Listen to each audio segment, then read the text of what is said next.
But go and learn what this means. I desire mercy, not sacrifice, for I have not come to call the righteous, but sinners.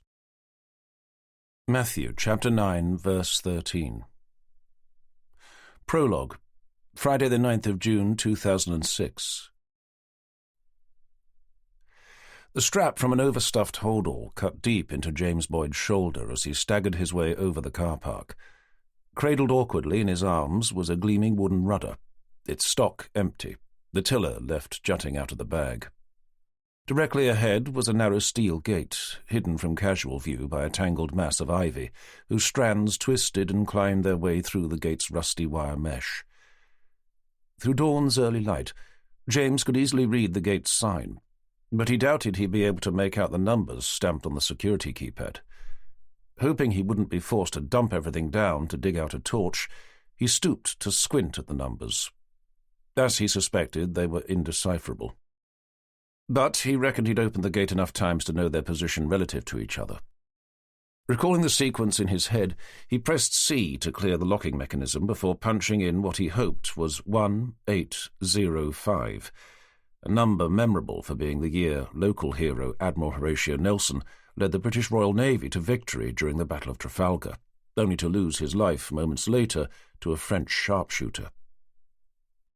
Turning the metal handle, he was relieved to feel it twist all the way around, allowing him to push open the gate and forge his way through.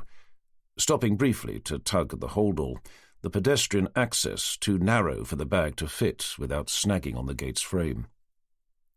With his shoulder beginning to ache, he kept lugging his way forward, heading for the pontoons where his parents' Wayfarer dinghy was moored, rocking gently to and fro between two larger yachts.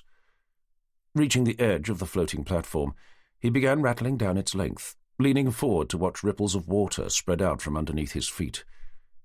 Glancing up, he was just in time to see a shadowy figure step out in front of him, only inches away from his face. "Jesus Christ!" he exclaimed, jumping back. "You scared the crap out of me!" "Sorry, I didn't mean to." "What you doing here, anyway?" James demanded, barging past. "I've been waiting for you." "That's nice," he said, his voice thick with sarcasm.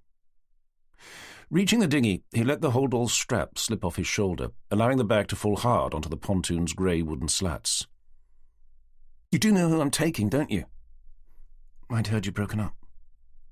James took a moment to glance around at the boat, checking to make sure everything was as he'd left it the evening before. "Oh, yeah. And who told you that?" "She did." "Well, we got back together again," he said with casual indifference. Confident that everything was as it should be, he laid the varnished wooden rudder down next to the bag. Taking hold of the dinghy's starboard side shroud, he swung himself on board, balancing his body as the boat pitched and rolled under his weight. "And she'll be here any minute, so you better skedaddle." "But what about me? What about you?" I thought that because you'd broken up, you might want to take me instead." "Whatever gave you that idea?" "You did." I don't think so." "Maybe not in so many words, but not in any words." "Okay, so you didn't say it out loud, but I know you like me." "Of course I like you. I wouldn't let you hang out with us if I didn't like you." "Then why can't you take me instead of her?" "You know why." "What, because I'm not your type?" "It's not that." "Then what is it?" "I just don't think of you in that way, that's all." "But you could. I know you could. We just need to spend more time together." "I think we spend quite enough time together as it is." "What's that supposed to mean?" "Nothing," muttered James, instantly regretting having said it. "It didn't sound like nothing."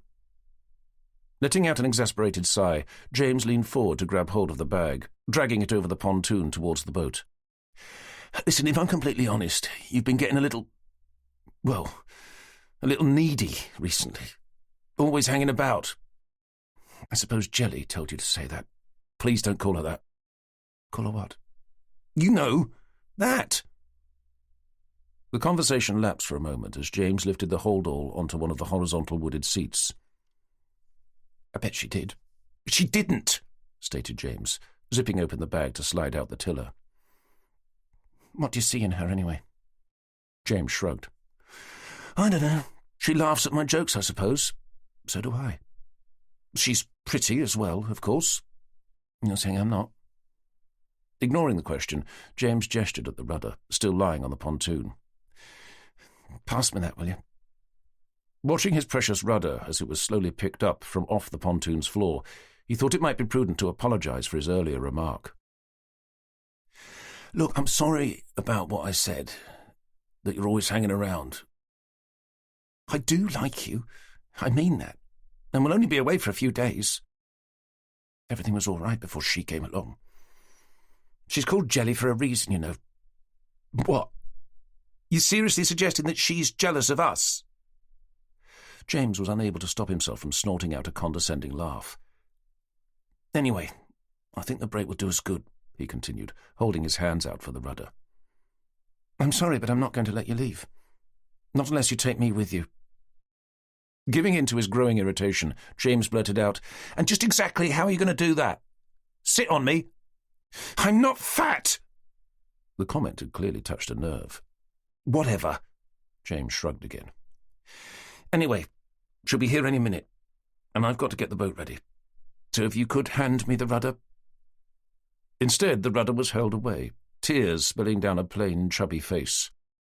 Just give me the fucking rudder, James demanded, fast losing his temper. Not unless you promise to take me instead of Jelly. Listen, fatso, if you don't give me the rudder right now, I'm going to climb out and beat the shit out of you. I'm not fat, came the furious reply through sobs of raw, unconstrained emotion. James felt a primal rage surge through his veins. He launched himself out of the boat, making a grab for the rudder he so desperately needed, but his friend was too quick, lifting it out of his reach before bringing it back down, its edge glancing off the side of his head. Staggering with shock, the boat rocking violently beneath him, James was just able to take hold of the shroud before toppling over backwards. You little bitch! He exclaimed, his free hand reaching up to where the rudder had struck him. I'm sorry, but you shouldn't have been so mean. You stupid fat little bitch, James growled, staring in horror at his open hand, the palm thick with blood. As his face contorted with fury, he raised his eyes to meet those of his attacker. I'm gonna fucking kill you! Blubbing uncontrollably, his friend swung the rudder again. The edge hit the top of James's head with a dull, hard thud, instantly splitting his skull clean open, like a sharpened axe burying itself deep into a freshly hewn block of wood. Chapter 1. Sunday the 31st of May. Present day. A cold, brisk breeze buffeted Tanner's face as he followed Jenny along an unkempt concrete hardstanding. Grouped around them were about a dozen sailing dinghies, all perched on tubular steel launching trolleys, hoisted sails flapping with violent rage above. Surrounding each was an array of neoprene-clad sailors, some young, some old, most bearing the sagging appearance of being the wrong side of 40. They were all as busy as each other, some frantically feeding coloured lines through a complex network of pulleys and blocks, others making more minor adjustments to system controls and halyard tensions. Ducking their heads to avoid being hit by the ends of aluminium booms that swayed from side to side with dangerous unpredictability, Tanner and Jenny emerged unscathed to put their shoulders to the wind and fight their way along a concrete incline. Up ahead was their destination, a black two-storey clubhouse with a wide veranda overlooking Barton Broad on their left, a red, white and blue RYA flag flying horizontally out from the roof. With his hands buried inside the warm, deep pockets of a dark grey offshore sailing jacket, a Christmas present from Jenny, Tanner raised his voice above the noise of the thrashing sails behind them. Isn't it too windy for all this? It's probably too cold as well. But that's dinghy sailing for you, commented Jenny. I actually meant, isn't it too windy for me to be having a go, seeing that I've never done it before? Don't worry. The worst thing that can happen is that you'll capsize. Right, Tanner replied, not sounding convinced. And what happens then? You'll go for a swim, obviously, Jenny remarked, before offering him a broad, cheeky grin. And after that? Everyone will laugh at you. No, seriously. OK, they probably won't. But don't worry, I will. I appreciate that, I really do. But I meant, what do I do after I capsize? I think that's up to you. How do you mean? Well, some people prefer front crawl, whilst others opt for breaststroke. Tanner was in no mood for his girlfriend's seemingly endless string of jokes, especially as they were being aimed squarely at him. Jenny had joined the sailing club a few weeks before. Having been reminded just how much fun dinghy sailing was, she'd encouraged Tanner to have a go, telling him that it would be a good way to develop his sailing skills, whilst having fun at the same time. When they'd had the conversation, it had been a perfect summer's day, with nothing more to worry about than a cool, gentle breeze. Had he known she'd be dragging him along during what felt like a hurricane, he doubted he'd have been so easily persuaded, and he was feeling increasingly anxious about the whole affair. "Yes, ha-ha, very funny. And after I've spent half an hour providing you with some top-class visual entertainment—" "Then you'll right the boat and climb back in," she replied in a matter-of-fact way. "And how do I do that?" "Don't worry, they'll teach you." "Before it happens, I hope." As a particularly gnarly gust of wind tore into them, stopping them dead in their tracks, Jenny took a moment to gaze about. First at an orange windsock, which was flying from the end of a bending pole, then over at the wide stretch of water that made up Barton Broad, the length of which was lined with twisting streaks of dark, turbulent water. Wearing a more serious expression, she said, "To be honest, I can't see them running a beginner's session today. There's definitely more wind than forecast." "Oh dear, what a shame." "Anyway, whilst we're here, we may as well get you signed up. Hopefully we'll then be able to watch some of the sailors head out." "You mean they're going to go out in this?" questioned Tanner, as another heavy gust ripped its way into them. "As long as they know what they're doing, they'll be fine. As I said, the worst thing that can happen is that they'll go over, and there's always at least one safety boat out, just in case there are any problems." "But you just said that the worst that could happen would be that they'd capsize." "Well, yes, but there can be complications." "Like what?" "It's possible that someone could get knocked unconscious by a boom, or have a main sheet caught round their neck, or be trapped underneath a sinking boat." Tanner's unease was growing by the minute. "And at what point were you going to mention any of those?" Jenny hedged. "Probably not until you were about halfway out." Seeing the look of bemused horror etched over his face, she punched at his chest. "I'm just kidding with you. I've never known anyone to actually die while sailing a dinghy. Personally, at least." "That's comforting." "Anyway, as I said, I doubt they'll be running a training session today, but let's see if there's someone around we can chat to about getting you signed up." Chapter 2. Reaching the clubhouse, Tanner and Jenny climbed the 5 or so steps that led up to the decked veranda. Huddled at the end was another group of people, these dressed in more conventional clothes than those wearing the wetsuits, all chatting and laughing boisterously amongst themselves. Stopping where they were, they turned to gaze out at the Broad, which looked as if it was being swept away from them by the wind towards the horizon. To their left was a dinghy park, where over 100 small boats were lined up in rows, their bows pointing towards the air, a crisscross of masts rising up through a variety of grimy plastic boat covers. To the side of the dinghy park were the dozen or so boats they'd ducked and weaved their way through earlier, sails still flapping with vehement fury. Tanner overheard the group around them discussing whether or not they should risk going out. After a while, one particularly large middle-aged man called, "Well, it looks like we'll be going for a swim then." A comment met with a round of laughter, as they all began heaving overstuffed holdalls onto their shoulders and marching their way inside. "They seem keen," mused Tanner, turning his attention back to the Broad. "No doubt they'll be fine," Jenny said. "How about those two?" Tanner was pointing down at a couple of stick-thin elderly gentlemen wearing faded buoyancy aids over sagging black wetsuits. Together they were attempting to ease an enormous wooden dinghy down a steep concrete slipway into the water below. "Well, at least they look old enough to know what they're doing," commented Jenny, with a notable lack of confidence. The moment she said it, one of them slipped on the jetty to fall hard onto his back, leaving the other to be dragged down the slope by the boat he was attempting to control. "Are you sure about that?" Tanner said. They continued to watch as some of the younger members of the club rushed down the slope to their aid. "They'll be all right once they're out in the water." "I'd have thought the opposite would be true." "The hardest part of sailing a dinghy can be launching, especially when the breeze is up, but once you're off, everything seems to flow into a more natural rhythm." "What, even in this?" Tanner queried, as yet another savage gust tore over their heads to plunge down into the boats below with such ferocity that some of the smaller ones lifted off their trolleys and tipped over, while their owners scrambled to hold them down. I must admit, in these conditions, you could be right. But as I said before, they'll have safety boats out. Anyway, Jenny turned her attention back to the clubhouse. Let's see if we can find someone to talk to about membership, shall we? Stepping over to the entrance, she tugged at the door, just as someone else pushed at it from the inside. Jumping back, she found herself staring into the sparkling blue eyes of a handsome young man with boyish good looks, a high-collared sailing jacket zipped up to his chin. Sorry about that, came the man's surprised response. My fault, Jenny responded, eyelashes flickering.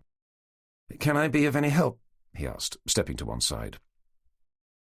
We're looking for someone to talk to about membership. You can try me if you like, although you've certainly picked quite a day for it. It is blowing a bit, agreed Jenny, moving away from the entrance to allow some more people through. Can either of you sail? Inquired the man, studying their faces. Don't look at me, stated Tanner. I'm already a member, Jenny said, but I was hoping to get John here signed up. I assume that means you can sail. Well, I'm only just getting back into it after a rather long absence. I used to be a member of Horning's sailing club, where I had a rather misspent youth mucking about in oppies and toppers. Hearing that, the young man stopped to stare at her. Forgive me, but you wouldn't happen to be Jenny Evans by any chance? Blushing slightly, Jenny stuttered. I am, yes. You don't remember me, do you? Jenny hesitated, taking the chance to study his face. Unzipping the top part of his jacket, the man offered Jenny a near-perfect smile. It's Rob. Robert Ellison? Christ! Rob, I'm sorry I didn't recognise you. Well, it has been a while. How have you been? Good, thanks, yeah. And you? Well, I'm still living in Norfolk. I'm not sure if that's good or bad. Remembering Tanner, Jenny turned to introduce them. Robert, this is John, who's in desperate need of learning how to sail, especially as he lives on board a boat. A boat? Ellison repeated, observing Tanner more closely. I know, Tanner replied, waiting for the usual response of, that's very adventurous of you, or something similar. But their conversation was interrupted by the sound of shouting, drifting up from the launching area through the still howling gale. Turning to find the source of the commotion, they spied a group of people gathered at the end of a pontoon. All watching the wooden dinghy they'd seen trying to launch earlier taking off downwind, one of the crew with a rope caught around his ankle, the other leaning over the back of the boat trying to do something with the rudder. As they watched, a teenage boy came sprinting up the veranda steps to charge over towards the entrance. Hey, Kai, Ellison called. What's going on? Fred and Jim have gone out, but there's still nobody to cover the safety boats. Why didn't they wait? They weren't tied onto the pontoon properly. They hadn't even got the rudder in when the wind caught them. Oh, shit. Okay, I can take a safety boat out. Can you crew for me? Well, I can, but I haven't done a course yet. You'll have to do. Find the keys for boat number 3. That should be working. Nodding, the boy threw himself towards the club's entrance, Ellison calling after him, And grab a couple of radios, a life jacket as well. The three of them turned back to the Broad to see how the escaped dinghy was faring in the unrelenting wind. At least they're still upright, remarked Jenny. They're good sailors, Ellison replied. I can't say I'd have been too worried if they hadn't set off without a rudder. If you need a crew, I'd be happy to go out, Jenny offered. I've got my safety boat licence, and I did a first aid refresher course last month. You wouldn't mind? Not at all. Seeing the teenager come bursting back out through the doors, keys in one hand, radios in the other, and an old life jacket slung over his shoulder, Ellison brought him to a halt. Change of plan, Kai. You stay here and monitor the radio. But who's going to crew for you? The young man asked, handing over the items he carried. Ellison nodded over at his old friend. Jenny here's volunteered. Oh, the boy said, his eyes shifting to rest on the attractive young woman. Jenny raised the corners of her mouth at him as he glanced away. Remembering the buoyancy aid over his shoulder, the teenager slid it off to hold out for her. You'll need this, he announced with a stern, serious expression. We better go, Ellison said, spinning away to run down to a nearby pontoon where a handful of small orange motorboats could be seen, each with an outboard engine attached to the back. Jenny reached out to touch Tanner's shoulder. "You don't mind, do you?" she asked, catching his eye. "Of course not," Tanner smiled. "You go and do your thing." But his accommodating demeanour hid a layer of jealousy which he found himself struggling to shake off. The man she was about to head out on a rescue mission with was younger, thinner, and far better looking than he was. Not only that, but they clearly had a shared history, along with a mutual interest in all things sailing. Returning the smile, Jenny skipped into a run to catch up to Ellison, leaving Tanner standing beside the teenager. Watching as they made their way down to the line of safety boats, as casually as he knew how, Tanner asked, "So, what's this Ellison chap like?" "Who, Rob? Oh, he's great," the lad replied, glancing up at Tanner. Mistaking the anxious look he saw etched upon his face for concern over his female friend's safety, he added, "Don't worry. She's in good hands." Turning to stare out over the Broad at the troubled dinghy as it continued tearing its way downwind, Tanner muttered to himself, "That's what I'm worried about." Chapter 3. With her buoyancy aid on and the safety boat's engine started, Jenny untied the rope leading out from the bow to shove the nose out with her foot. Within less than a minute they were planing down Barton Broad at full speed, the boat skipping over the turbulent surface as Jenny's hair whipped around her head. Spying the stricken dinghy in the distance, she pointed towards it, turning to glance at Ellison as she did. Seeing him nod to alter course accordingly, Jenny couldn't help but think how handsome he'd become, nothing like she remembered. The way he stood behind the steering console, one hand on the wheel, the other resting on the throttle as the boat jolted and thumped its way over the water, he looked every bit the hero of her more passionate dreams. She was about to start mentally undressing him when she remembered Tanner, waiting for her back at the clubhouse. A wave of guilt crashed over her, and she scolded herself for having entertained such thoughts, even if they'd only been for a second. Shaking her head clear, she brought her focus back to the here and now. Looking forward again, she called out, "At least they're still upright." "Not for long," Ellison replied, his sparkling blue eyes squinting ahead. Following his gaze, Jenny watched as the boat they were fast approaching pitched one way, then the other, its mast swaying like a giant pendulum as its sails filled to near bursting point. As the occupants fought to regain control, the boat came over again, but this time it didn't stop. As the entire dinghy plunged onto its side, the bow buried itself into the water, forcing the aft end high into the air before crashing back down, the whole thing turning over as it did. Unable to see anything but the sight of an upturned hull wallowing in the wake of its own capsize, Ellison called out, "Can you see two heads?" Craning her neck, Jenny desperately searched the water around the overturned boat for any sign of the sailors. "They must be trapped underneath," she called back. "Shit! We need to get it upright again and fast!" Nodding her understanding, as Ellison pulled the safety boat up alongside, Jenny leapt out onto the upturned hull. Accepting the fact that she was going to get wet, she took a firm hold of the dinghy's centreboard, sticking out from the base like the fin of a shark, and allowed her feet to slide down the hull into the water below.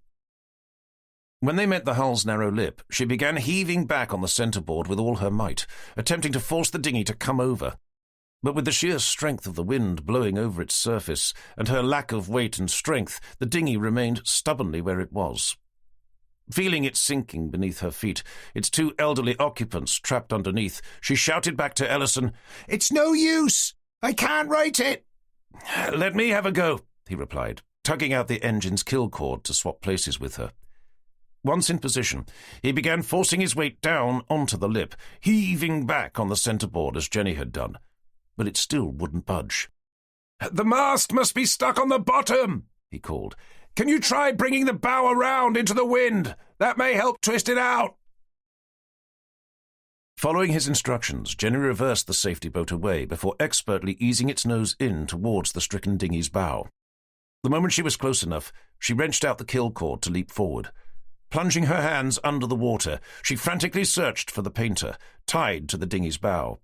Finding it, she yanked it out to loop twice around the cleat bolted to the front of the safety boat. Bounding back to the steering wheel, she reattached the kill cord and began reversing, dragging the dinghy steadily backwards into the unrelenting wind.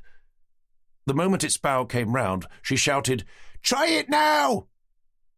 Ellison once again began forcing his weight down onto the hull's now fully submerged lip, heaving back against the centreboard, and the upturned dinghy finally began coming over. As the opposite side of the dinghy cleared the water's surface, Jenny leaned out to peer into the gloom underneath. Seeing the two old men, their arms hooked around the tow straps above their heads, she asked, "Are you okay?" Gasping and spluttering, they nodded back. "Are they all right?" called Ellison, unable to see. "They're both good," Jenny replied, reaching forward to begin dragging them out from under the dinghy before helping to hoist them into the safety boat. The moment Ellison saw that they were both safely on board, he recommenced his efforts to bring the boat up. Feeling it coming over, fearing the possibility of it capsizing again, this time directly on top of his head, Ellison instructed Jenny to motor around to the back to grab hold of the mast as it came up. Once in position, Jenny signalled for him to continue as she stared down into the blackness below, hands outstretched, waiting to grab the top of the mast the moment it came into view. Ellison continued his efforts, and the dinghy began to right again, leaving Jenny to watch as a dense black shadow began creeping up from the Broad's murky depths towards her. "I think there's something caught on the end," she called up, trying to make out what it was. "And whatever it is," said Ellison, breathing hard, "it's certainly heavy enough." A moment later, the water's surface was broken by what appeared to be a large waterproof holdall, oozing thick grey slimy mud. "What is it?" asked Ellison, gazing down from his lofty position. "It's just a bag, I think," Jenny replied, reaching to take a firm hold of what she assumed would be the top section of the mast underneath. Whatever was hidden under the bag didn't feel anything like the hard touch of aluminium she'd been expecting. What she felt was firm, but soft, and moved under her fingers like heavily kneaded dough. Noting a small tear in the bag, she prized her fingers inside to force it apart.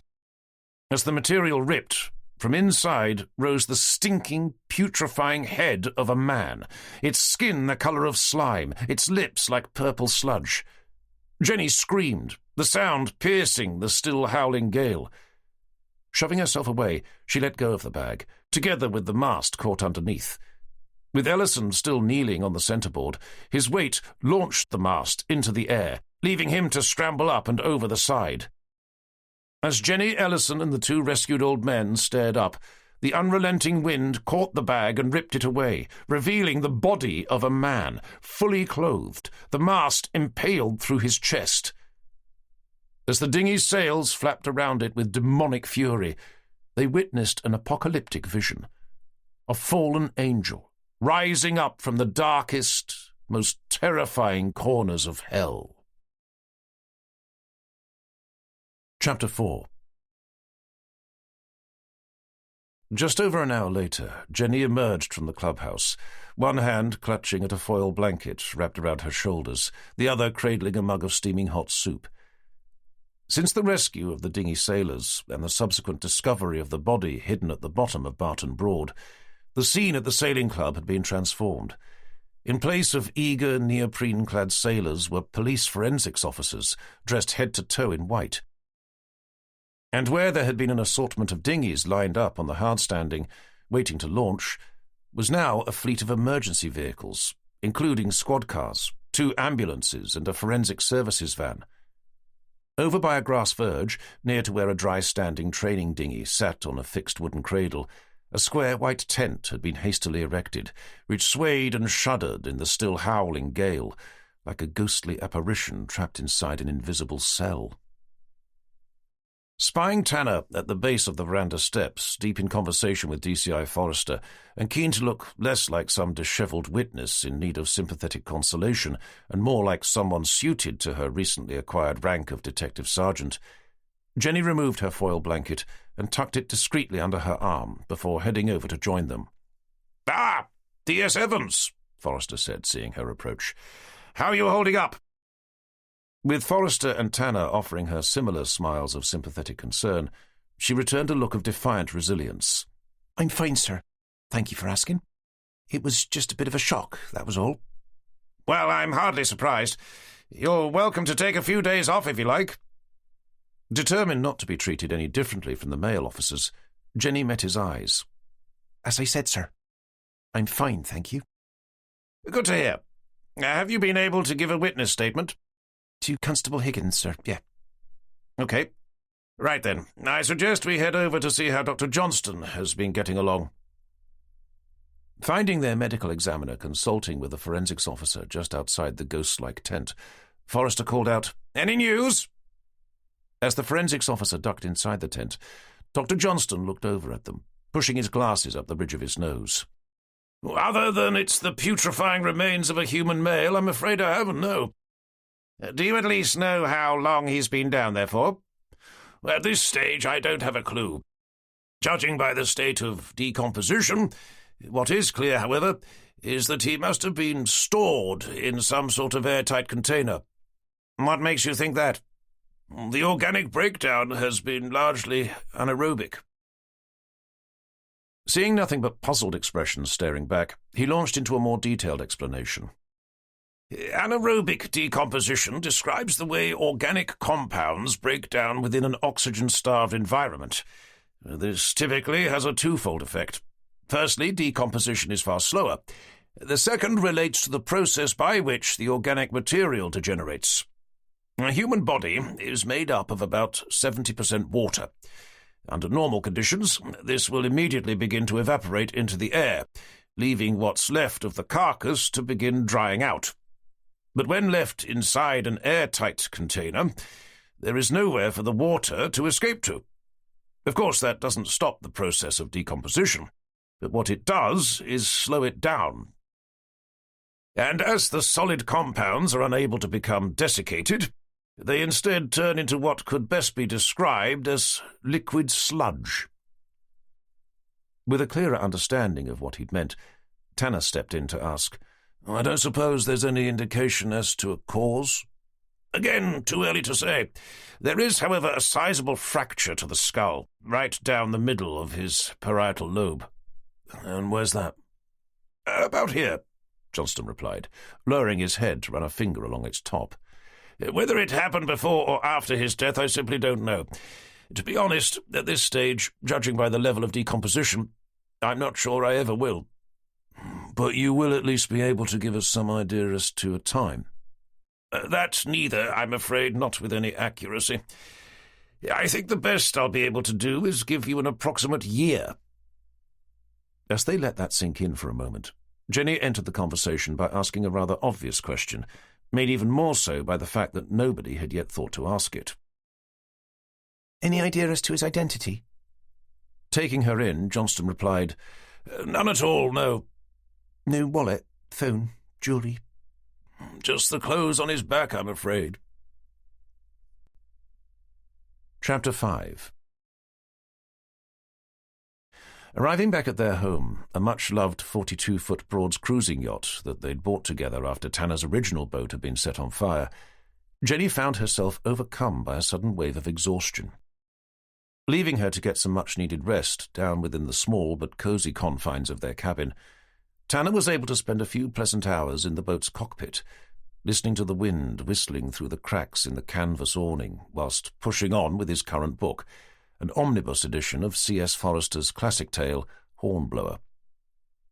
It wasn't until gone 7 when the gale that had battered the Broads all day finally began to abate.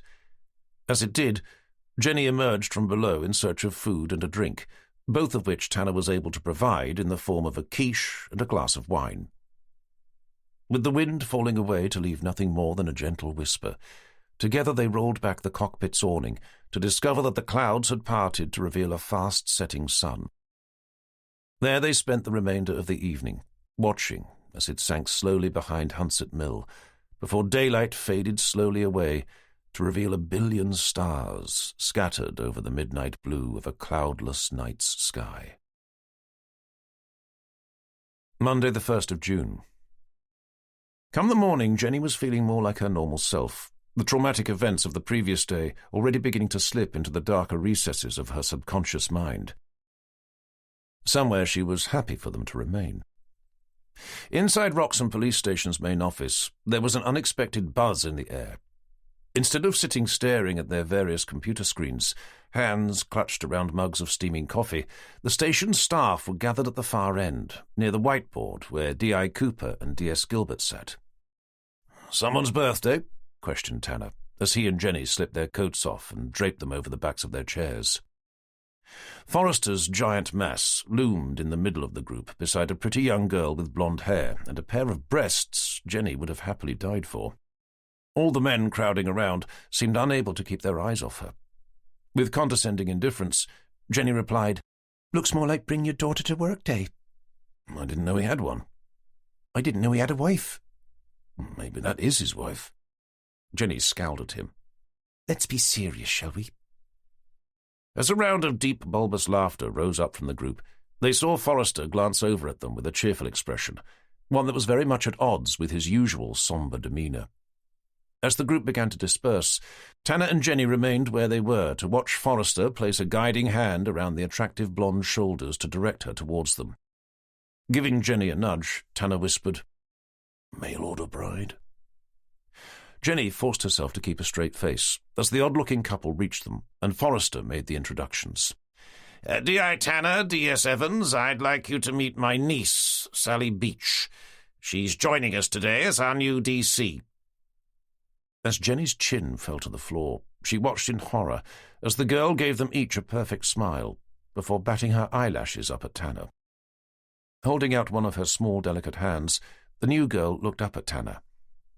"It's a pleasure to meet you." "What about me?" Jenny thought, taking an instant dislike to the girl. Forced to stand there watching as her boyfriend took hold of the outstretched hand, her internal dialogue continued along similar lines.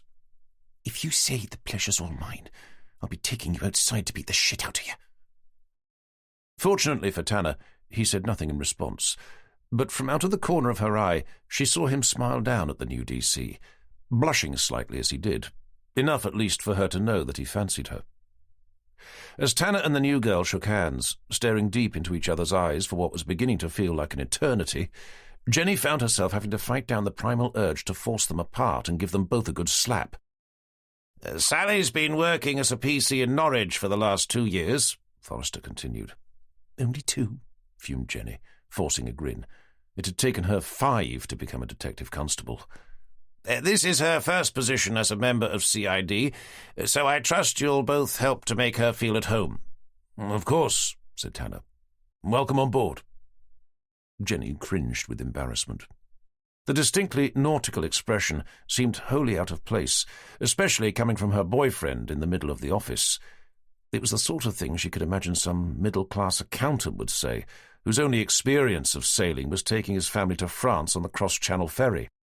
"Anyway," Forrester went on, "I've decided to have her working alongside D.I. Cooper and D.S. Gilbert for the time being." "Thank God for that," thought Jenny, letting out the breath she didn't realize she'd been holding. "But that largely depends on what Dr. Johnston comes back with regarding the body found at Barton Broad yesterday." "I assume nothing's come through yet?"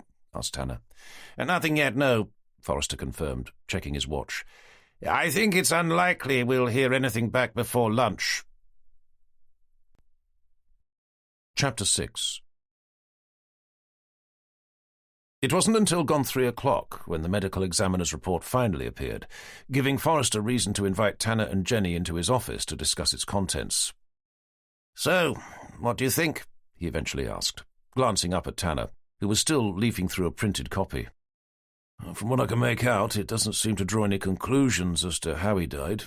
Neither does it say if Dr. Johnston thinks anyone had a hand in it. All it says is what he'd already told us, that the body had decomposed anaerobically, and that the only injury found was the fractured skull, something which could have occurred at any time between when he died and when his body was found. He hasn't even been able to identify him." "It's not exactly conclusive, is it?" agreed Forrester. "But even if he's been able to say what ultimately caused the man's death, and whether someone did or did not have a hand in it, I think we can assume that someone definitely did have a hand in attempting to hide it. With that in mind, I think it's safe enough for us to conclude that the circumstances surrounding it are at least suspicious, giving us both cause and reason to move forward with an investigation, which I'd like you to lead." "Sir," replied Tanner with a dutiful nod. Forrester switched his attention to Jenny. Under the circumstances in which the body was found, I do need to ask if you're happy to assist. Before she had a chance to answer, Forrester added, If not, I'd completely understand. It would certainly present a good opportunity for my niece to gain some more experience by stepping into your shoes. Jenny sat bolt upright to blurt out a reply, tripping over the words as she did. Oh, I can do it, sir. I'm fine. Never felt better. Finding the body yesterday, it's as if it never happened. Really? Forrester sounded more than a little surprised. Well, obviously it did happen, Jenny continued, realizing how her answer must have sounded. It's just that I can't remember it having done so. Taking on the look of a concerned psychologist, Forrester leaned forward in his chair to study her face. To be honest, Jenny, that doesn't sound at all good. Are you able to remember anything at all about yesterday? Sorry, I didn't mean that I can't remember what happened. I can, of course. I meant that I'm not thinking about it all the time. At least not anymore. Certainly not to the point where I can't do my job. But you were thinking about it all the time? Well, I suppose I was, for a while, but only immediately afterwards. But I'm fine now, sir, honestly. She was about to tag Scout's honour onto the end when she was finally able to regain control of her mouth and the words that had been tumbling their way out. Forrester continued with his observation of her for a few more moments before leaning back in his chair. Okay, well, if you're sure, then I suppose you can work with Tanner as normal. But I think it's probably prudent to book you in for some counselling. But I'm fine, sir, really I am. So you keep saying, Evans. But just because you think you are, it doesn't mean you actually are. Realizing she'd achieved the outcome she'd been fighting for, to remain by Tanner's side whilst keeping the new girl as far away from him as possible, given the circumstances, and doing her best to suppress a triumphant grin, Jenny shrugged her shoulders. I understand, sir. Of course. Noting her sudden change of demeanour, Forrester gave her an odd look, before moving the conversation along. Anyway, back to the task at hand. I suppose the first thing we need to do is establish who this person is. Well, there's not much in here to help with that either, muttered Tanner, who'd been quietly leafing through the report. Apparently there wasn't any skin left to take fingerprints from, and his DNA didn't come up on the database. All we have are what's left of his clothes. I can't even find anything about a time of death. 10 to 15 years ago, said Forrester, reading from the on-screen version, before lifting his head to gaze up towards the ceiling. That would put it sometime between 2005 and 2010. At least we know where he died, interjected Jenny, keen to include herself in the discussion. But do we? Questioned Forrester. He was right, of course. He could have been killed anywhere, and Jenny kicked herself for having made such a stupid observation. But we do at least know where he ended up, which is something, interjected Tanner. We also know how old he was. Forrester returned his attention back to the computer screen. Sorry? I must have missed that. Well, it says he was in his late teens, early 20s. Okay, so we know approximately how old he was. Approximately, yes, confirmed Tanner. After a moment of silence, Forrester clicked the file closed to sit back in his chair. Okay, I suggest you start with people who'd been reported as missing during the proposed time frame, and get forensics to send you over some pictures of his clothes. It's possible someone will be able to recognize him from something he was wearing at the time. Chapter 7. Returning to his desk, despite feeling like he was back on missing persons again, Tanner was pleased to have an investigation to focus his mind on. The past few months had been far quieter than he would have liked, and he found having to look busy all the time was probably more exhausting than actually being so. Jenny was also pleased to have something to do, but she found it increasingly difficult to concentrate as the day wore on. Unusually for her, she felt exhausted, having barely slept the night before. Every time she'd attempted to, her mind had dragged her back to the previous day, on board the safety boat, and the putrefying green face staring out at her from inside the torn black waterproof bag. When she'd been able to drift off, her dreams had been dark and disturbing, waking her up to leave her staring wide-eyed at the cabin roof, desperate to distinguish between reality and the lingering shadows of her unconscious mind. Her ability to concentrate wasn't being helped by the intermittent sounds of snorts and giggles coming from the direction of D.I. Cooper's desk, where Forrester's niece, Sally Beach, had been stationed. Judging by their body language and the cacophony of noise they were making, it was as clear as day that they were flirting with each other. Or at least D.I. Cooper was flirting with Sally, and the girl was lapping up the attention. At the sound of one particularly loud shriek, Jenny glanced up to see D.S. Vicky Gilbert seated at the same cluster of desks, giving first Cooper, then the girl a look of unamused reproach. Catching each other's attention, she saw Vicky roll her eyes before shaking her head. Knowing they were both thinking the same thing, they smiled at each other, before another snort had Jenny on her feet, all set to tell Cooper to put a sock in it, before remembering just in time that he outranked her. Jenny was still only a detective sergeant, whereas Cooper was a D.I., albeit a very young one. Reining herself in, she turned to Tanner. "Coffee?" At his acceptance, she made a beeline for the kitchen, making sure to catch Vicky's eye as she did. As she poured out a couple of mugs from the office's relatively new filter coffee machine, Vicky's head appeared over her shoulder. "Have you ever seen anything like it?" she whispered, pulling a mug out from the cupboard above. "I know," agreed Jenny, adding, "unbelievable," as she fetched some milk from the fridge. "Does Cooper know she's Forrester's niece?" "Mm-hmm. But it doesn't seem to be stopping him from having a go." "Well, he'd better be careful. With the noise they're making, Forrester's bound to hear." "He's been on the phone," said Vicky. Her desk had an oblique view through their DCI's glass partition, which often proved useful. "Anyway," Jenny said, collecting her mugs from the counter, "at least she seems more interested in Cooper than my John." Skulking back out, she swiveled her eyes over towards Cooper's desk to see that Sally Beach was staring directly at Tanner. "Don't even think about it," she fumed, only to see Tanner glance up from his monitor to send Sally what looked to be nothing short of a broad, flirtatious smile. Reaching his desk, she plonked the mug down in front of him, nearly spilling it as she did. "Enjoying the view?" she asked, her voice thick with condescension.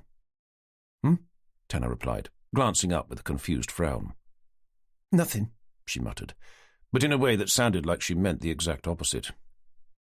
Whipping her head round towards where the new girl sat, she was shocked to find her staring back, and instead of looking away, the girl went on to offer Jenny a broad, home-baked sort of smile, one that lingered far too long for it not to be antagonistic. "So, it's war, then," Jenny thought, before baring her teeth back at her. After that, the office seemed to settle into its more normal flow, as everyone knuckled down to their various tasks at hand. Come 5 o'clock, Tanner and Jenny glanced up to see Forrester lumbering towards the exit, with his niece firmly attached to one of his thick, chubby arms. Passing their cluster of desks, Forrester caught their eyes. "I'm just taking Sally home," he said with a rare sheepish expression. "Any luck identifying that body?" "Well, we're making progress," Tanner replied. Jenny was attempting to bore her eyes into Sally's, but the girl was ignoring her. She was far too busy batting her eyelashes at Tanner. Filling his niece in on what they were talking about, Forrester said, "D.S. Evans here found a body yesterday over at Barton Broad, who we're trying to identify." "How awful!" exclaimed Sally, offering Jenny a disingenuous look of horror. "We've been able to narrow the possible victim down to one of 6 men," continued Tanner, "aged between 15 and 25, registered as living in Norfolk, all reported missing during the 5-year time period in question." "Did you get the pictures of his clothes?" "We did so, yes." "Okay, so what's next?" "We're in the process of working out who all their parents or relatives are, should they have any, with a view to arranging to meet with them. But it's going to take time, I'm afraid." "Can't you identify him using his DNA or fingerprints?" Sally queried, glancing up at her uncle. "I'm afraid we're only allowed to retain such information if the person in question was convicted of an offence," Forrester explained. "And even then," interjected Jenny, "that person is entitled to apply to have such information deleted." "What about dental records?" Sally asked, directing the question back up at her uncle. "Unfortunately, there isn't a national database for such information. We'd have to contact the person's actual dentist in order to find out, which is only possible, of course, when we know who the person is." "But can't you just ask them all? At least those in the local area?" "Well, we could, I suppose," Forrester replied, sending Tanner a questioning look. Having already asked herself that same question when she'd been trying to help identify the body of the woman whose abdomen had been churned to a pulp by reversing hire boat the year before, and seizing the opportunity to make the new girl look as ignorant as possible, Jenny replied, I think that's a great idea. After all, there are only 87 dentists in Norfolk. I'm sure it wouldn't take us too long to get in contact with them all. Unsure whether she was being sarcastic or not, Forrester cleared his throat. I must admit that I didn't know there were quite so many. It's probably best if you stick to contacting the families first. Maybe start with the one who lived nearest to where he was found and work your way out. Seeing his niece pout rather obviously beside him, Forrester added, But of course, if that doesn't work, then I suggest you go down the dentist route. Yes, sir, said Tanner. Anyway, maybe you should head home yourselves and pick this up in the morning. We've already arranged to meet with the parents closest to Barton Broad, so we're going to drop round there on the way home. Excellent. Good. Well, we'd better be off, but do keep me posted. Chapter 8. Jenny waited until they were in Tanner's XJS, heading over to the village of Barton Turf, where the parents of the first missing person on their list lived, before bringing up the subject of Forrester's niece. So, what do you think of the new girl? She asked, with casual indifference, taking her eyes off the hedgerows flickering past to examine the profile of his face. The new girl? Tanner repeated. Feeling her lips tighten, she glanced away from him to resume staring out of the window. You know, Forrester's niece, Sally Beach. The one with all the hair and the makeup? With a shrug, Tanner said, I can't say I'd given her much thought. Opening her mouth like a goldfish, Jenny rotated her head to glare at him, before returning to the view outside. As far as she was concerned, that was what someone would say who'd spent the day doing the exact opposite. So you don't think she's attractive? She's all right, I suppose. I see. Not your type. Tanner took his eyes momentarily off the road to glance over at Jenny. Although her head was turned away, he could see enough of her reflection in the window to know what she was thinking. With an amused smile, he returned his attention to the road. To be honest, I suspect she's everyone's type. Jenny glared back at him. So you admit it, then? What, to finding her attractive? Well, yes, but in my defence I am a man, and a heterosexual one at that. Personally, I think you should be more worried if I didn't find her attractive. I'm not worried, Jenny stated, his honesty taking her by surprise. But you were openly flirting with her. What, by saying hello? You said, welcome on board. Still finding the conversation to be highly amusing, Tanner said, And that's what people say when they're flirting, is it? No, it's what middle-aged wannabe yachtsmen say when they're trying to get a girl into bed. I must admit I thought it was a little cheesy when I said it. So you're saying that you weren't flirting with her then? Okay, maybe a little, but nothing compared to Cooper. A moment of silence followed before Jenny said, You noticed that, did you? I'm not sure how anyone could miss it. At one point I was sorely tempted to go over there to tell them both to shut up. Me too, muttered Jenny, feeling considerably better about the whole thing. I'm surprised Forrester didn't come out to see what was going on. He was on the phone, apparently, she said, unfolding her arms. I suppose you saw the way she was looking at you? Well, yes, but in fairness, who can blame her? After all, I am exceptionally good-looking.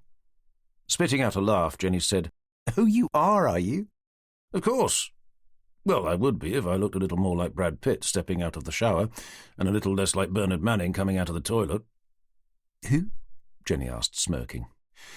You know, he was in Fight Club and Ocean's 11. I actually meant the other one?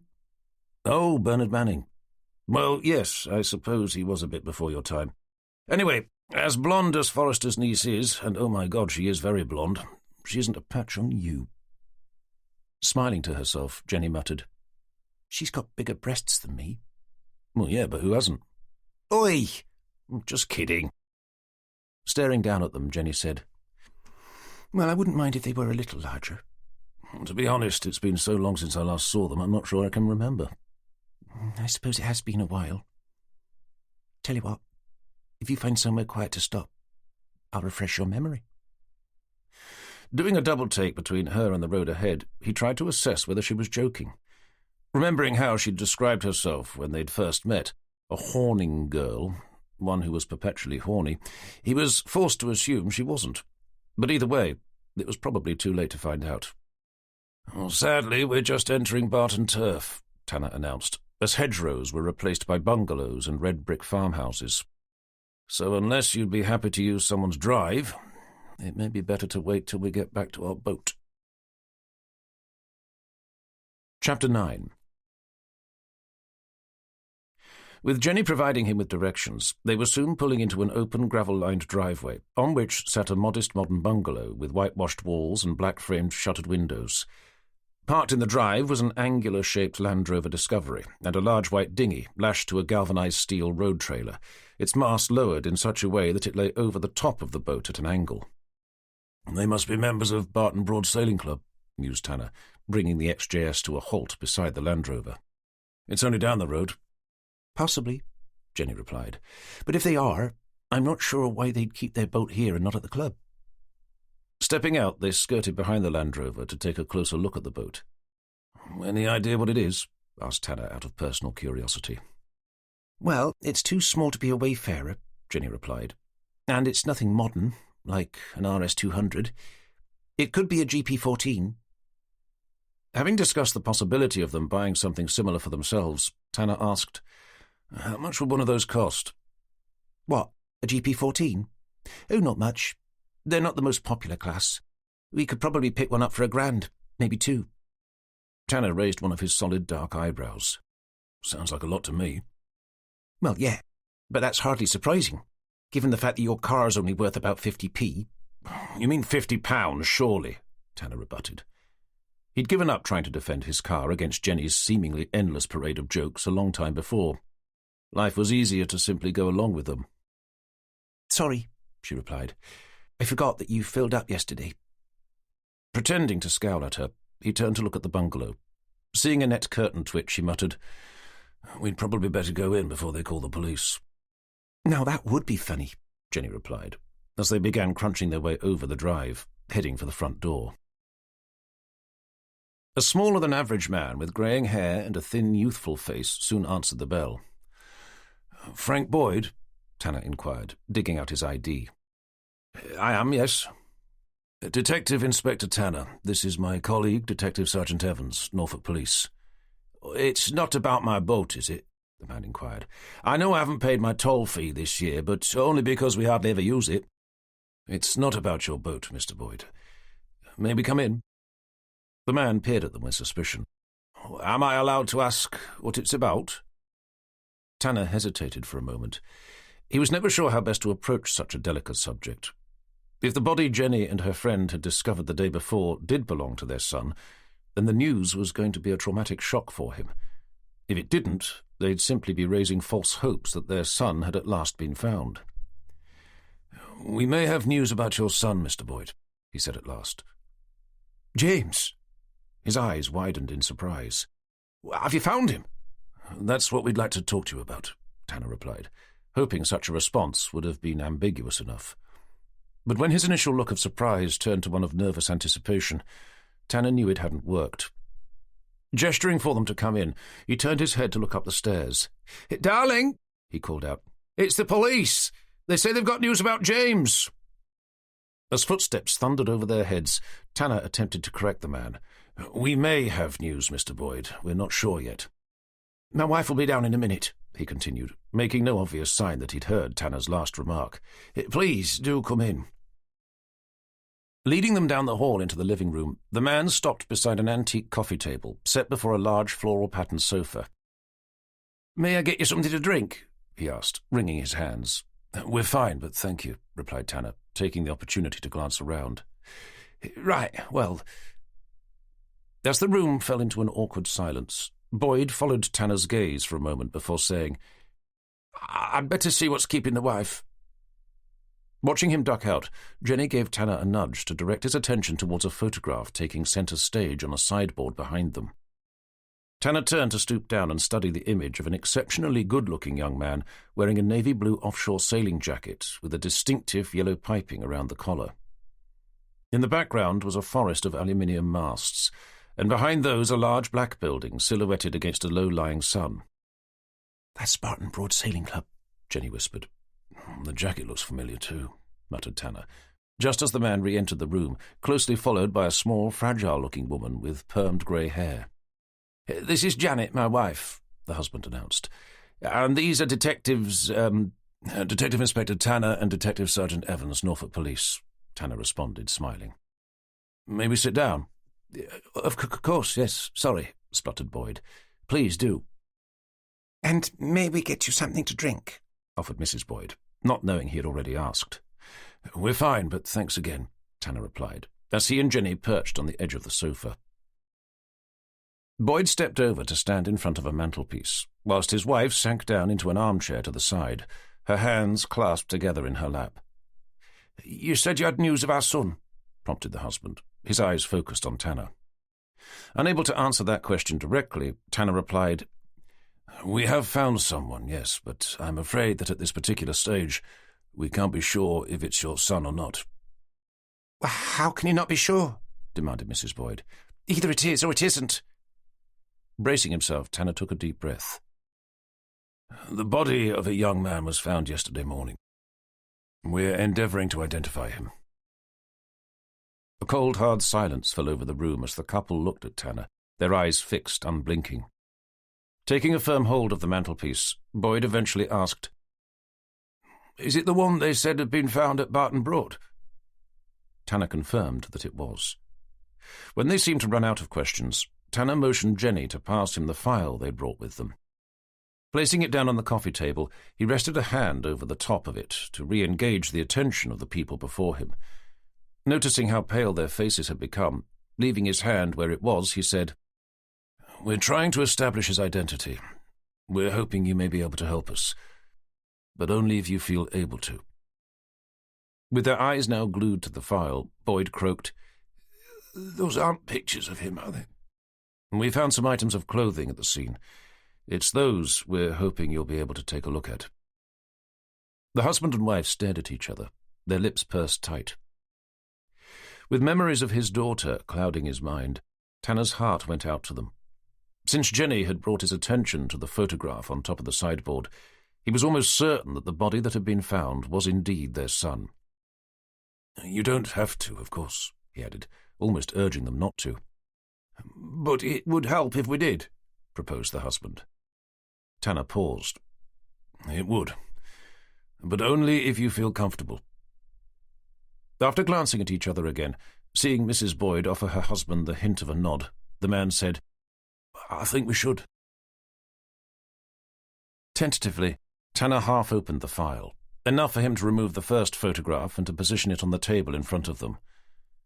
Pictured was a clean pair of faded blue jeans lying over a white worktop. "They're not James's," the wife stated, sitting back in her chair to give Tanner a defiant glare. Having expected there to be a moment of denial, Tanner asked, "How about this one?" as he slid out another photograph, this time of a threadbare T-shirt on which could be seen the brand name Lee Cooper. With nothing more than a cursory glance, the woman declared, "It's not his either. You must have found someone else's son." "And this one?" Tanner asked, pulling out the final photograph, this time of a navy blue offshore sailing jacket with yellow piping around the collar, which looked identical to that being worn by the boy in the photograph behind them. Tanner saw the husband bite down on his bottom lip before spinning away to the window, leaving his wife staring down at the picture as if she'd been hypnotized by it. When no response was forthcoming, Tanner gave her a gentle prompt. "Do you recognize it, Mrs. Boyd?" Ignoring Tanner's gaze, she lifted her eyes to rest them on the framed photograph behind Tanner's head. Tanner watched as her eyes began welling up with tears. As they overflowed to tumble down the sides of her face, she gave a single nod before burying her head in her hands. With the only sound in the room being that of Mrs. Boyd sobbing quietly, Jenny rested her hand on Tanner's arm. Having discovered what they'd come to find out, she mouthed the words, "We should go." Although he had a dozen questions he'd like to ask about their son, Jenny was right. This was hardly the best time. He picked up the photographs from the coffee table and placed them back into the file. From over by the window, the faltering voice of the father asked, "Do you know what happened to him?" "Unfortunately, at this stage we don't," Tanner replied. "But I can assure you that it is my intention to find out." Handing the file back to Jenny, Tanner took the opportunity to ask, "I don't suppose there's anything you can tell us about him that may help. Was he a member of the sailing club, for example?" "It was," Boyd confirmed. Searching his mind for a question that might help them to talk more openly, Tanner looked over towards Mrs. Boyd. "Can you tell us what he was like?" Tugging a tissue out from the sleeve of her blouse, she dabbed at her tears. Straightening herself up, she fixed her reddened eyes on Tanner's. "He was a good boy," she began. "Always helpful around the house." "I assume he lived here?" "He did, of course. He was halfway through his A-level when he—" She gripped the tissue, her gaze transferring down towards her hands. "Did he have many friends?" "Too many," she replied. "Girls in particular. He was an exceptionally good-looking young man." "I don't suppose you can remember when the last time you saw him was?" "It was the evening before he disappeared. We heard him leave in the morning. That was before we got up." "Did you have any idea where he was going?" "To the sailing club, as always," she replied, resentment ringing out in her voice. A frosty silence fell over the room, eventually broken by the father. "He had a passion for sailing, one which I'm afraid I encouraged." "You can say that again," his wife muttered. Mrs. Boyd continued to face Tanner and Jenny. "It's true. I did. I can't deny it. I first took him sailing when he was only 5. From the moment we went out, from the expression on his face, it was obvious that he loved it. After that, every weekend he'd beg me to take him, no matter what the weather was like. I eventually signed him up to join in with the children's sailing, even though he was too young. They weren't supposed to start until they were 8. James had only just turned 7. Took a little persuading, but they eventually took him. The moment he sat inside one of their little uppies, he just took off without a care in the world, heading out for the farthest side of the Broad. I remember they had to send a safety boat out after him." The man stared off into space for a moment, smiling to himself at the memory. "When he was 12, he started telling everyone that he wanted to become the youngest person to sail around the world." A loud snort of disapproval came from his wife. "Obviously," Boyd continued, "neither of us encouraged that. It was one thing for him to sail on the Broads, but quite another for him to set off to sea, not on his own, and we didn't have a large enough boat to take him ourselves. All we had was a wayfarer that we kept at the club, but it didn't stop him from having a go. He was just one of those people who always seemed to be searching the horizon, whenever we went out. It didn't take long for him to start taking it out on his own, without letting us know. When he was 15, he came in one day to tell us he was going on a camping trip with his friends. We got a call later that day from Great Yarmouth Yacht Station. They'd picked him up at Haven Bridge on the River Yar. He'd gotten into trouble with the tide whilst attempting to head out to sea, running aground in the process." His wife snorted again, but didn't say any more, leaving him to continue. "It wasn't long until he seemed to discover girls. After that, there was less talk about him setting sail for far and distant lands." "Any girls in particular?" questioned Tanner, nodding over at Jenny to take her notebook out. "Oh, I'm not sure," the man replied. "As my wife said, there were quite a few." "I don't suppose you can remember their names?" Boyd glanced over at his wife. "Kelly Fisher, for a start," she spat, her eyes zooming in on the notebook Jenny had taken out. Taken aback by the venomous way she'd said it, Tanner asked, "Any others?" "As I said, Inspector," she said, "there were a number, none of whom I particularly cared for. But Kelly Fisher was the one claiming to be going out with him at the time." "And what was she like?" asked Tanner, noticing that Jenny had only written the date and time along the top of the page, not the name they'd just been given. "Much the same as all the others." "And that was—" "They were all tarts, Inspector. Interested in one thing and one thing only." "Of course, yes," Tanner said, the woman's venomous tone arousing his professional curiosity. "It would help if you could remember some of the other girls' names." I'm afraid Miss Fisher's is the only one I can recall, but I did give a far more extensive list to the police when we first spoke to them. After James... Reminded that there would, of course, be a missing persons file for them to reference, which should have the information he was endeavouring to uncover, Tanner was about to get to his feet to leave when Mr. Boyd said, "If it's of any help, they were all into sailing, his friends, that is. The girl, the one my wife mentioned." "Kelly Fisher," chipped in Tanner, still curious to know why Jenny hadn't written it down. "Yes, Kelly. At the time, she was one of the Broads' best junior sailors, at least as far as racing went. I think one year she may have even won the Topper Nationals." Knowing a Topper was a junior-class racing dinghy, one Jenny had told him she used to sail, Tanner asked, "I take it she was also a member of the sailing club?"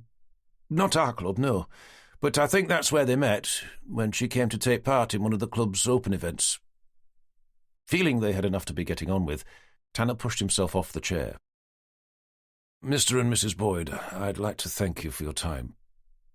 Seeing them stand, with an imploring look, the husband asked, "The clothes we looked at, are we right in thinking that—" He didn't need to finish what he was saying. Tanner knew what he wanted to know, if the body they'd found was definitely that of their son. As much as Tanner would have liked to be able to give them some form of closure, he was still unable to say for a fact that it was. As unlikely as it may be, it was still possible that someone else had been dressed in similar clothes. They'd only identified the jacket, not the rest. It would take what Forrester's niece, Sally Beach, had suggested for them to know for sure. Unwilling to bring up the subject of dental records, at least not then, instead Tanner said, "I'm afraid that at this stage we still don't know. But I can assure you that as soon as we do, I'll personally be back in touch." Chapter 10. Once outside, they began quietly making their way back over the drive, heading for Tanner's car, the only sound that of the gravel crunching under their feet. Nearing the car, Jenny broke the silence. "I assume the next step is for me to work out who James Boyd's dentist was?" "Yes, but it's a little below your pay grade," Tanner replied. "I suggest you get one of the PCs to do it. Better still, ask Forrester's niece. After all, she was the one who suggested it." Keen to keep the new girl just as far away from their investigation as possible, or to be more precise, at arm's length from her boyfriend, Jenny thought for a moment. "I'll ask Higgins. I'm assuming we're progressing on the basis that the body is that of their son, James Boyd?" "I think so." "Unless someone dressed the corpse up to look like him?" "Quite," Tanner agreed, pleased to hear she'd considered that scenario herself. "It wouldn't be the first time, although in this instance I think it's unlikely. If someone had wanted the body to be incorrectly identified, I doubt they'd have gone to so much trouble to hide it." "What if someone intended to vanish off the face of the earth, leaving some dead guy behind to take their place?" "Well, I know they told us that their son dreamt of sailing off around the world, but I doubt he'd have gone to the lengths of leaving a body behind dressed up as himself before doing so." "And what about the other question?" "If he was murdered?" queried Tanner, unlocking the jag so they could heave open the long, heavy doors. "I don't think we're any the wiser," he said as they climbed inside. "All we know was that he was good-looking, was into his sailing, and had a larger-than-average number of girlfriends. Well, one in particular." Starting the engine, still curious to know why Jenny hadn't made a note of the girl's name, he pretended he'd forgotten. "What was her name again?" "Kelly Fisher," Jenny replied, staring vacantly out of the passenger window. Reversing the car, Tanner asked the question that had been bothering him since the name was first mentioned. "Was there any particular reason why you didn't make a note of it?" Jenny turned to give Tanner the briefest of glances before returning to the view outside. "I know her," she admitted. "We were members of the same sailing club when we were young." "I see. And at what point were you planning on telling me that?" "I just did, didn't I?" snapped Jenny with uncharacteristic hostility. Taken aback by her tone, Tanner waited until they'd pulled out onto the road before asking, this time with a little more tact, "Did you know her well?" "Yes, years ago," Jenny replied, watching hedgerows flicker past. "Our parents joined at similar times. We learnt to sail together." When nothing more seemed to be forthcoming, Tanner prompted, "What was she like?" "Nice enough, I suppose."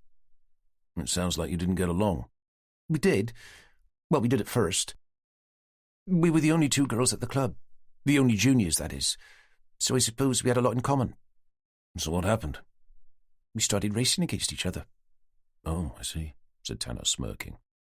We were both selected for the junior national squad at the same time, Jenny continued, oblivious to Tanner's amusement. Which meant we used to travel around the country to train with children from other clubs. I assume you became more rivals than friends. Something like that, Jenny confirmed. Was she as good as Boyd's parents suggested? She was all right, I suppose. Having experienced firsthand how competitive Jenny could be, especially on those rare occasions when they'd taken part in sailing races, allowing his smile to broaden, Tanner asked, "Not better than you, surely?" "She'd cheat," stated Jenny, evidently still fuming at the memory. "And not just sometimes. And she didn't win the Topper Nationals like they said she did. She came second." "How about you? I assume you took part as well?" "It wasn't my event," she replied with brisk dismissal. "Oh. Well, never mind," replied Tanner, endeavouring to suppress a patronising parental tone. It was only then that it dawned on him what her revelation might mean. "You didn't know James Boyd as well, did you?" She said, as if being woken from a dream. "Oh, no. At least, not that I can remember." "But you may have done." "It's possible. The Broads is quite a small community, especially for those of us who sail." Realising the importance of the question, she whipped her head round to stare at Tanner. "You don't think that means I could be taken off the case?" That was exactly what he'd been thinking. If you know someone who turns out to be a suspect in what is likely to become a murder investigation, and if there's also the chance that you knew the victim, then I'm afraid it probably does, Jen, yeah. "But everyone knows everyone around here." "I don't think that's exactly true. Not to the point where you're all old sailing club rivals." As Jenny's mind took 2 giant steps forward to realise what would most likely happen if she were taken off the case, Forrester's niece being moved in to take her place, raising her voice, she declared, "But it's not as if we went to the same school or anything. We just see each other at the weekends, and not even every weekend either. And I'm sure I don't know James Boyd. I'd have recognised his photograph if I did." Seeing the imploring look of desperation on her face, Tanner found himself wrestling with his conscience. Had he still been working down in London, and Jenny had just been some colleague he barely knew, he wouldn't have hesitated to have her reassigned. "Okay, but I'm going to have to interview her, and without you, I may add. And if it does look like she may have had something to do with whatever happened to James Boyd, then for the sake of the investigation, and for your own personal safety, I'll have no choice but to recommend that you're taken off." "But—" "No buts, Jen, I'm sorry." Locking her arms over her chest, Jenny bored her eyes into the Jag's wooden dashboard. As far as she was concerned, Tanner was totally overreacting. Had he been a local, he'd have understood just how small the Broads community was. People simply weren't pulled off investigations just because they happened to know someone linked to a case. If they were, then there'd be hardly anyone left to cover the workload. As she mulled that over, she contemplated the idea of bringing the subject up with DCI Forrester. And then she remembered 2 things. Firstly, that Forrester wasn't much of a local himself, insomuch as he wasn't born and bred in the Broads. Secondly, and more importantly, his niece had just landed from planet Blonde. And he'd probably see her admission to vaguely knowing one of the possible suspects as the perfect excuse to do what she was most dreading, to kick her out and give Bimbo Beach the chance to work on what seemed likely to become a murder investigation. That thought led rapidly towards what she was probably most upset about, Tanner's reaction when he'd been introduced to their new detective constable. Maybe the real reason behind his sudden and most uncharacteristic insistence for them to start working quite so rigidly to the police code of ethics was because he secretly wanted the chance to work with her, not Jenny. Chapter 11. What was left of their journey back to their boat was taken in silence. Although Jenny's mood had lightened since she'd admitted to having known one of the possible suspects, despite her best efforts she'd been unable to shake the feeling, no matter how implausible, that Tanner had become an overnight stickler for the rules purely for the chance to spend some quality one-on-one time with a girl who just happened to be, even by Jenny's admission, a drop-dead gorgeous blonde. "What do you fancy for dinner?" asked Tanner, as they pulled into the public car park, just downriver from where their boat was moored. "I don't mind," said Jenny. half of her intent on making sure Tanner knew she was still upset with him, whilst the other was keen to show him that she was mature enough not to be. As soon as the car came to a halt, she opened her door and stepped out, just as her phone rang. Digging it out from her handbag, she glanced down to see who it was, but she didn't recognize the number. Expecting it to be an unsolicited sales call, probably from her mobile phone provider, she answered with a cautious, "Hello?" "Oh, hi, Jen," came a voice that was vaguely familiar. "It's Rob. Ellison?" Having always known him by his unabbreviated name, it took a full moment for Jenny to work out who he was, which was just about long enough for a particularly nervous-sounding voice to add, "From Barton Broads Sailing Club?" "Robert!" she exclaimed with genuine surprise. With the prickle of a blush, she flicked a glance over at Tanner. Seeing the back of his head emerge from the car, she spun away to continue the conversation in private. "Sorry, I wasn't expecting to hear from you." "No, well, I hope you don't mind." "Not at all," she stated, intrigued to know why he had called. If it was for the same reason most men did, at least out of the blue like this, then he was about to be disappointed. Despite the fact that she was currently a little upset with Tanner, she knew it was only temporary. She still loved him dearly, and had no intention of leaving him for anyone, even if that person was an old sailing friend who seemed to have transformed into some sort of Greek god since they'd known each other back when they were teenagers. Something else she was curious about was answered by his next comment. "I got your number from your parents." "Who?" she replied, leaving her caller struggling for something suitable to say in response. "Sorry," she said, the moment she realized the joke had gone completely over his head, and for good reason. "Just kidding," she added. "I must admit it's been a while since I saw them. How are they?" "Who?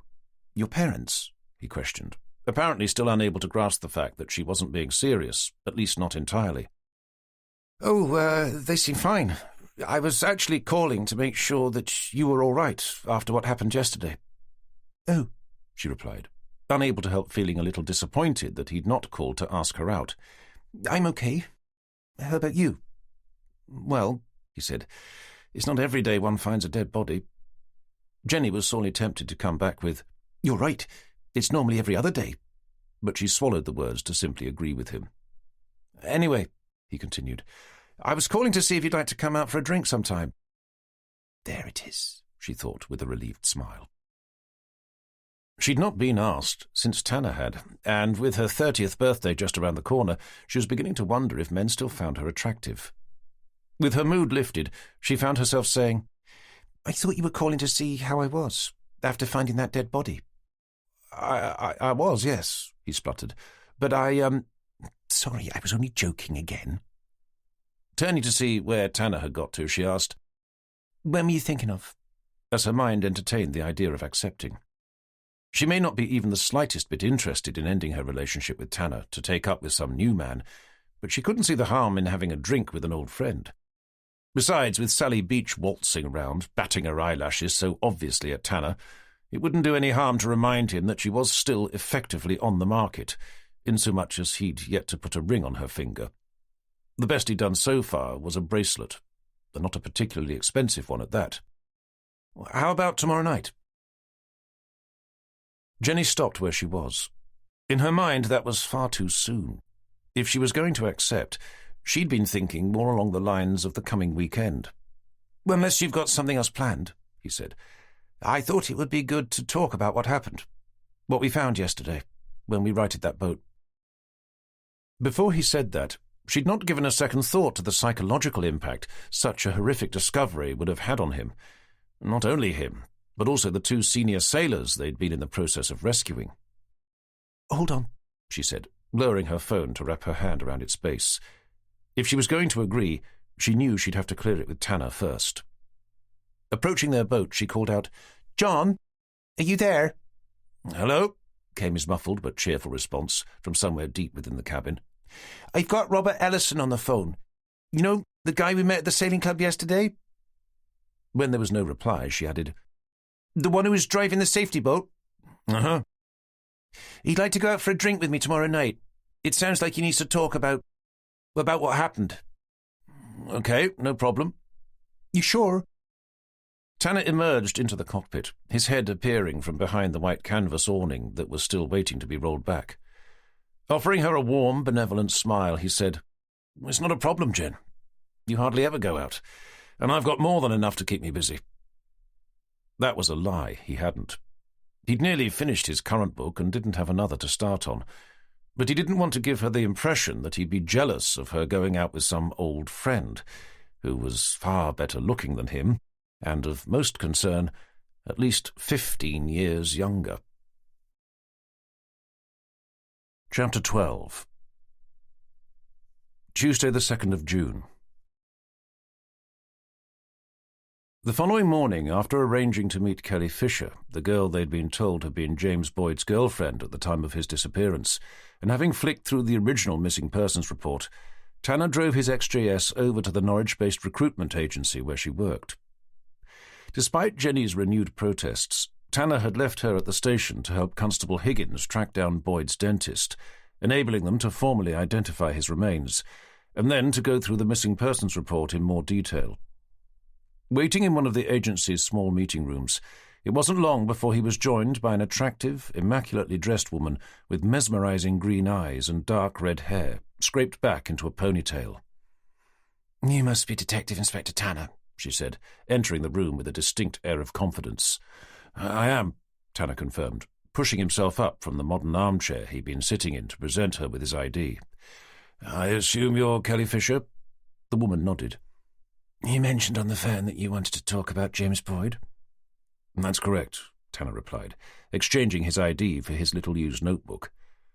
"Despite what I told you, that I'd been through all this with the police about 2 decades ago." "And that was in 2006, questioned Tanner, referring to his notes. "Okay, so not 2 decades, but either way, you have to admit that it was a very long time ago." "I'd have to admit that, yes," agreed Tanner. "Should we sit down?" "Has he been found?" she asked, ignoring the offer. "Is that what this is about?" "That is what I'd like to discuss with you, Miss Fisher," Tanner confirmed, gesturing to a seat as he resumed his own. With an impatient look, she tugged at her rather short skirt to plonk herself down on the chair opposite, crossing one of her bare, tanned legs over the other as she did. Doing his best not to let her smooth, long legs distract him, Tanner referred to the notes he'd made before the meeting. "So," Miss Fisher demanded, dragging Tanner's eyes up from his notebook. "We believe we have found him, yes, but we're still awaiting final confirmation." The lady took to clenching her hands together on her lap. "You mean, is he—" "A body was discovered at the bottom of Barton Broad on Sunday," Tanner stated. "You may have heard about it?" Staring down at the carpet in a more subdued tone, she replied, I hadn't, no, but I rarely watch the news these days." Raising her head, she caught Tanner's eyes. "Do you know how he— would you think someone—" "We don't know for certain, no, but we are treating it as suspicious." As her focus returned to the floor, Tanner went on. "We met his parents yesterday. They mentioned that you were his girlfriend at the time." Casting a wary eye over him, she said, "I was, yes." "Looking through the original missing persons report, we found statements given by some of his friends saying that he'd broken up with you the day before he went missing." "I assume you also read that the police at the time seemed to be under the impression that I may have had something to do with his disappearance." "I'm sure they were keeping an open mind," Tanner remarked. "Well, it didn't seem like they were, judging by the number of questions they kept asking." "You told the police you were with your parents at the time?" "That's correct." "Did you mention to them that he'd only just broken up with you?" "Sorry, but I can't remember." "Are you able to remember why he did?" "Why he broke up with me? I really can't, no." "Can you at least recall how you felt about it at the time?" "I was probably a little miffed." "A little miffed," Tanner repeated, looking down to make a note of the word. "Miffed as in slightly upset, as opposed to miffed as in losing it completely to end up bashing him over the head with my hairdryer." "Hairdryer," Tanner repeated as he continued to write. Realizing he was taking down everything she was saying, with a look of unamused horror, she said, "I was only joking." Tanner stopped his note-taking to glance up at her. "Sorry, so you're saying that you didn't bash him over the head with your hairdryer?" She gave him a dirty look. May I ask if this is a formal interview? Tanner pretended to look puzzled. Sorry, but how do you mean? I mean, aren't you supposed to tell me that I have the right to remain silent and that I shouldn't talk to you without having spoken to a lawyer first? Oh, no, I'm not arresting you, Miss Fisher. I'm simply asking you a few questions. Then can you please stop writing down everything I say, as if it's some sort of admission of guilt for having killed James Boyd? Nearly finished, Tanner replied, returning to his notes. Hearing her huff rather loudly, he eventually re-engaged eye contact. Can you think of anyone else who may have wished him harm? What do you mean, anyone else? Sorry, my fault. Let me rephrase the question. Can you think of someone else who may have wanted him dead? Apart from yourself, of course. I think I've just had about enough of this, she muttered, pushing herself up from her chair. Carol Mortimer, for example, interjected Tanner, his attention still focused on his notes. Hearing the name, the woman sank back into her chair. I know Carol, yes. She was in your class at school. That's right. Can you tell me a little more about her? There's not much to tell, really.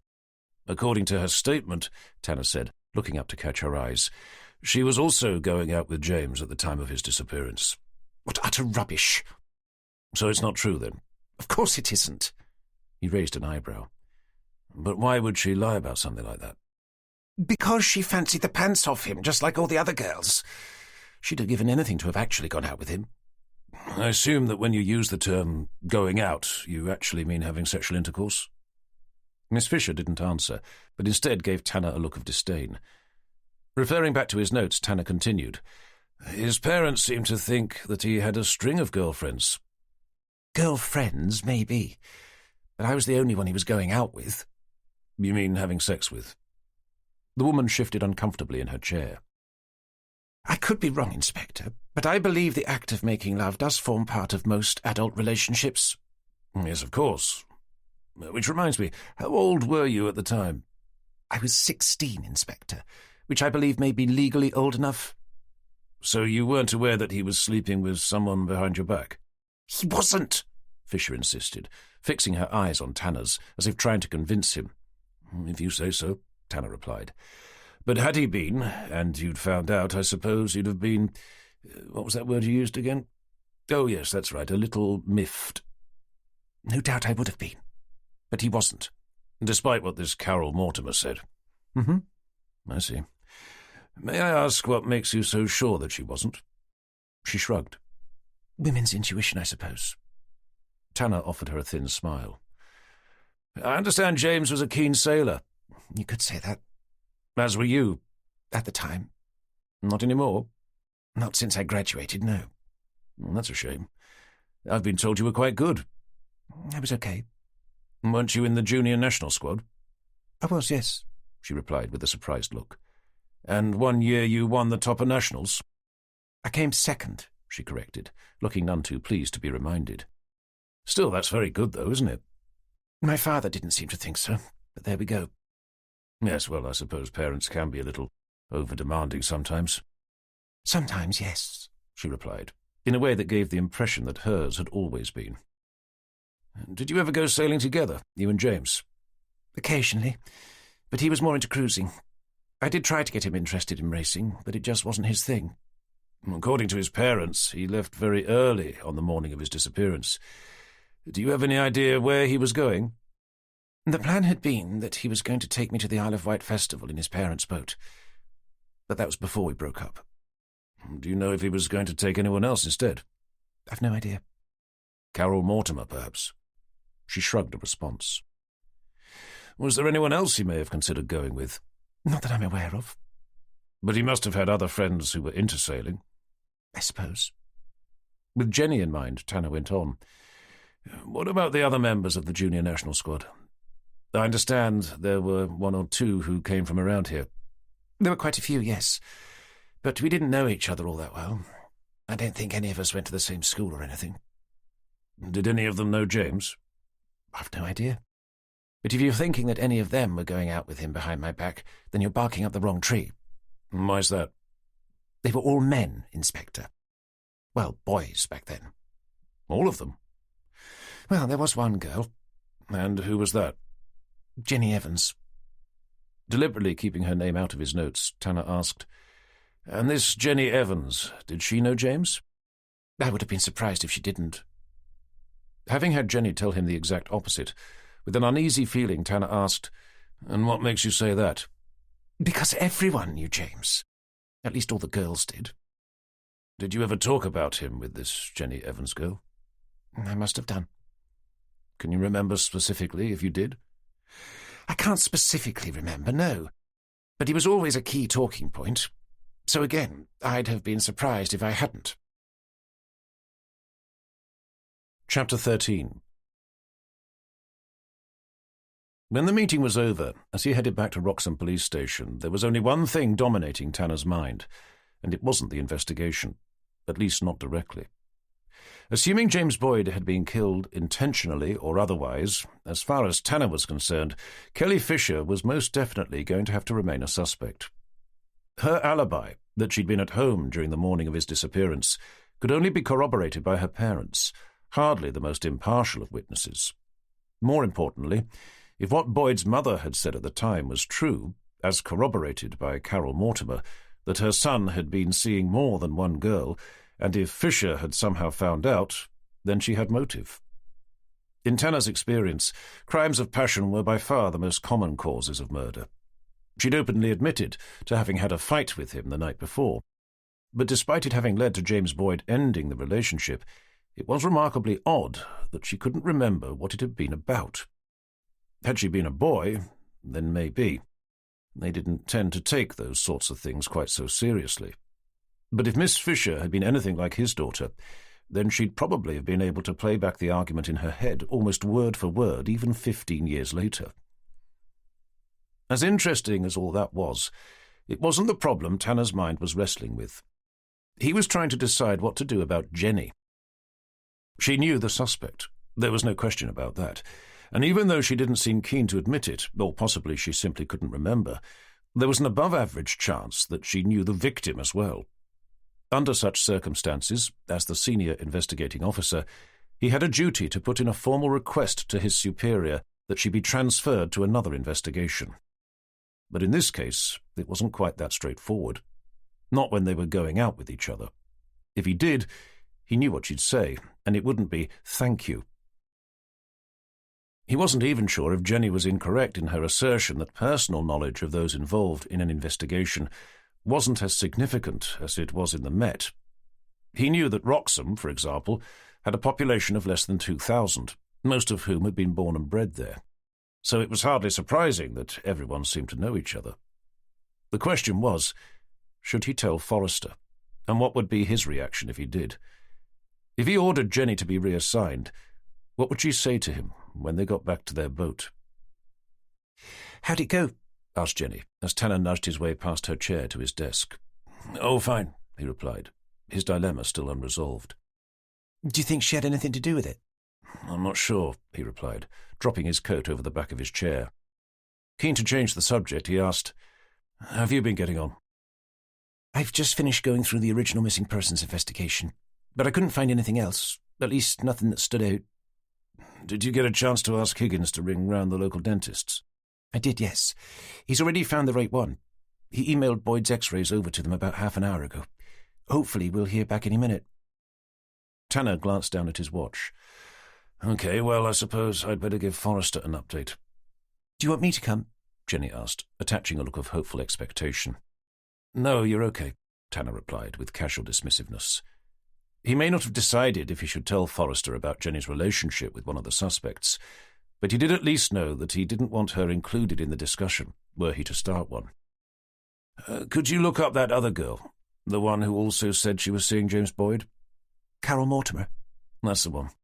Try to find out where she works and ask if we can pop round. Hopefully we'll be able to see her when I'm done." Chapter 14. "May I come in?" asked Tanner, having rapped on the door. "Of course," Forrester replied, waving vaguely at him to do so, the bulk of his attention still focused on his monitor. Tanner hovered over the threshold, half in, half out. "I just thought I'd give you an update on how we've been getting on with that body we found on Sunday." Good, yes. Well, come in then," Forrester repeated. Closing the door behind him, Tanner stepped inside to take up a rather rigid pose behind one of the two chairs facing Forrester's desk. "At this stage, we're fairly sure it's James Boyd," he began, "a 17-year-old who went missing back in 2006. Forrester finally gave Tanner his full attention. "Was that whose parents you met with on your way back home yesterday?" "It was," Tanner confirmed. "They were able to identify the jacket he was found in." "Have we had dental confirmation?" "Not yet, no. But we're expecting to hear back from them any time now." "I assume you've been through the original missing persons report?" "We have, and I've just returned from interviewing the girl highlighted as having been the last person to see him, Kelly Fisher." "Sorry, but I thought you said that we're still awaiting official confirmation that the body is that of James Boyd." "Well, yes, sir, but..." "And yet you've already started interviewing suspects." "I know, sir, but..." "Without even knowing who the victim is?" At that point, Tanner decided that it was probably best to keep his mouth shut. He'd been so preoccupied with what to do about Jenny, knowing Kelly Fisher, that he'd neglected to follow the most basic of procedures. "You're a bit keen, aren't you?" "Perhaps, sir, but I really do think that the dental confirmation is just a formality." "But a necessary one, though, don't you think?" "Yes, sir, of course, sir." Fortunately for Tanner, since the arrival of his niece, Forrester had been in a far more cheerful frame of mind than was to be normally expected. "OK, well, no harm done, I suppose. But please remember in the future that we need a formal identification before we can start going around interviewing suspects." "Absolutely, sir." "So anyway, what did she have to say for herself?" With his mind still bogged down with what he was going to do about Jenny knowing the suspect under discussion, Tanner replied, "Sorry, who, sir?" "The woman you interviewed, Tanner. Who else?" "Of course, yes. Pretty much what she'd said in the original missing persons report." "Which was?" "That they'd been going out with each other and that he was planning on taking her to a music festival on the Isle of Wight, using his parents' boat. But the night before they were due to leave, they had an argument, leaving her with the impression that he was going to go on his own." "Any idea what the argument was about?" "She said she couldn't remember." Seeing Forrester raise an eyebrow, Tanner continued. "James's parents, well, his mother at least, seemed to be of the impression that he had a string of girlfriends. In the original report, one of them claimed that she'd also been seeing Boyd at the same time as he was going out with Kelly Fisher." "I assume you're thinking that that's what the argument could have been about?" "The thought had crossed my mind, sir, yes." "And your next step?" Tanner pulled out his notebook. "To have a chat with the other girl, Carol Mortimer, to find out whether what she says now is the same as what she said back then. For all we know, she could have been playing out some teenage fantasy that she'd been seeing Boyd, when in fact the opposite was true, and her feelings towards him had been unrequited." "OK, sounds good," said Forrester, returning his attention to his monitor. "Let me know how you get on." Surprised that Tanner didn't move, he looked back at him. "Was there anything else?" This was the moment for Tanner to tell Forrester that Jenny knew Kelly Fisher, possibly James Boyd as well.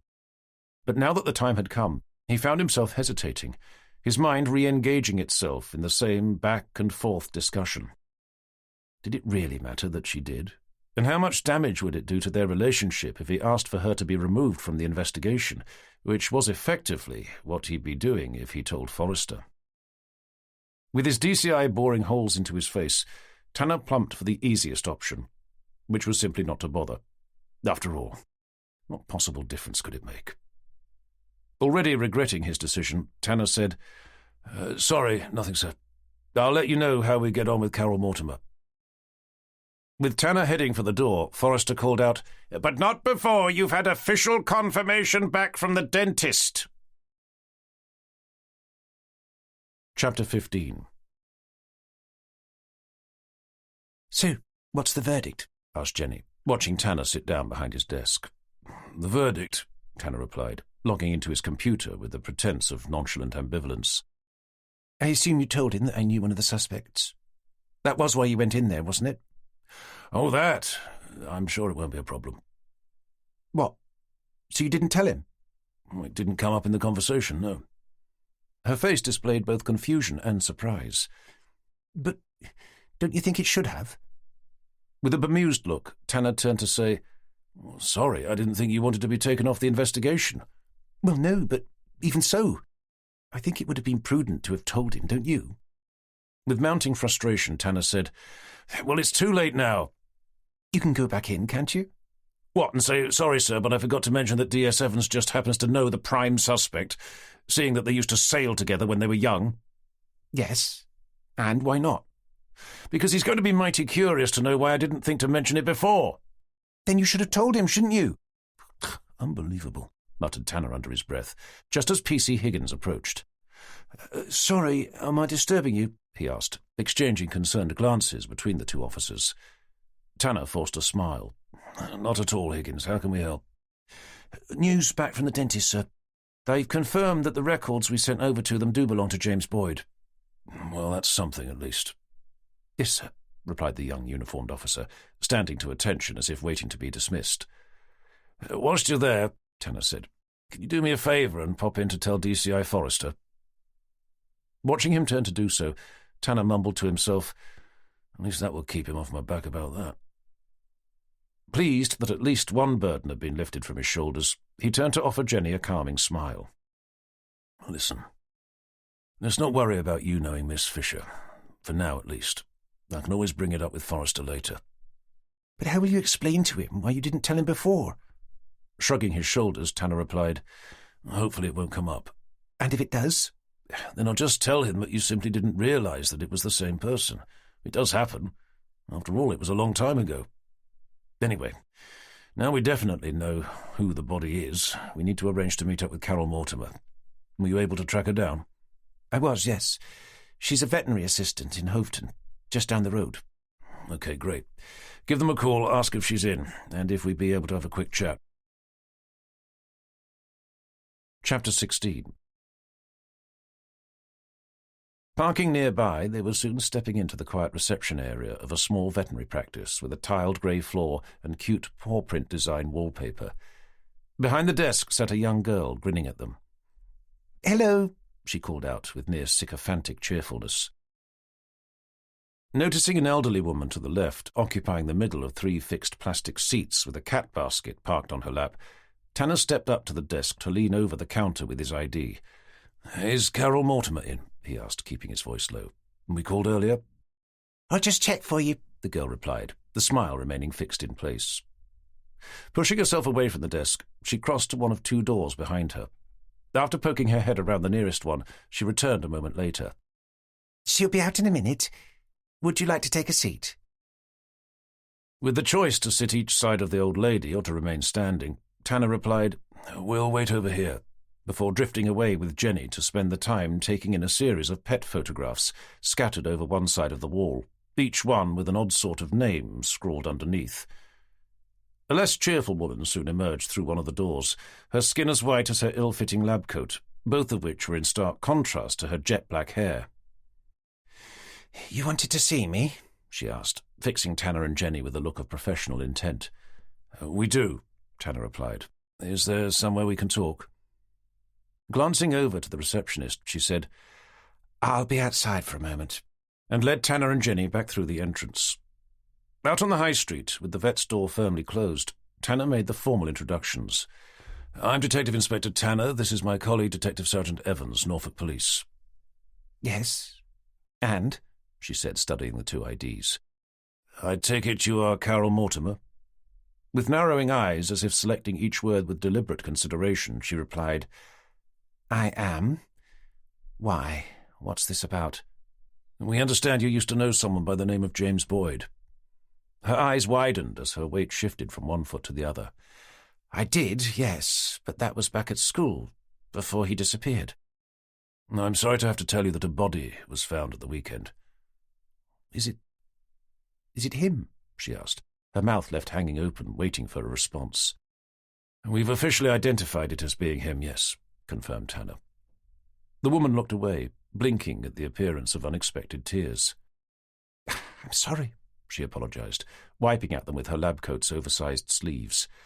"I wasn't expecting that." "And I'm sorry for being the bearer of such unfortunate news," Tanner responded. After a momentary pause, he said, "We understand you spoke to the police at the time of his disappearance." "They came around to my parents' house," she responded with a nod. "Can you remember what you told them?" questioned Tanner.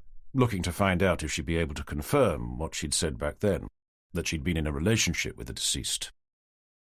"I really can't, I'm afraid," she replied, regaining her former stone-like composure. "We understand you went to school together."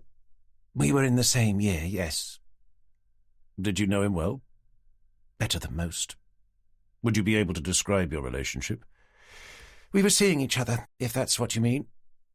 Tanner raised an eyebrow. "What about Kelly Fisher?" "What about her?" "We've been led to believe that she was his girlfriend." "Well, officially, I suppose. But he didn't love her." "He was in love with you instead, was he?" "That's what he told me." "What else did he say?" "That he was going to dump Kelly to go out with me instead." "So you were seeing each other behind Kelly's back?" "That wasn't my choice. I kept telling him to break up with her." "Did he?" "I don't know. He promised he would, after school that day, but I never saw him again." "How about the sailing trip to the Isle of Wight? Did you know anything about that?" "Of course. He'd been telling everyone he was going to go for months. He told me that he was going to break up with Kelly and take me instead. He was supposed to call me to let me know when he had, to arrange to meet me at his sailing club the next morning. But he never did." "Did you try to call him?" "I didn't know. I just assumed she'd managed to persuade him not to break up with her, like she always seemed able to." The sudden blast of a car horn distracted them. Glancing over to see a man apologize to the driver who'd almost run him over as he bounded across the road, Tanner returned his attention to the veterinary assistant. "What was Kelly Fisher like?" "She was a sporty type, very competitive. Not very bright, though." "Anything else?" "She was captain of the hockey team, or she was for a time." "Why, what happened?" "She was accused of attacking a hockey player from another school during an away game. Broke her collarbone, apparently." "Was she suspended?" Tanner asked, thinking he'd be able to confirm the story by checking with the school records. "I don't think so, but I do know that she was kicked off the team. I also remember that she denied it and told everyone that she'd quit because she'd been selected for some special sail training thing." With that tying in with what Jenny had told him about the junior national squad, he moved the interview on. "I don't suppose you can remember what you were doing the night James Boyd disappeared?" "I was at home with my parents, waiting for him to call."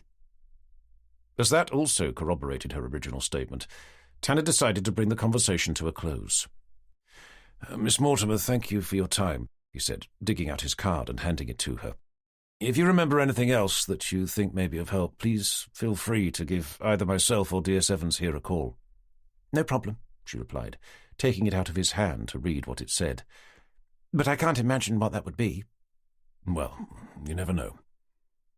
As Tanner led Jenny away, Mortimer called after him. "Mr. Tanner? Sorry, but may I ask what happened to James? I mean, how did he—" Tanner turned back to face her. "We're not 100% sure yet, Miss Mortimer. But that's what we're intending to find out." Heading back to the car, Tanner said to Jenny, "That all seemed to tie in with what we've learned from the original missing persons investigation." "Her description of Kelly Fisher certainly rang true, at least from my experience." A moment of silence followed, before Jenny said, "You never told me what Kelly said when you spoke to her." "Pretty much what she said at the time," came Tanner's rather curt response. "Would it be worth rechecking their alibis?" "After such a long time, probably not. Both said they were with their parents, which makes sense, given that they lived at home." "What about asking their brothers and sisters? I knew Kelly had a younger brother." "We could, I suppose, but I doubt it would make much difference, whatever they came out with." "Not if they mentioned something that contradicted what their parents had said." "Perhaps, but it wouldn't alter the fact they'd still be members of the same family. The emotional ties they have to the suspects are just too strong to make them reliable witnesses. The court would simply assume they'd say whatever they had to in order to protect their siblings." Reaching the car parked on the side of the road, Jenny stopped on the curb. "So what do we do now?"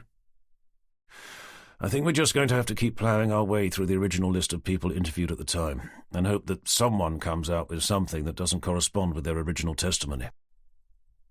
With his hand tucked under the door handle, he checked his watch. "But as it's gone 5:30, I suggest we head back to our boat. Maybe something will come to us over a bottle of wine." "Oh, shit!" Jenny stared down at her own watch. "What's up?" I'm supposed to be meeting Robert Ellison.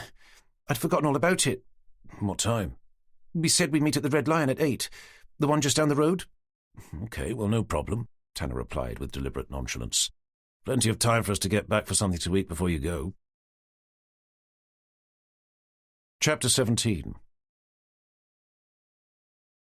Alan Dixon's pulse quickened as he turned his BMW 7 Series into a quiet tree-lined car park just off the edge of Ludham village. Beside him, with her office skirt riding tantalizingly high up her smooth, naked thighs, sat a girl he barely knew. Her name was Lorna Edwards. She worked in accounts, and she was married. She was also devastatingly attractive, and had a body he'd happily die for, figuratively speaking, of course. Apart from that, he knew little else about her. One thing he did know was that he fancied the pants off her. He had done since the day she'd ambled past his desk, one insipidly dull Monday morning just 2 months before. At that stage he'd not seen her face, just her perfectly formed heart-shaped bum, as it swayed first one way, then the other, like a hypnotist's pendulum. When he discovered her face to be as attractive as the rest of her, possibly more so, he knew he had to have her. Finding out later that same day that she was married was, for him at least, irrelevant. After all, so was he. He'd tied the knot a few years earlier. Surprisingly, it had made little difference to the way he found himself constantly chasing after women. Even more than he had before he'd proposed. He knew he shouldn't, but he didn't seem able to stop himself. It wasn't that he didn't love his wife. He did very much. The problem was that he didn't find her as attractive as he had done before they got married. He'd no idea why. She hadn't changed, not physically. He just found himself with a constant yearning to be with other women. Fortunately, he'd been blessed with above-average height, rugged good looks, and a razor-sharp sense of humour. The combination of all three allowed him to have just about any girl he set his sights on. Perhaps that was his problem. He'd become so used to being able to do so that by the time he decided to marry, he found himself unable to break the habit. For him, having sex with women he barely knew was a drug like no other, one that gave him such a high he was left with little choice but to do it over and over again, each time with a different woman. The more challenging the girl proved to be, the greater the rush he'd receive in return. That was where Lorna came in. She was possibly the most attractive woman he'd ever met. The fact that she was married made her doubly desirable, but it soon became clear that the challenge was far greater than he'd originally anticipated. Not only was she married, but she was happily so. However, after a few after-work trips down the pub with everyone else, where he'd plied her with alcohol whilst listening to her niggling little marital problems, he was soon able to persuade her otherwise, and, more importantly, that she deserved better. A few weeks later, and they were going out on their own together, and a goodbye kiss soon turned into more. But despite his very best efforts, she'd never allow him to go all the way with her, not in the back of his car, nor in any of the other places he suggested, forcing him to think of something a little more adventurous. Seeing the deserted, dimly lit car park he'd brought her to, she whipped her head around to glare at him. "You told me you were taking me somewhere special." "I am," he replied, offering her a disarming smile. "Well, I'm not doing it here," she snapped, locking her arms over her designer leather jacket. "Don't worry, I'm not asking you to. I'm not doing it up against a tree either." Turning the engine off, he swiveled around in his seat to face her. "Listen, I've always said that I'd never ask you to do anything you don't want to do. And I've always said that I'm not doing it in the back of a car, and that extends to where you park one." "I know. Now come on. I've got something to show you. If you don't like it, I'll take you straight home." Lorna took a moment to study his face, which she'd become increasingly fond of over the last couple of months. "Promise?" "I promise," he replied, pushing open his door. "Come on. It's not far." Following his lead, Lorna stepped cautiously out, staring about, her eyes searching the shadows that seemed to be lying in wait for them beyond the thick line of trees. Noticing her apprehension, Alan skirted around the car to close the door for her, before tugging open the one behind. Reaching in, he pulled out a small backpack. "Look, I've even bought refreshments." Nudging the door closed with his elbow, he opened the bag to reveal a large green bottle nestled up against 2 long, thin champagne glasses. "What are we celebrating?" Lorna asked, already sounding more relaxed. "Us," he stated with a reassuring smile. Closing the bag, he took her by the hand to lead her towards a gap in the trees, locking the car behind them as he did. Entering what was the narrowest of footpaths, they began following it, ducking their heads under a tangled web of overhanging branches. The further they went, the darker it became, until they eventually emerged into a clearing, strewn with empty beer cans, discarded fast food packaging, and other unsightly human detritus. "I sincerely hope this isn't what you dragged me all the way out here for," Lorna questioned, staring about with disgust. As a shadow began creeping its way over the clearing, Alan glanced up to see a dense grey cloud rolling its way over their heads. "Please don't rain," he begged, just as Lorna began tugging her jacket around her waist. "It's just over here," he said, the words tumbling out. Having come so far, he was desperate not to have to turn back now. Taking her hand once more, he led the way through a thicket of shrubs and trees, until they suddenly found themselves standing at the edge of a wide expanse of flat open water, stretching out as far as the eye could see.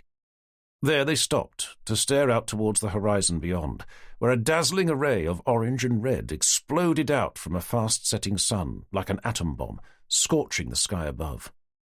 Hearing Lorna gasp, Alan smirked to himself. The stunning sunset was a most welcome addition to the scene he'd only previously been able to imagine. "There's a rowing boat over here," he said, guiding her eyes towards a tarpaulin-covered boat tied up to an old wooden jetty. "Is it yours?" she asked, still feeling hesitant. "It belongs to a friend," Alan lied, something which came naturally to him. Someone from work had told him about it. Neither knew who owned it. "But can we take it out?" she queried, gazing back out over the Broad. "He said we can," Alan replied, picking his way over towards it. Following, Lorna watched as Alan placed a careful step on the blackened wooden jetty. "Is it even safe?" "Should be," he replied, cautiously planting his full weight down onto it to begin creeping along, feeling the structure move underfoot.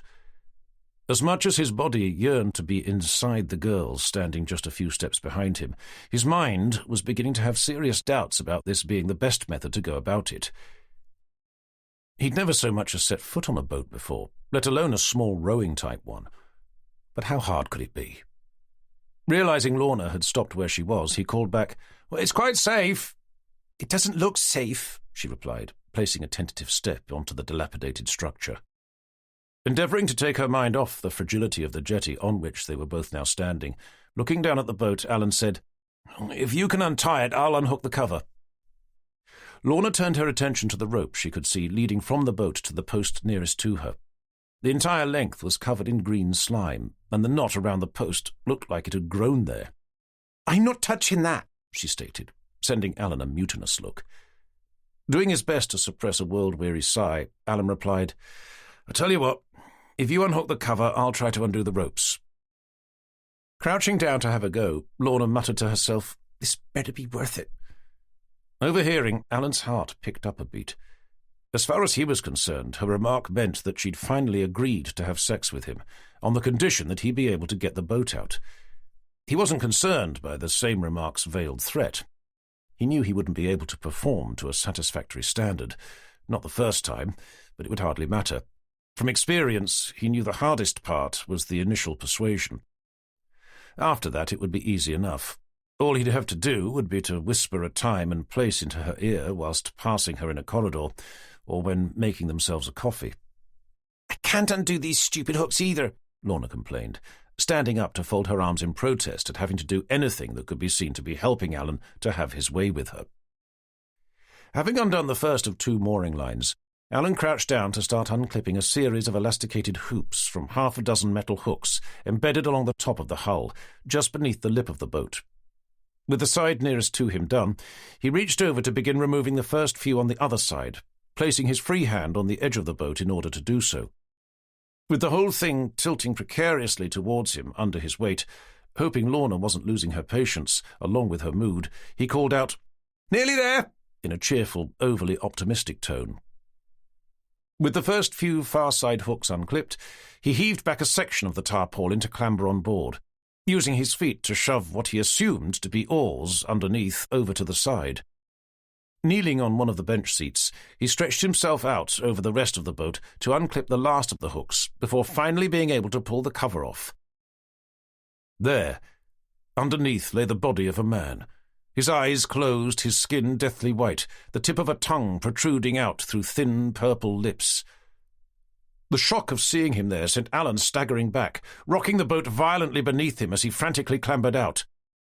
From the jetty staring down, Lorna lifted her hands to cover her mouth, watching the body's head roll first one way, then the other, as the boat lifted and fell. With the boat finally beginning to level out, the head came to an eventual rest at an odd sort of angle, facing up towards them. "Is he?" queried Lorna, her voice barely loud enough for Alan to hear. "He must be," stated Alan, as if certain of the fact. Lorna didn't reply, but instead turned to send Alan a questioning look. "Can't you see it?" Alan asked, leading her eyes down with his own. There, curving over the man's chest, was a thick steel rod, the lower half of which was buried deep into his stomach, out from which oozed thick, half-congealed blood. Lorna gagged, the foul taste of bile forging up into her throat. Just as her mind accepted the fact that they were staring down at a long-dead corpse, the tip of its tongue disappeared inside its mouth, and its eyes blinked open to stare up into her own. Only then did she let out an ear-bleeding scream. Chapter 18. Tanner was just beginning to contemplate the idea of having an early night when the call came. A body had been discovered inside a rowing boat, moored up on the banks of Hickling Broad. Making a note of the location, he was soon on the phone to Jenny. "Sorry to interrupt," he began, lifting his voice above the noise of a busy-sounding pub. "What's up?" came her somewhat jaded response. "A body's been unearthed, over near Catfield Common. Forrester wants us to take a look." There followed a momentary pause before her voice came back over the line. "Okay, if you can text me the location, I'll meet you there." Ending the call, Tanner took a moment to thumb out a message giving the details before grabbing his keys and coat and hurrying over to his car. Arriving to find Jenny climbing out of her Golf and giving her a half-wave through the windscreen, Tanner pulled up alongside. "Sorry to have ruined your evening," he apologised, closing his door. "Hardly your fault," Jenny replied, taking in the dimly lit car park, along with the dense line of trees that seemed to be crowding in around them. "We were running out of things to talk about anyway." The sudden blast of a siren made them both jump. Staring towards the entrance, they each held up a hand to shield their eyes from the headlights of the squad car swinging into the car park. Nodding over to acknowledge their arrival, Tanner turned his attention back to the task at hand. "Any idea how to get to the Broad from here?" "There must be a path that leads down to it somewhere," replied Jenny, glancing about. Pointing to where a nondescript car could be seen, with two white faces staring out through steamed-up windows, she said, "That could be it, over there." Following where he was being directed, Tanner could just about make out a narrow gap in the trees just past the car. As the two police officers slammed their doors closed, Tanner called over to them. "We're going to try to find the body. You two stay here for now. Have a chat with the couple in the car, find out how long they've been here, and if they've seen anyone come or go, preferably with a description." Seeing them nod their understanding, Tanner allowed Jenny to lead the way towards where the car was parked, and the space between the trees beyond. Doing their best to ignore the couple, who'd stopped gawping out of the window to begin frantically pulling on their clothes, Tanner and Jenny dug out their phones to access their torch apps. With beams of light bathing the way ahead, they ducked through the gap to begin picking their way along a footpath through the trees. Crossing a rubbish-strewn clearing, they skirted past a series of shrubs.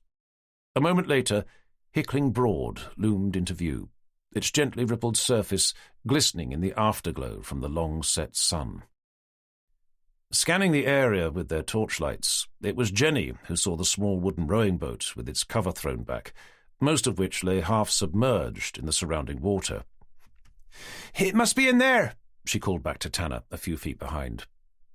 Placing a tentative foot on the jetty, being careful not to touch anything with her hands, she lifted herself up and shuffled her way along, shining her torchlight down into the boat as she did.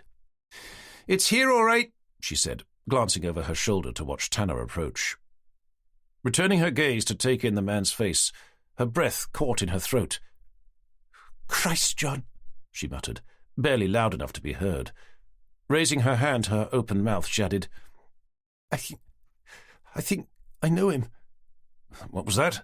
Queried Tanner, who'd only just reached the jetty. Jenny's eyes remained fixed on the body's pale, drawn face. I know him, she repeated, that time with more certainty. Tanner didn't know quite how to respond. Instead, he focused his attention on where he was placing his feet as he crept over the sagging jetty to where she was standing. It's Craig. Craig Jenkins, she continued, seeing Tanner appear beside her. He used to be in our junior sailing squad. The same one Kelly Fisher was in? Questioned Tanner, staring down at the body lying sprawled on its back, attempting to work out what had been hooked into the upper half of its abdomen. The very same, Jenny confirmed, unable to take her eyes off the face that seemed to be staring up at them, its eyes partially open. It was then that she saw him blink. At least she thought she did. Jesus Christ, she exclaimed, stumbling forward to begin clambering on board. I think he's still alive. Wait, what? With the boat rocking violently under her weight, she scrambled over the body towards his head. Once there, she knelt down to press 2 fingers against the side of his neck.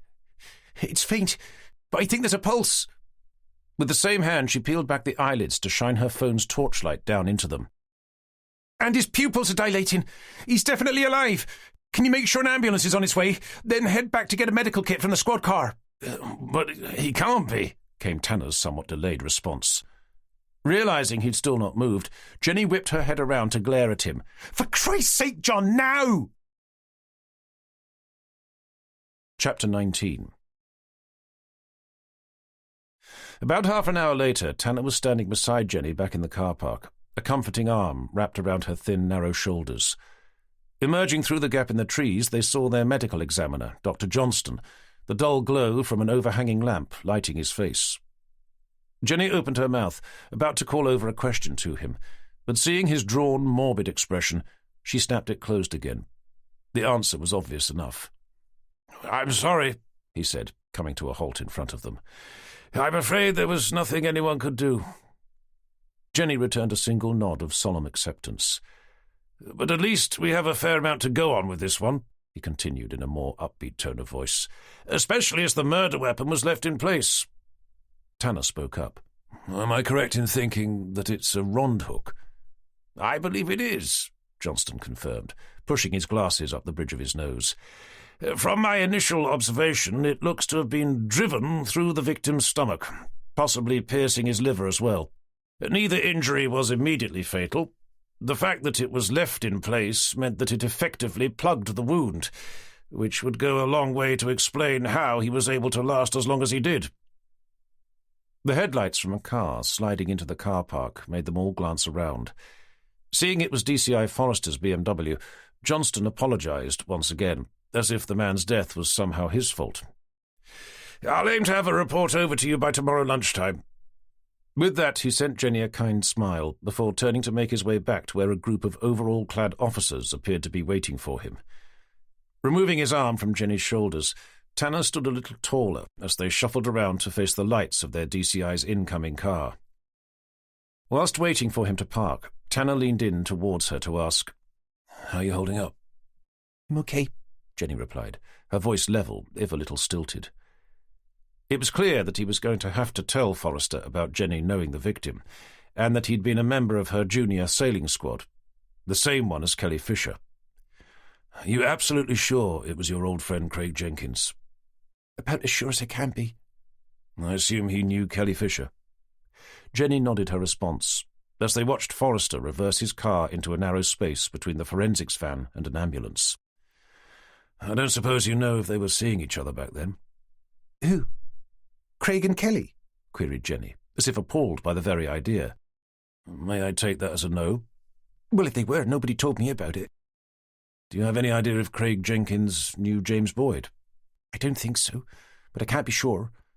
"You don't know if they were at school together?" "They may have been, I suppose." "And what about Carol Mortimer? Did Craig Jenkins know her?" "I'm sorry, I've no idea." "Okay, it's fine." Seeing Forrester lumbering his way over towards them, keeping his voice low, Tanner decided it was best to tell Jenny his intentions. Unfortunately, I'm going to have to tell Forrester about this, that you knew the victim. Probably about you knowing Kelly Fisher as well. Jenny replied in a similar hushed tone, albeit one marked by a strong undercurrent of resentment. I suppose you're going to recommend that I'm kicked off the case? This one, definitely, I'm afraid. Sorry. I don't know about the Boyd investigation. I suppose it depends if we decide that they're linked. They must be, surely. I'm not so sure. At the moment, the only thing that seems to connect the two is that both victims knew Kelly Fisher. And me, of course. Well, yeah, quite. But I think that unless some form of physical evidence is unearthed to indicate that Kelly Fisher had a hand, along with some sort of a motive for her having done so, then any link is tenuous at best. At least that's what I plan to tell Forrester. Hopefully that way he'll allow you to remain on the Boyd investigation, if only in the background. And then I suppose he'll assign that niece of his to work with you on this one. Well, that's up to him. Anyway, you better let me have a chat with him on his own. Maybe you can find out what that couple in the car had to say for themselves. Fine, muttered Jenny. Tanner watched in silence as she stomped away, heading over to where he could see the two officers who'd arrived shortly after them, chatting to each other, just inside the car park's entrance. With Jenny gone, he turned his attention to his approaching boss. "Evening, Tanner," he heard Forrester call out, still a few feet away. "Sir?" "So," the DCI said, coming to a halt and catching his breath. "I hear we have another body on our hands." "A white male, sir, in his late 20s, Tanner confirmed. "Any idea of the cause?" "It looks like someone impaled him with a rond hook." "A rond hook?" Before he'd arrived in Norfolk, some 18 months earlier, Tanner's response to the item in question would have no doubt been very similar. However, as he now had no less than 3 of them stored in the bow of his boat, he was able to give a suitably informed response. "They're similar to an anchor in size and weight, but instead of being used to catch on the seafloor, they're designed to secure a boat to an embankment." "And what makes you so sure he was killed by one of those?" "Because it was left inside him, sir."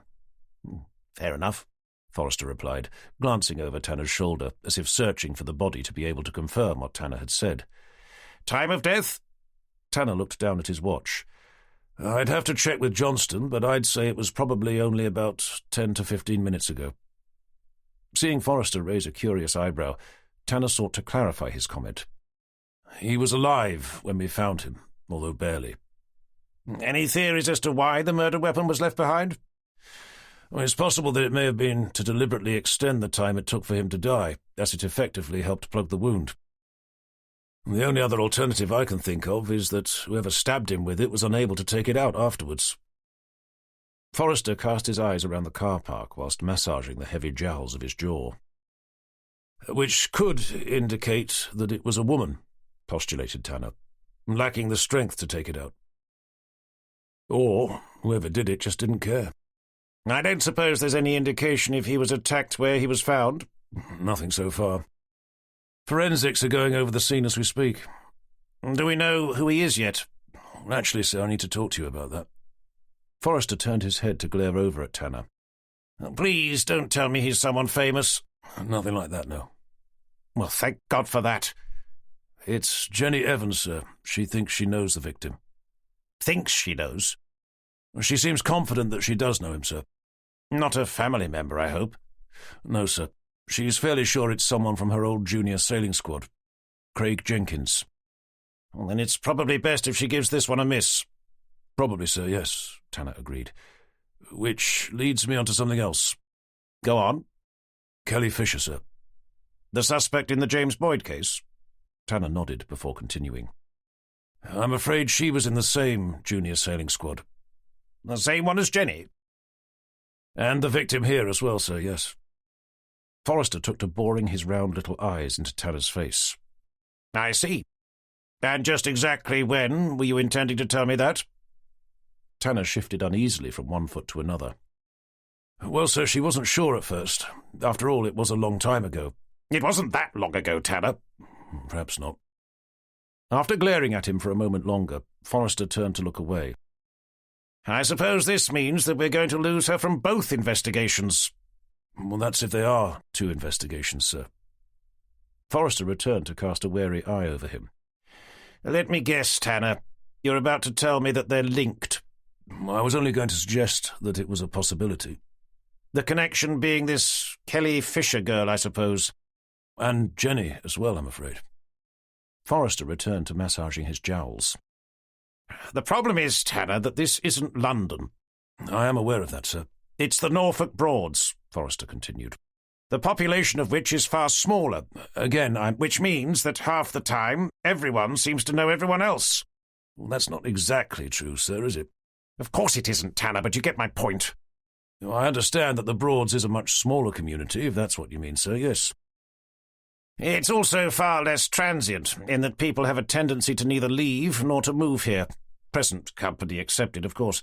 So just because someone happens to know two people who died some 15 years apart, it doesn't automatically mean we have a serial killer on our hands.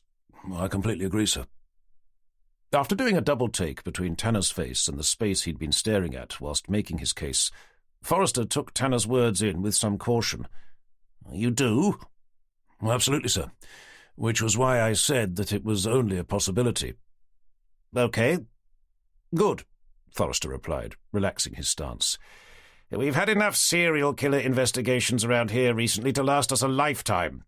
Which is also why I don't think Jenny happening to know one of the suspects from her childhood is necessarily all that important, sir. Realising that he'd not only been led up the garden path, but brought back down it again, Forrester narrowed his eyes at Tanner. I take it that means you're of the opinion that D.S. Evans shouldn't be taken off the investigation? No, sir. For her own safety, I think she should be. It's the other one I thought she might be able to remain working on, in the background at least, and only if the two continue to remain separate. Forrester took a moment to think about that, glancing around at the various emergency vehicles. When he saw Jenny over by the entrance, deep in discussion with the two uniformed officers, he looked back at Tanner. If I agree, I assume you'd be happy for me to give D.I. Cooper the lead on the Boyd case, with D.S. Evans working underneath him?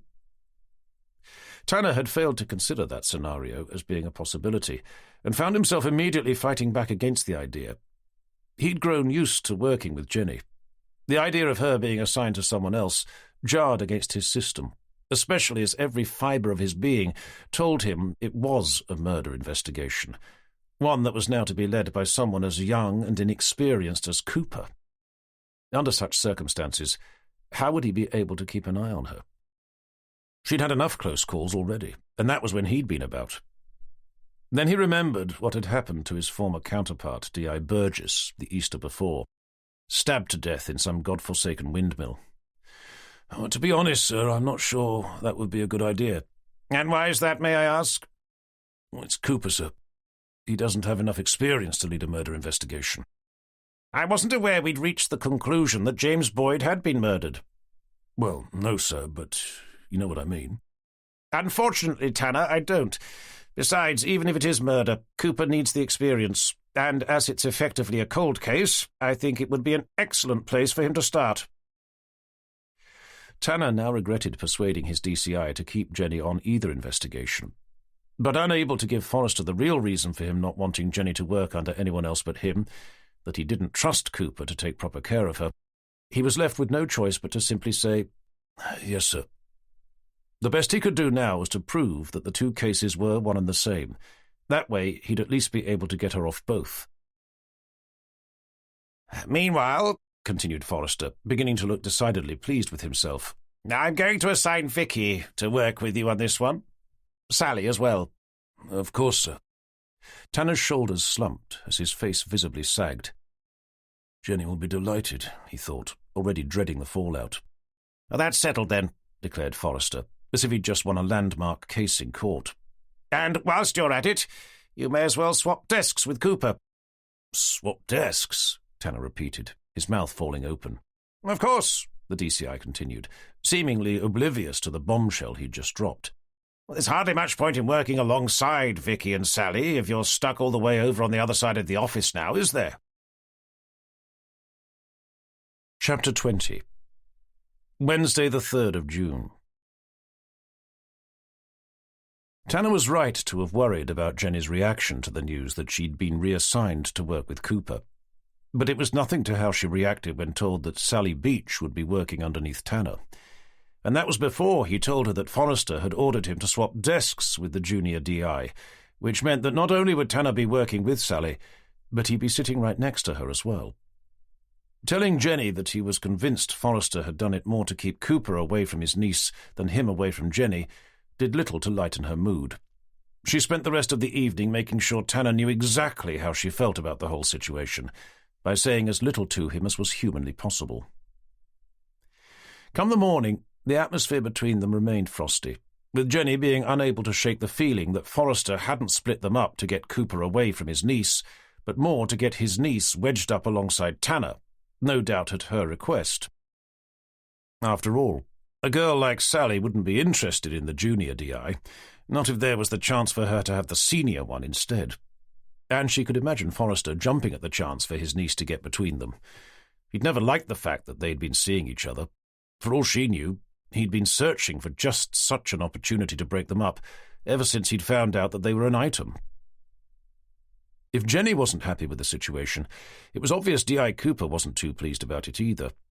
As Tanner and Jenny pushed through the double doors into the main office, they saw him standing by his desk, removing various items from one of the drawers to drop down into a box, looking every bit the sulking toddler who'd been told to put his toys back into the pram, having only just thrown them out. Sally, meanwhile, was perched on the edge of her chair, typing away with great gusto, as if giving an enthusiastic piano recital of Beethoven's Ode to Joy. "You'd have thought Cooper would have been pleased to have his own murder investigation," posited Tanner. "He's probably more upset that he won't be able to continue with his endeavours to climb into little Miss Beach's pants, which is what you're no doubt looking forward to." "Oh, come on, Jen," Tanner protested. "I'll put the coffee on, shall I?" Jenny replied, sending him a smile that was as wide as it was fake, before spinning away to the kitchen, leaving him staring hopelessly after her. With most of Tanner's morning spent moving from one desk to another, leaving everyone else to begin making their own psychological adjustments to the new office dynamics, it didn't seem long before the post-mortem report for the body found inside the rowing boat came through. After a brief consultation with Forrester, Tanner was soon standing alongside him in front of the whiteboard, ready to begin an office-wide briefing. "If I can have everyone's attention," the DCI called out, his robust voice carrying effortlessly to the back of the room. He waited a moment for the various conversations surrounding him to subside. "As I'm sure you all know by now, the body of a man was uncovered yesterday evening over by Hickling Broad. He's since been identified as Mr. Craig Jenkins, and the post-mortem report has concluded that he was murdered. So I'm afraid it's all hands on deck once again. The reason for shuffling personnel around a little this morning is because D.S. Evans knows the victim. It's for that reason that D.I. Tanner will be working on this investigation with D.S. Gilbert and D.C. Beach. D.I. Cooper has been reassigned to cover the investigation into the body found at Barton Broad over the weekend. And before anyone brings it up, yes, I am fully aware that the two cases share a connection in the form of—" Forrester cast his eyes over at Tanner, asking for the name. "Kelly Fisher, sir." "Kelly Fisher," repeated Forrester, "who we believe knows our most recent murder victim and the young man found at Barton Broad. But apart from that, at this stage, there's nothing to suggest the two cases are linked.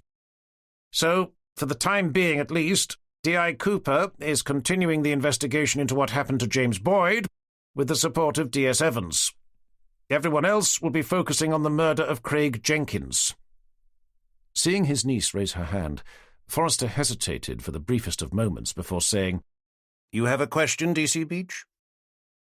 "Isn't Kelly Fisher one of the suspects in the investigation into James Boyd, the body found at Barton Broad?" "I believe she is, yes. Why?" "Doesn't D.S. Evans know her as well?" The question sent a wave of muttered comments flying around the room, as Jenny blushed with furious indignation. Forrester, raising his hands in a bid to placate his audience, nodded. "I'm told she does know the suspect," he confirmed, "but only from her childhood." "But still," continued his niece, revelling in the moment, "shouldn't she be taken off that case as well?" Forrester narrowed his eyes over at her. "In an ideal world, perhaps. However, with two serious investigations ongoing, we're short-staffed as it is." Finding Jenny in the audience, perched on the end of her desk with her arms folded, and seeing the furious colour of her face and how her eyes seemed to be endeavouring to drill holes in the carpet, Forrester thought it wise to help bolster her spirits. On top of that, D.S. Evans is a damned fine detective, one whose services have proved invaluable over the last couple of years. Consequently, she's someone who, quite frankly, I am not prepared to do without. A ripple of agreement followed. There were few people in the office who didn't like Jenny, whilst the opposite was beginning to prove true of Forrester's niece. Sally closed her mouth rather abruptly, allowing her uncle to continue. So anyway, I'm going to hand you over to D.I. Tanner, who will be briefing you on what we know so far in relation to Craig Jenkins. Tanner? Thank you, sir. Tanner stepped forward. At around 9:30 yesterday evening, we received a call that a body had been found hidden inside a rowing boat near a public car park on the banks of Hickling Broad. The call was placed from a nearby public phone box by a woman who, despite being asked several times, refused to leave her name. Furthermore, judging by the quality of the call, it's considered likely that she was attempting to disguise her voice. For both reasons, we're treating the call itself as suspicious, and have sent the recording off to forensics for analysis. With any luck, they'll be able to give us some sort of an idea as to the caller's identity, at least her age and social demographic. As DCI Forrester has already mentioned, we know the victim to be 29-year-old Craig Jenkins. A wallet belonging to him was found at the scene, and his dental records have confirmed his identity. Tanner turned to gesture up towards the top of the whiteboard. There, a photograph had already been fixed, that of a young man wearing a formal black tie, his hands wrapped around an elaborate trophy, whilst he beamed a victorious smile at the camera. Mr. Jenkins was an architect working for a company called Harris and Atwood, based over in Norwich. Recently married, thankfully with no children, he lived with his wife down the road in Horsted. D.S. Evans and I were first to arrive at the scene, where we found him half hidden inside a seemingly disused rowing boat. Taking a file out from under his arm, he pulled out a photograph, graphic in nature, that had been taken looking down at the body, still lying inside the boat. Fixing it to the whiteboard, directly underneath the one of him carrying the trophy, Tanner stood back to allow everyone else to see, whilst taking a moment to study it for himself. This here, he said, directing everyone's attention to a curved metallic object which hovered vertically over the body's chest, is a rond hook, an item similar to an anchor, normally used to secure a boat to a riverbank. The item had been passed through his stomach, puncturing his liver to the left. As you can see for yourselves, the weapon was left in place. Whispered mutterings circled the room. We don't know exactly why, Tanner continued, but the post-mortem report says that it was wedged in with some force. It may have been difficult for the assailant to remove. More muted conversations could be heard. As I can hear some of you suggesting, that could tie in with the anonymous caller being a woman, who may have found herself unable to pull it out again.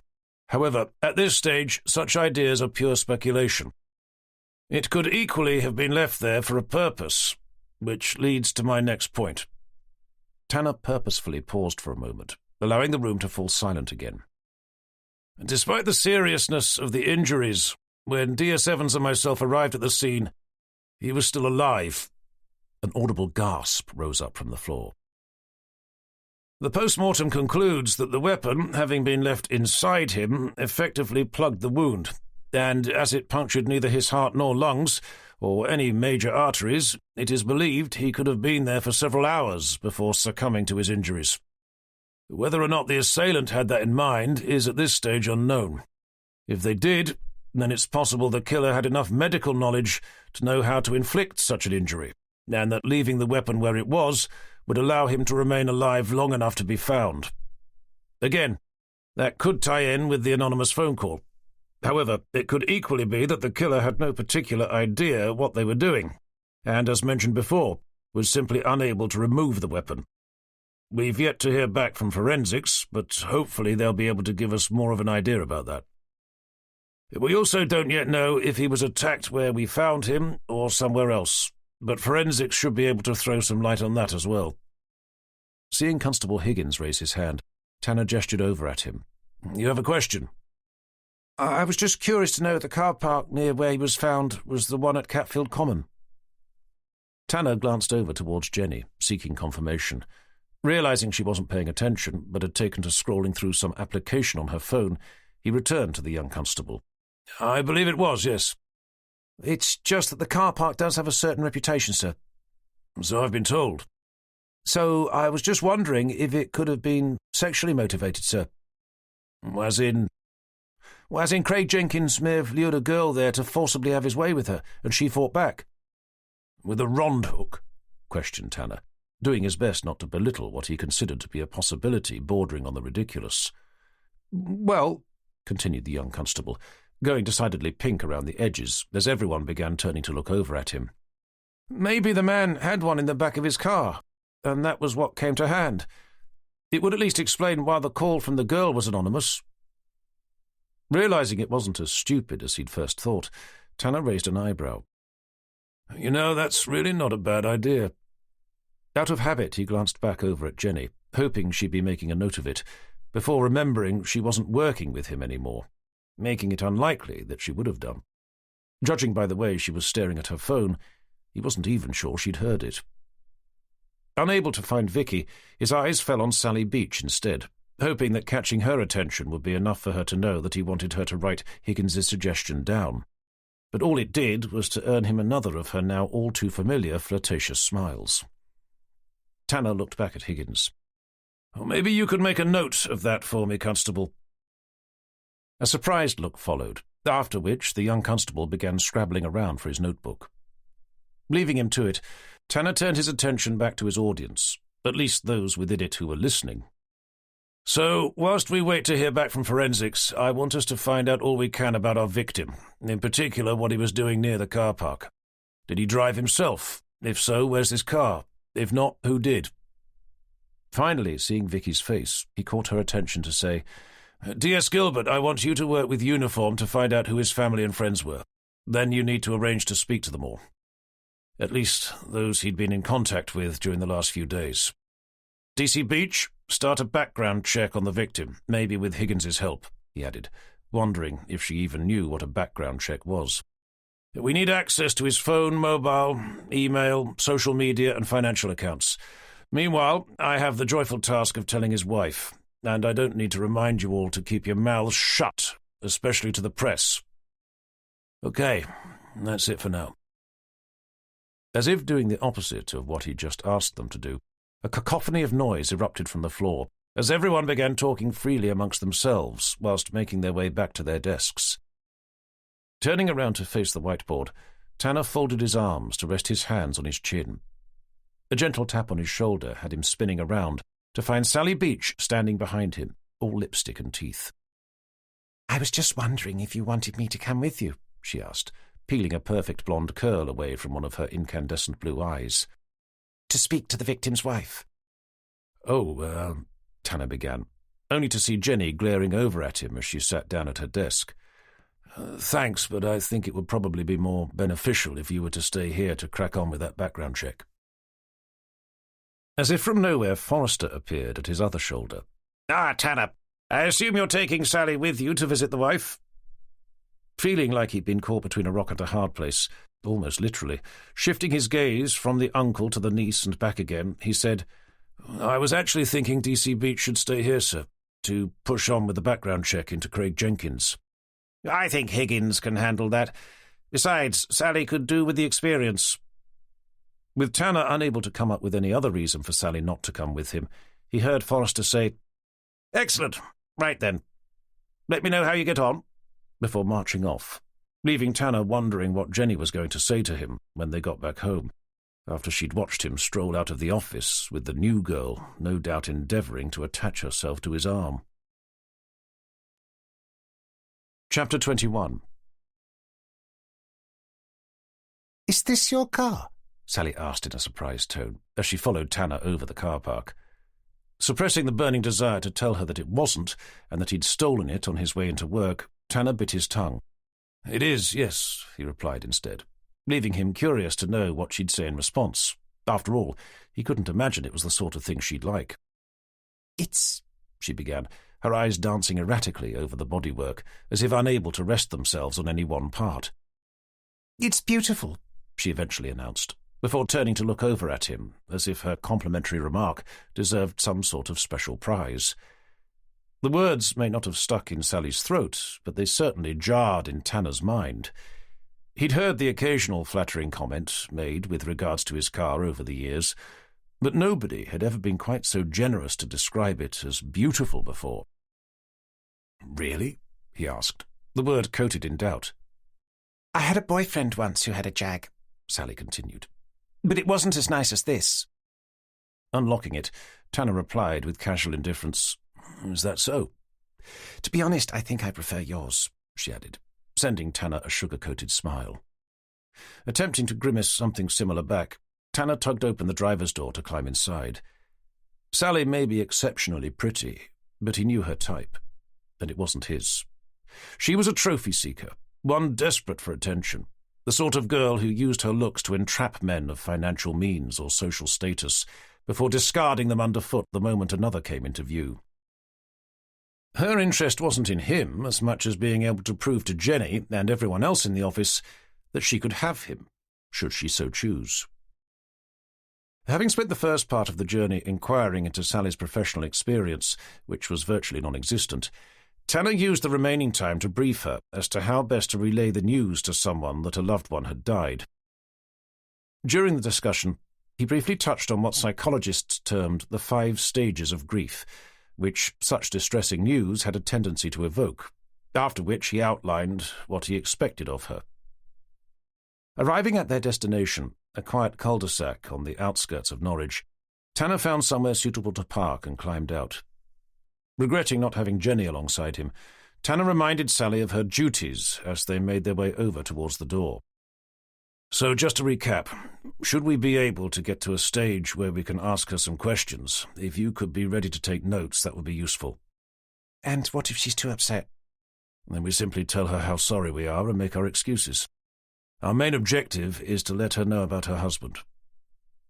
Stepping up to the door, Tanner pressed the bell before turning back to the new girl. "It depends how she takes the news." Hearing the sound of approaching footsteps, Tanner pulled out his ID, gesturing Sally to do the same. The door soon opened to reveal a woman with a long, thin face, staring out at them through a pair of deep-set brown eyes. "Mrs. Jenkins?" Tanner inquired. "I am, yes." "My name's Detective Inspector Tanner. This is my colleague, Detective Constable Beach, Norfolk Police."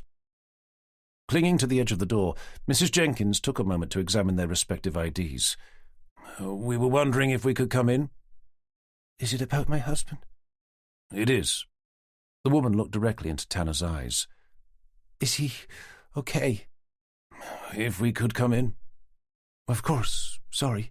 She apologized, spinning around to lead them down a gloomy hallway. "May I get you something to drink?" she asked, calling over her shoulder as they followed her into a small dark kitchen with unfashionable wooden units and a cheap Formica work surface. "Nothing, thank you," Tanner replied. Despite his answer, Mrs. Jenkins asked, "Tea or coffee?" whilst lifting the kettle to begin filling it up. Forced to assume she'd not heard him, or possibly that their presence and the news they had concerning her husband had left her desperate to keep her mind focused on something else, Tanner waited for her to turn the tap off. "Coffee, thank you," he eventually replied, gesturing over to Sally to say the same. Instead of following suit, Sally muttered, "Nothing for me, thanks," while staring about the somewhat grotty kitchen with a disapproving air. With cupboards and drawers being frantically opened and closed, Mrs. Jenkins persisted. "Milk and sugar?" Just milk, thank you," Tanner replied, pleading with his eyes for Sally to stop staring about as if the entire kitchen was crawling with maggots. "You said you'd heard from my husband?" the woman asked, raising her voice over the steadily rumbling kettle. Reaching the conclusion that it might be easier for her to hear the news whilst keeping herself busy, Tanner drew in a breath. "Mrs. Jenkins, I'm afraid we have some upsetting news for you." With the woman showing no signs of responding, he continued by saying, "Yesterday evening, a body was discovered over at Hinkling Broad." Tanner watched as she leaned over to open a fridge door and pull out a bottle of milk. Beginning to wonder if she could hear him over the noise of the kettle, he raised his voice slightly to say, "Mrs. Jenkins, we have reason to believe the body is that of your husband, Craig Jenkins." Ditching the bottle on the side, Tanner saw her hand reach up to a cupboard above her head to grab the door's handle. But instead of pulling it open, she took hold of it as if for support, her head rolling forward as she did. With the kettle now boiling furiously, the thermostat finally clicked itself off, leaving the room to descend into an oppressive silence. She remained where she was, her outstretched hand latched on to the cupboard's handle, like an exhausted climber catching her breath. Unsure what to say next, Tanner happened to catch Sally's eye, but all he got in response was an ambivalent shrug. Tanner was about to ask Mrs. Jenkins if she'd like to sit down, when she lifted her head to resume the task of opening the cupboard to remove a large jar of sugar. Leaving it on the side, she poured the contents of the kettle into 2 mugs. "Did you say 1 sugar or 2? She asked, her voice a facade of cheerful hospitality. Tanner knew she was only asking to deflect the news. "I'm truly sorry, Mrs. Jenkins." "Of course. You said milk, no sugar. How stupid of me." Turning to face them, a mug in each hand, with lines of mascara running down the sides of her face, it was obvious she'd been crying in silence. As she approached, her attention focused on the mugs. One of her knees buckled underneath her, sending steaming coffee cascading over the sides. Rushing forward, Tanner rescued a mug with one hand, whilst using the other to guide her into the nearest chair. Leaving the mug on the table, he pulled out the only other chair to sit down opposite her, leaving Sally standing awkwardly behind him. Just as he was about to say again just how sorry he was, Mrs. Jenkins suddenly blurted out, "He started having an affair with someone, you know." Curious to find out more, Tanner leaned over the table towards her. "What makes you think that?" "It was his phone. It had started bleeping all the time. Before then, you wouldn't have known he even had one. And then last night it rang, just as he was walking in the door. He said it was work, but took the call outside. He'd never done that before. And then, when he came back in, he said he'd left something important back at the office and had to go back for it." "By car, I assume?" Seeing her nod, Tanner asked, "I don't suppose you could tell us the make and model?" "It was a Saab. I've no idea what type." "Colour?"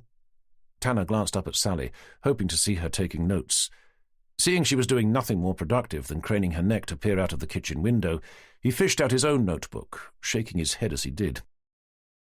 "Dark blue," the woman continued. "When he didn't come home, I thought he'd left me for someone else. That's why I didn't call the police." "I don't suppose you were able to overhear any part of his phone conversation?" "I only heard him say that he'd be there in 10 minutes. That's how I knew he'd lied to me about having to go back to the office for something." "Do you have any idea who the caller might have been?" "I don't know." "And the time?" "It must have been around about 6:30, maybe a little later." Tanner thought for a moment. "Did he have any interests outside of work?" She shook her head. "He's never been much of a one for going out. He's always been happy enough to spend his evenings in front of the TV." "What about sailing?" The woman glanced up with a confused frown. Realizing he was going to have to clarify his question, Tanner added, "We understand he was quite keen when he was young." "Oh, you mean dinghy sailing?" "Yes, well, that was before we met. He hadn't been for years, not since we got engaged." "I don't suppose you know if he'd kept in contact with any of his friends from back then?" "I've no idea. Maybe online." "But not in person?" "As I said, he hardly ever went out." "But he did occasionally, though?" "Well, occasionally, yes, but not for a long time." Tanner took a moment to collect his thoughts. "We understand your husband was an architect?" Staring at the contents of her mug, she nodded. "May I ask what you do?" "Me?" she asked, looking up. "Do you work?" "No, not anymore," she replied, lowering her head once again. "I used to, of course, but then I became—" She stopped mid-sentence, fresh tears welling up in her eyes.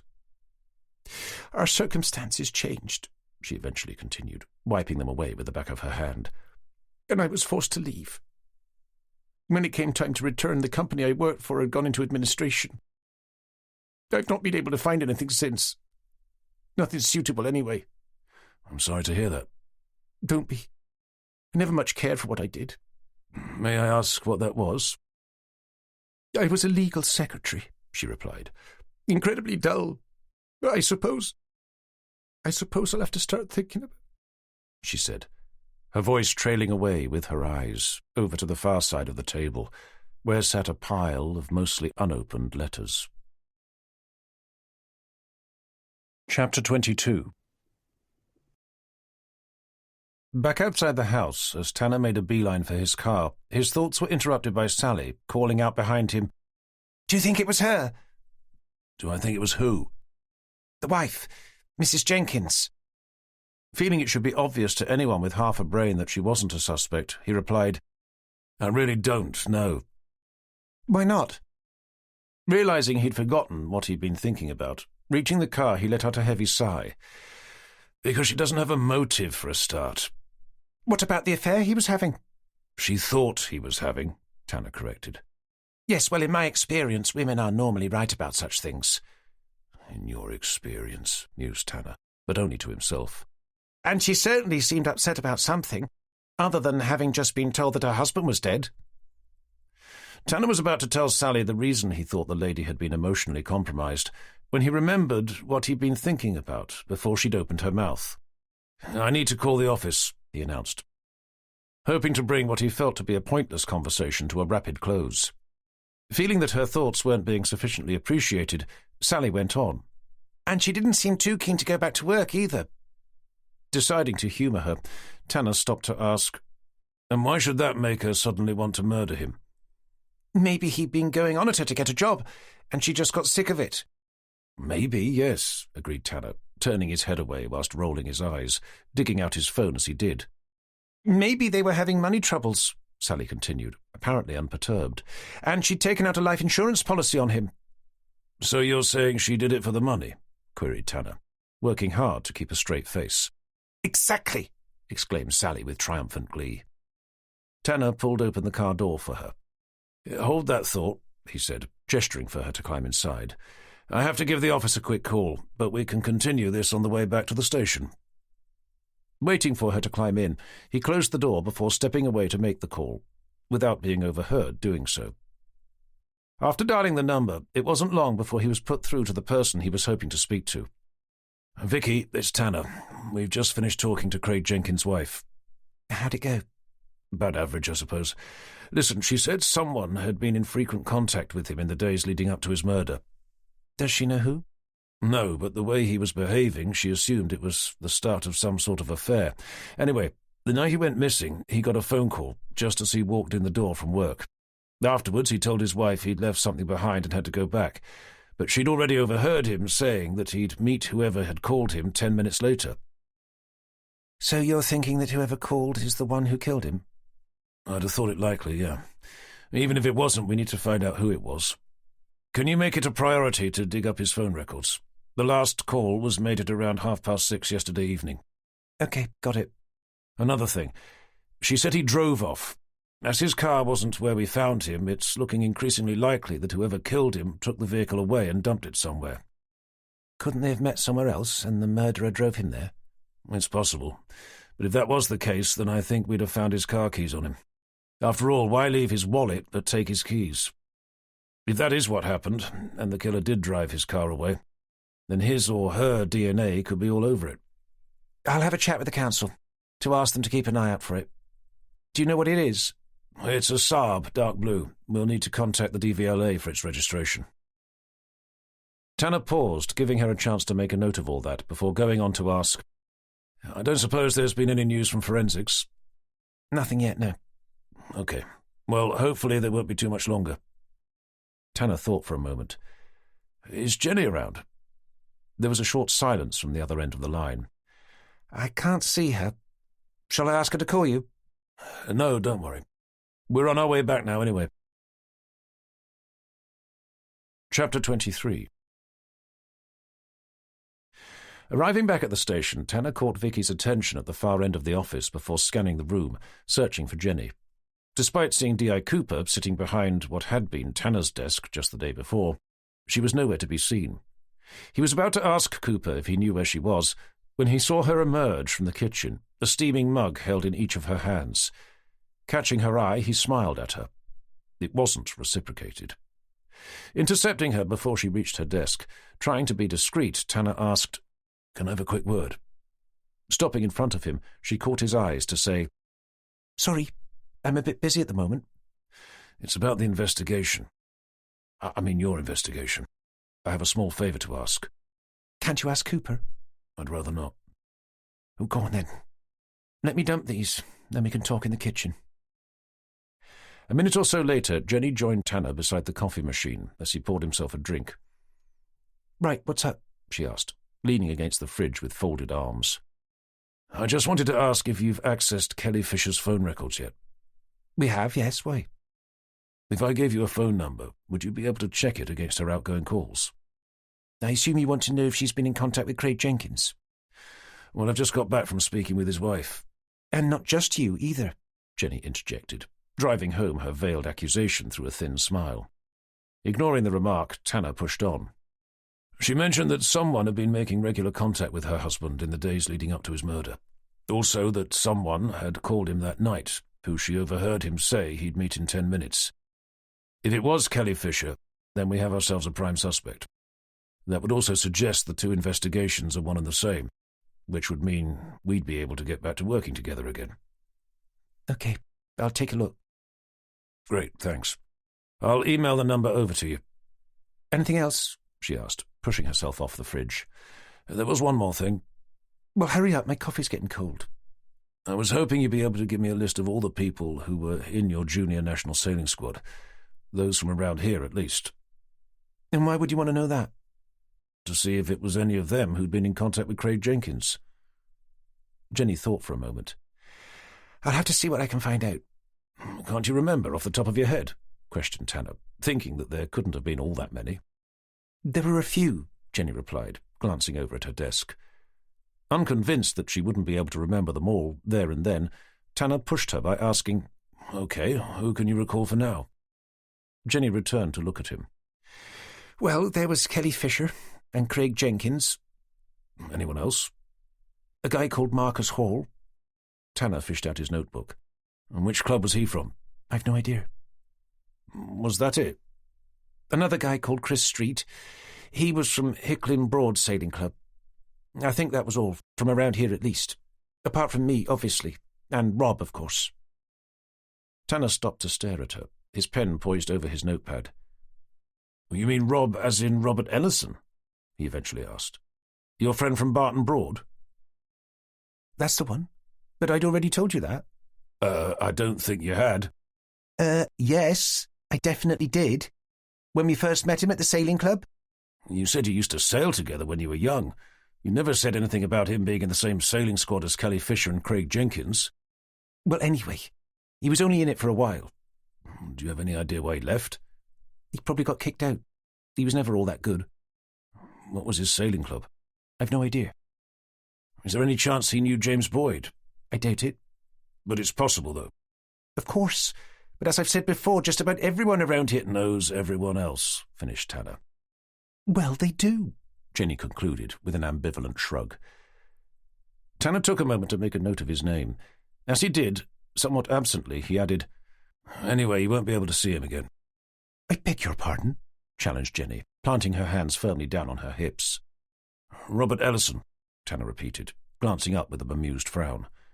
"You won't be able to see him again, at least not until the investigation is over."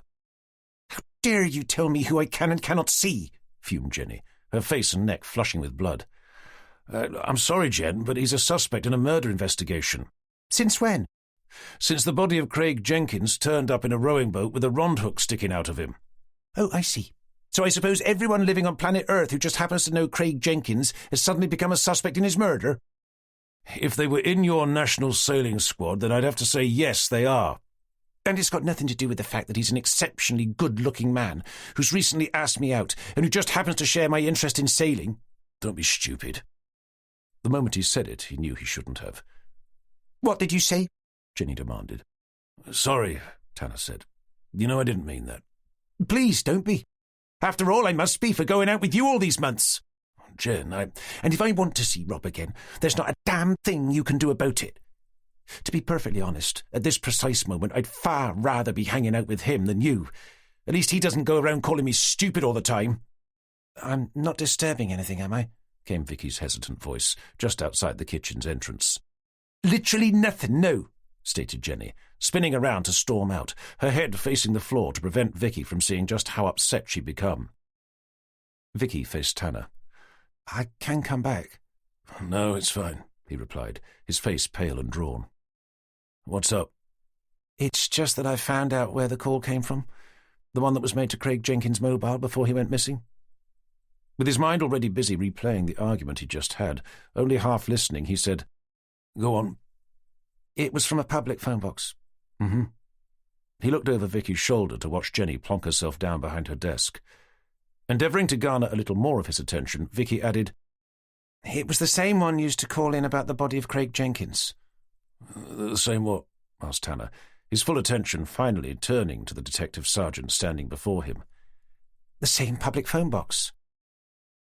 As his mind wrapped itself around what that could mean, Vicky continued. "It can't be a coincidence." "It could be, but I'd have to agree with you. It does seem unlikely. I assume you know which one it is?" "It's the one in Catfield." "That rings a bell." "It's the village next to where Craig Jenkins was found, near Hickling Broad." "I suppose that would lend itself to the idea that our mystery lady caller had simply stumbled over the body, and that was the nearest payphone." "But it wouldn't explain why the person who'd called him just before he disappeared happened to use the exact same one." "No, I suspect you're right. It's more likely to have been the same person." "Do you think it's worth getting forensics down there to check for prints?" "What, inside a public phone box?" Vicky shrugged. "It's a long shot, I know. But they can't be used all that much. Not these days, at least." "Okay. It's worth a go, I suppose. I think it would also be worthwhile sending a couple of uniforms down to ask the local residents if they saw anyone using it at around 6:30 yesterday evening, as well as whenever it was that the anonymous call was made. But I'm going to have to clear all this with Forrester first." Chapter 24. "Ah, Tanner!" exclaimed Forrester, seeing his senior DI's head appear through the door. "I was just about to call you over. The forensics report has come in for that body you found in the rowing boat." Tanner stepped inside, closing the door behind him. "Anything of interest, sir?" "Actually, yes, there is," Forrester replied, returning to his computer screen. With Tanner standing behind one of the chairs in front of his desk, Forrester looked up at him to ask, "Is there any particular reason why D.S. Evans's prints and DNA have been found plastered all over the body?" Recalling the moment they found Craig Jenkins, Tanner jumped in with, "Well, that's because of what we discovered, sir, when we arrived at the scene."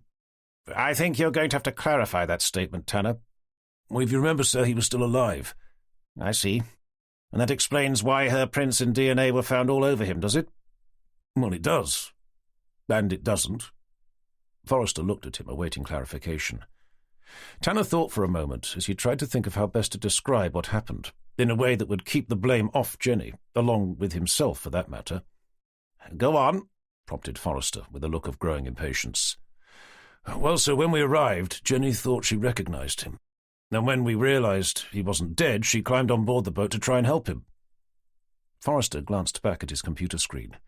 "But the report says they even found her prints on the murder weapon." "Well, then she must have touched it when trying to help him." "The guy had an anchor buried inside his chest, Tanner. What exactly did she think she'd be able to do? Pull it out and stick a plaster over it?" Deciding that it probably wasn't the best time to correct him, that the murder weapon was a rond hook, and it wasn't buried inside his chest but had been driven into the man's stomach, still endeavouring to come to Jenny's defence, he replied, "Well, I think it was just an instinctive reaction, sir, given that she knew him and everything." "That's all well and good, Tanner. But by doing so, not only has she contaminated the crime scene, but she managed to do so in such a way as to make it look like she killed him." "Yes, well, in hindsight, sir, it probably wasn't the most sensible thing for her to have done." "In hindsight, Tanner, you bloody well should have stopped her." "Yes, sir, of course, but it all happened very quickly." "Couldn't you at least have told her to put gloves on first?" Again, sir, it all happened very quickly, so you said, Tanner. And now we're stuck with a murder victim who not only does Miss Evans know, but has her DNA and fingerprints all over him. More than a little perturbed to hear him refer to Jenny without her rank, Tanner blurted out, "It was my fault, sir. As you said, I should have stopped her." "Yes, well, at least we had the good sense to take her off the case, I suppose." Realizing Forrester was probably thinking more about how he was going to explain the situation to his own superiors, Tanner sought to further reassure his DCI that they'd taken the correct measures by adding, "And as soon as we found out she knew the victim as well, sir." "Quite. However, she still knows the woman who remains the main suspect in the cold case she's working on with Cooper. What was her name again?" "Kelly Fisher, sir." "Which is beginning to make me a little nervous." "I'm sure that isn't an issue, sir." "Unless the two cases do turn out to be connected, of course," muttered Forrester. "But there's still nothing to suggest that they are." "You mean apart from Kelly Fisher knowing James Boyd and Craig Jenkins, and Miss Evans knowing Craig Jenkins and Kelly Fisher?"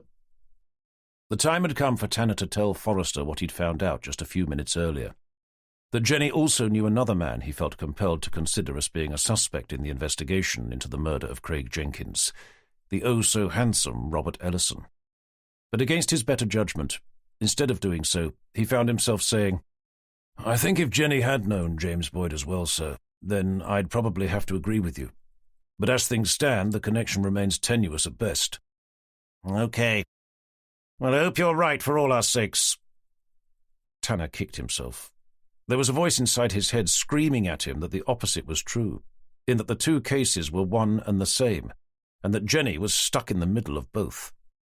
"Anyway," Forrester continued, "have you been getting on with our most recent murder investigation? I assume that's why you came in here." "We seem to be making progress, sir.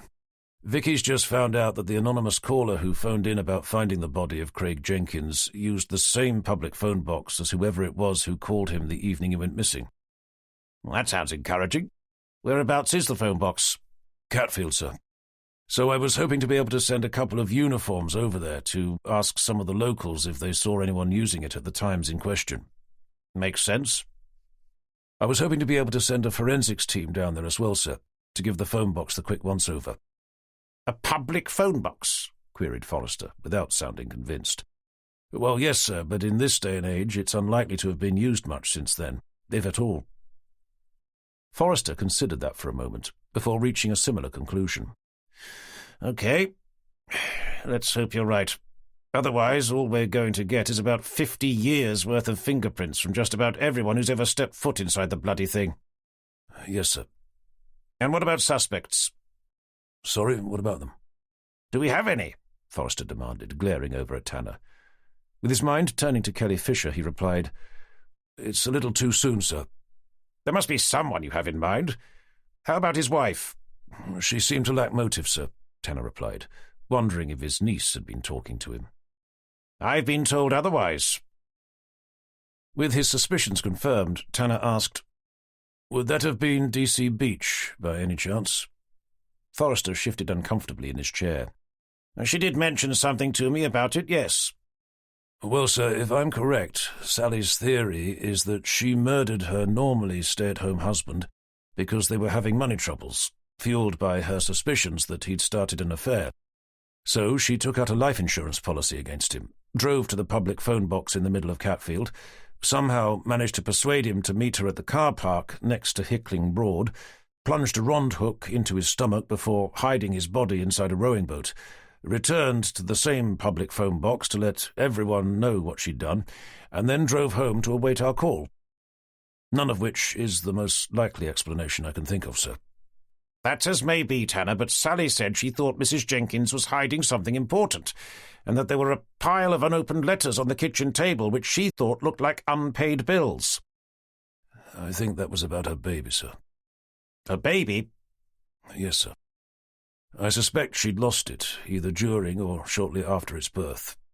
That would explain any money troubles they'd been having, as she was struggling to find the motivation to start working again. But that's no reason to murder her husband." "I see. And you're sure about this baby thing?" "Well, sir, she didn't say so specifically, but it was implied.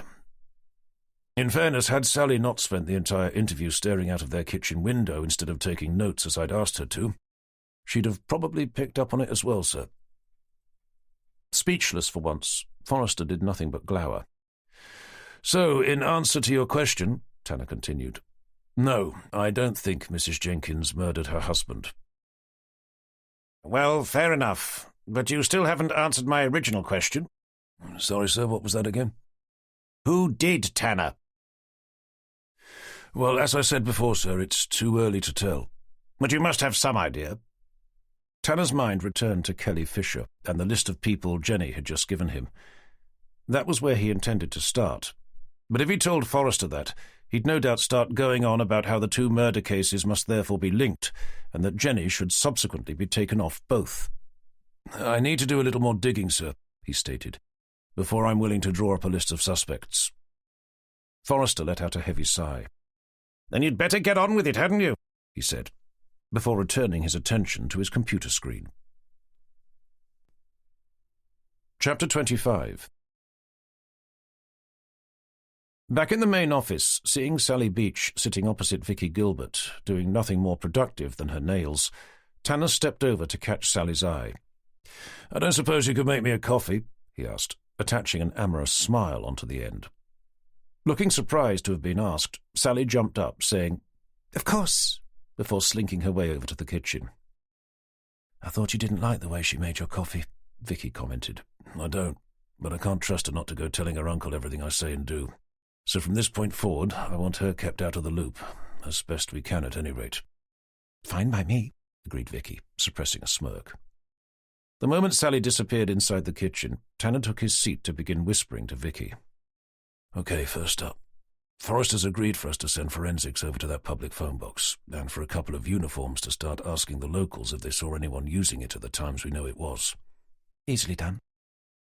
Tanner retrieved his notebook to open it to the most recent page. Handing it over to her, he said, Then I want us to arrange to meet with these people. Vicky glanced down the list. Who are they? They're Jenny's friends from her junior sailing squad days. Okay, no problem, but why the secrecy? Because I don't want Forrester finding out. But why not? Forensics found Jenny's prints and DNA all over Craig Jenkins' body. You mean he thinks Jenny murdered him? Tanner shook his head. Nothing like that, no. She managed to contaminate the crime scene when she recognized him and went to help, for which I can hardly blame her. But it was a mistake nonetheless. Mine as well, for that matter. And I get the distinct impression that Forrester is looking for an excuse to have her kicked off her current investigation as some sort of punishment. So I'm very keen for him not to reach the conclusion that Cooper's case and mine are one and the same, else he will. Am I to assume you think they are? To be honest, I'm finding it difficult not to. Especially as just about everyone involved in both knows everyone else, and all from the same place as well. Where's that? Jenny's old junior sailing squad. It's not exactly helping that she's decided to get chummy with one of them either. Vicky glanced down the list, leading Tanner to point out the name. Robert Ellison. We met him at Barton Broad Sailing Club on Sunday. He was the one who drove the safety boat when they found the body of James Boyd. They've already been out for drinks together. Is that what you two were arguing about earlier? I told her she wouldn't be able to see him again, Tanner replied, allowing his eyes to drift over to where Jenny was sitting, scowling at her monitor. I bet that went down well. No. Well, probably not my finest hour, Tanner conceded. So anyway, if we can keep it under wraps for now, that would be useful. Okay, but I'm not sure how we're going to do that. If we're not at our desks for days on end whilst we go around interviewing all these people, Forrester's soon going to wonder where we are. I was thinking that if we can arrange to meet them within the shortest time period possible, I'd conduct the interviews and you could stay here to cover for me. And what am I supposed to say when he asks where you are? Tanner shrugged.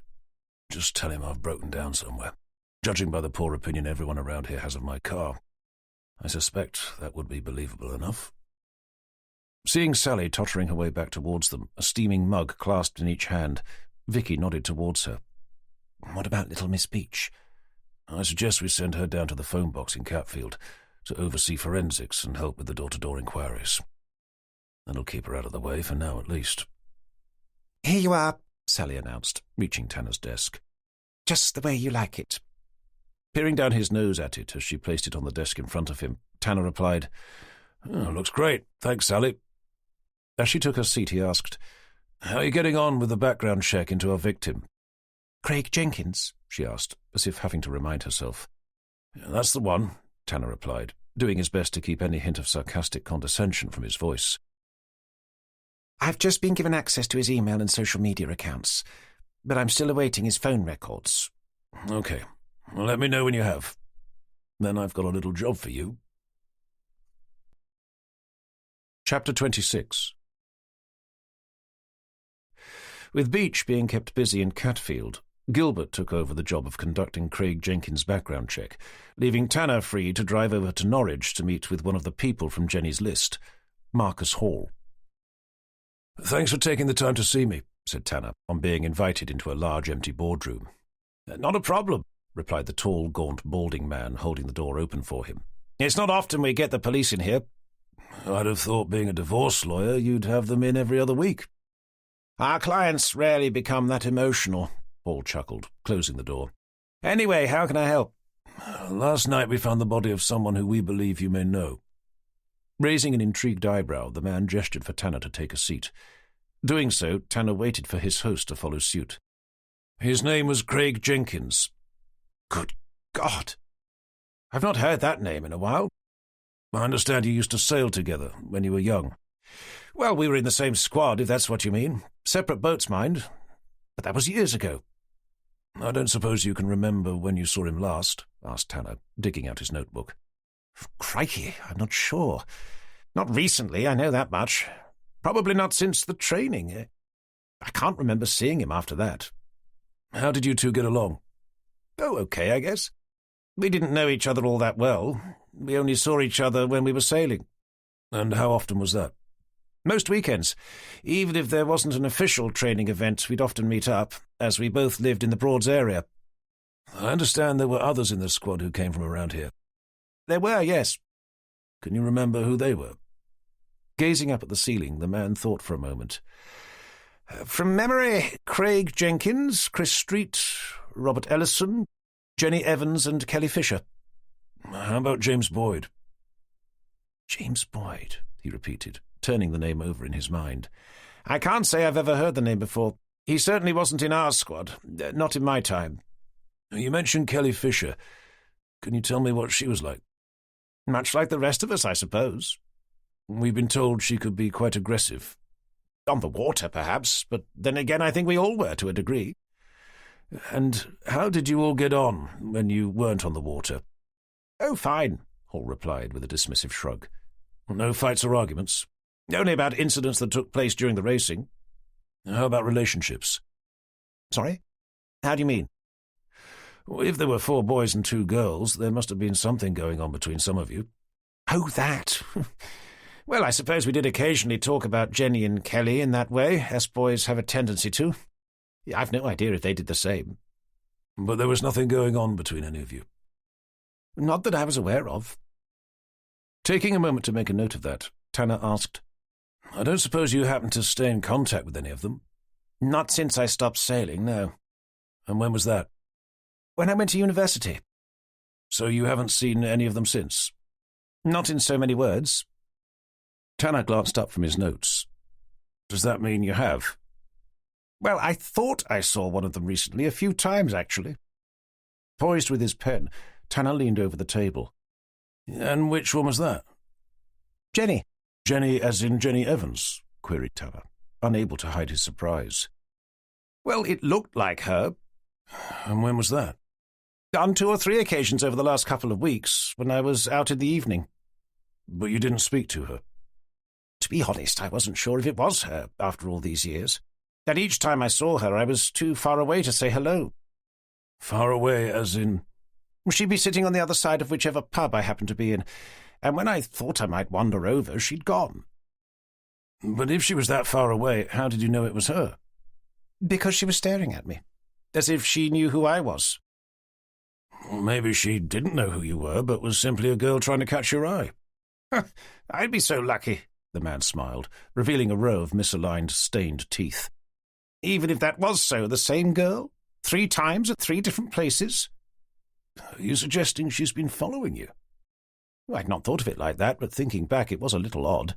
And it wasn't as if she was surrounded by a group of friends either. How do you mean? There was nobody else with her, Inspector. Every time I saw her, she was on her own. Chapter 27. Having made a note of the dates, times and places where Marcus Hall had thought he'd seen Jenny, Tanner emerged from the legal firm's offices with concern creasing his forehead. He didn't think for a minute that the woman Hall thought he'd seen was Jenny. What was troubling him was that someone must have been doing their best to make it look like it was. The conversation he'd had with Forrester crashed into his mind, about how Jenny's prints and DNA had been found all over the body of Craig Jenkins. He had to forcibly remind himself that she'd definitely placed them there herself. It hadn't been someone else. He'd even watched her do it.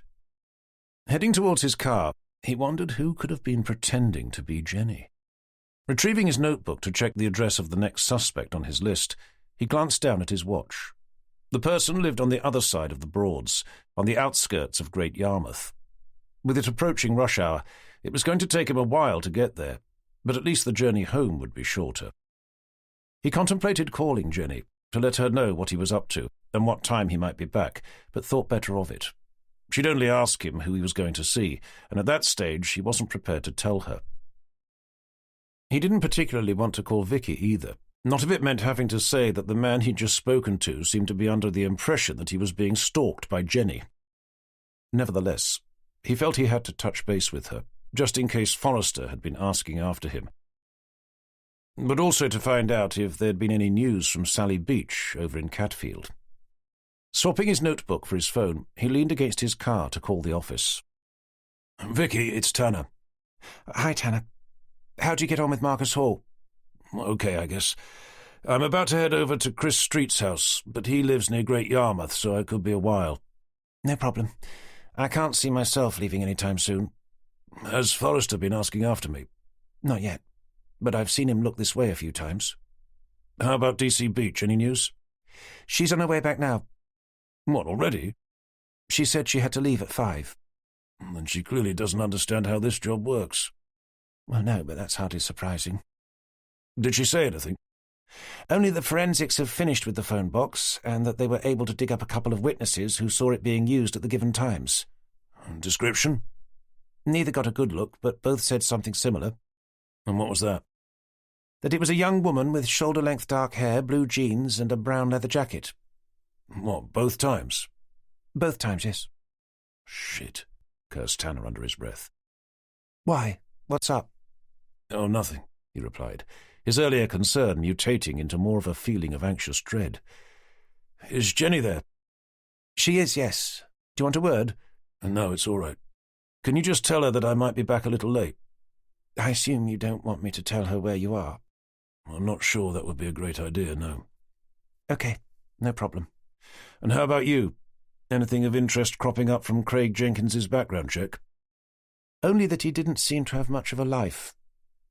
"Okay. Well, keep going. Look out for any contact he may have had with his junior sailing squad friends. And that's going to have to include Jenny as well, I'm afraid." Chapter 28. It took Tanner nearly an hour to reach Chris Street's house, far longer than he'd been expecting after getting lost on the way. He parked on the curb outside a small detached townhouse, set back from a busy road. Heaving himself out, he made his way over a short, narrow concrete drive, its surface cracked and lined with weeds. Edging past a bland Ford Mondeo, he stepped up to the door, rang the bell and waited. There was no response. Standing back, he checked the windows, looking for signs of life. There weren't any. He glanced down at his watch to see that it was nearly 6. Hoping he'd not had a wasted journey, he was about to have a look around the back when he saw a car begin reversing into the drive, coming to a halt in front of the Mondeo. A smartly dressed woman stepped out and scowled at him. He pulled out his ID and headed over to meet her. "Mrs. Street," he called out. "I am, yes," she replied, her hand resting on the still open door. "And you are?" "Detective Inspector Tanner, Norfolk Police," he said, holding his ID aloft. "I'm looking for your husband." "Is he not in?" She glanced over his shoulder, first at the car, then at the house behind him.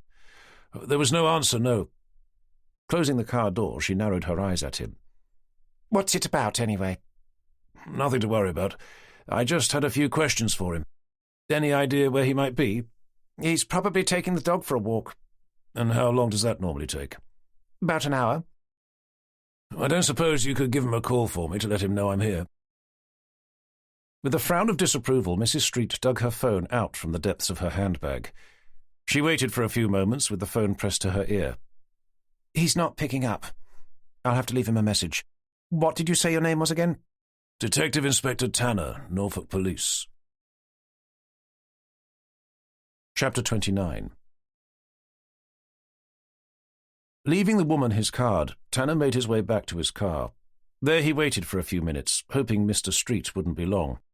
With time to kill, he decided to check something that had been playing on his mind since his earlier meeting with Marcus Hall.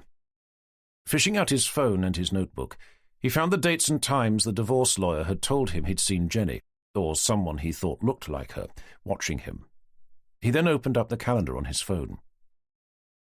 The dates he'd been given correlated exactly with when Jenny had been taking part in Barton Broad's weekday evening racing. Although she'd not been on their boat with him at the time, at least it meant that someone at the club should be able to vouch for her presence. Struck by a surefire way to prove she had been there and not stalking some guy in Norwich, he searched up the sailing club's website, looking for its racing results page. Jenny had shown them to him after she'd taken part in her first race, whilst bemoaning how rusty she'd become over the years. He clicked open the link entitled Summer Evening Race Results and ran his eyes along the top, searching for the dates in question, only to realise that it hadn't been updated for over 3 weeks. Frustrated, he scrolled to the club's contact page, found a number and dialed it, but the phone just rang endlessly without being answered. It didn't even switch to answer phone. He contemplated the idea of driving over to see if there was anyone around to ask, before realising that he was overreacting. Jenny had definitely been at the club on the evenings in question, and there would, of course, have been someone there who'd be able to vouch for her. Even if nobody could remember if she'd been there or not, the race results would be around somewhere. They just hadn't been uploaded onto the website yet. With his phone still in his hand, he put a call through to the office. "Vicky, it's Tanner. Any news?" "Nothing much to report, I'm afraid," she replied.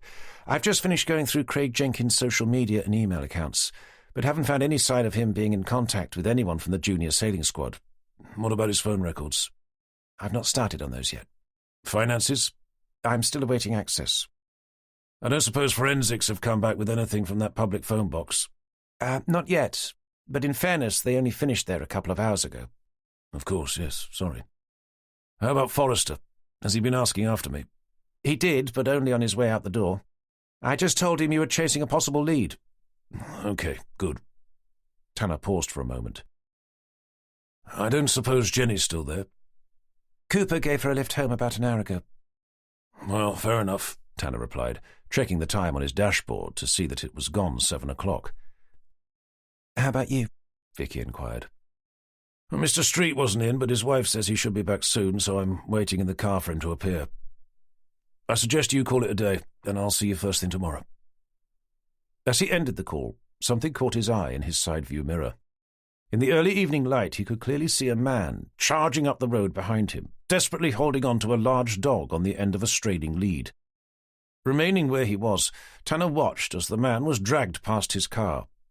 Ducking his head to try and catch a glimpse of his face, he was about to step out when he saw him continue past the Streets drive without stopping. It couldn't be him.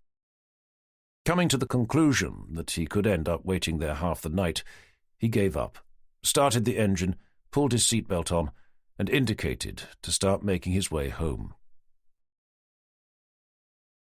Chapter 30.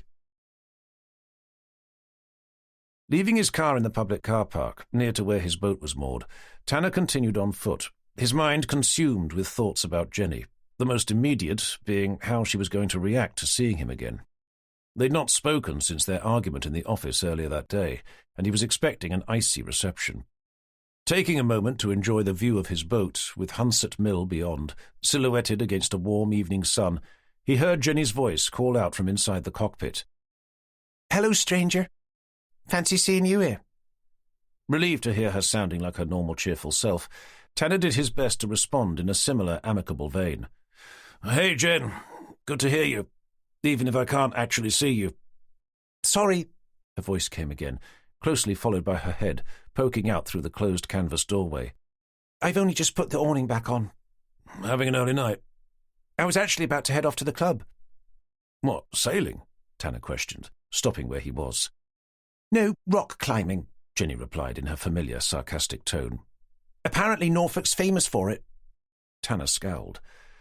"To be honest, I'm not sure that's a great idea. Not this evening." "Normally I'd have to agree with you, especially as I've never done it before. But as I think the tallest cliff face around here is less than 3 feet high, I think I'll be okay." "Please be serious, Jen." "Fine. But I'm not having you tell me that I can't go sailing just because you think Rob's going to be there." Well, it's got nothing to do with him. At least not specifically. "What is it then?" It's... He was struggling to decide how much he should tell her about what he'd uncovered during the course of the day. "I'm sorry, but you saying it's isn't actually an answer, John. That's just you repeating the same word twice." "It's just that I think someone may be trying to implicate you in the murder of Craig Jenkins." "Oh, come on. Now he's trying to be funny." "I'm serious, Jen. The forensics report came back from the crime scene, and your prints and DNA were found all over it." "That's hardly a surprise, is it? After all, I was there at the time trying to save the poor man's life." "That's as may be. But we've also found a couple of witnesses who've said that they saw the person who made the call from the phone box at Catfield at the specific times we know it was used." "Sorry? But did you just say that you've found a couple of witnesses who've confirmed that the phone box was being used when you already knew it was?" Doing his best to ignore her glib sarcasm, Tanner pushed on. "The person matched your description, Jen, all the way down to your leather jacket." "Then I suppose that's just my bad luck that I'm the only person in the whole of Norfolk who owns a brown leather jacket." "And there's more, I'm afraid." "What? Even more than my fingerprints being found on the body of someone I was trying to help, and that a girl wearing a brown leather jacket was seen using a public phone box?" "I met Marcus Hall this afternoon." Jenny stopped to eye Tanner with wary suspicion. "Go on." "He told me that on 3 separate occasions over the last few weeks, when he was out after work in Norwich, he thought he saw you, sitting on your own staring at him." "Okay. I must admit that does sound a little creepy, but I'm not sure how it proves that someone is trying to frame me for the murder of Craig Jenkins." "Because Marcus Hall was in the same junior sailing squad as you and Jenkins, along with Robert Ellison, Chris Street and Kelly Fisher, the person under suspicion for having murdered James Boyd." "Who wasn't even in our squad," Jenny reminded him. "I'm not talking about James Boyd, Jen, or anyone else for that matter. I'm talking about you, and how at every turn in my investigation into Craig Jenkins's murder, your name seems to keep cropping up." "Oh, hardly." "And when I checked the dates and times when Marcus Hall said he'd seen you watching him, each and every time you were at the sailing club." "Well, there you are then. It wasn't me." "I'm not saying it was you, Jen." It does sound a bit like you are." "I'm saying it sounds like someone is doing their very best to make it look like it was you." Jenny shrugged. "Well, if they are, they're not doing a very good job of it. I freely admit to having touched the body of Craig Jenkins, so it's hardly as if someone had to go to the trouble of planting any evidence. As for the person using the phone box, I seem to remember I was out with Rob at the time, which I'm sure he'll be happy enough to corroborate, along with about half the people in the pub. And even if Marcus did think he saw me following him around Norwich, there are going to be about a dozen or so people down at the sailing club who'll say I couldn't have been, as I was taking part in the same race they were." "I get all that, Jen, and I agree with you. My concern is, what do we do if the worst thing happens? That you're accused of murdering Craig Jenkins, what then?" "But that's just ridiculous." "Perhaps. But if the case ended up in court, how would the jury see it?" "Just as I described." "What?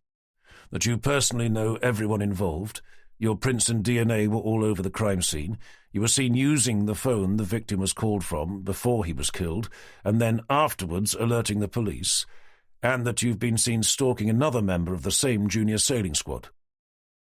And my defence will be able to provide a long list of witnesses who will be able to testify that I couldn't have been at the phone box on the occasions in question, nor could I have been stalking Marcus Hall, as I was nowhere near Norwich at those times. And what happens when those witnesses are cross-examined? They'll say the same thing. But will they, Jen? You know what it's like. Turning to the side, Tanner began to act out the part of a prosecuting attorney, cross-examining a key defence witness. Are you sure the witness was with you at the time? Absolutely. There's not a single element of doubt in your mind? Well, I'm fairly sure she was there, yeah. I see. So you're only fairly sure? Tanner turned back to Jenny.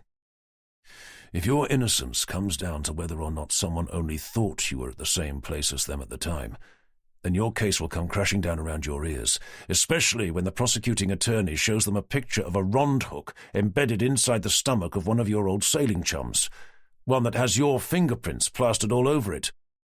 But what about motive? Jenny demanded. You're always telling me that's what lies at the heart of every investigation. When there's hard physical evidence to back up the prosecution's case, I'm afraid motive tends to fall by the wayside. Anyway, look, with all that aside, what I'm really concerned about is why someone seems to be trying to implicate you in the first place. What motive could they have?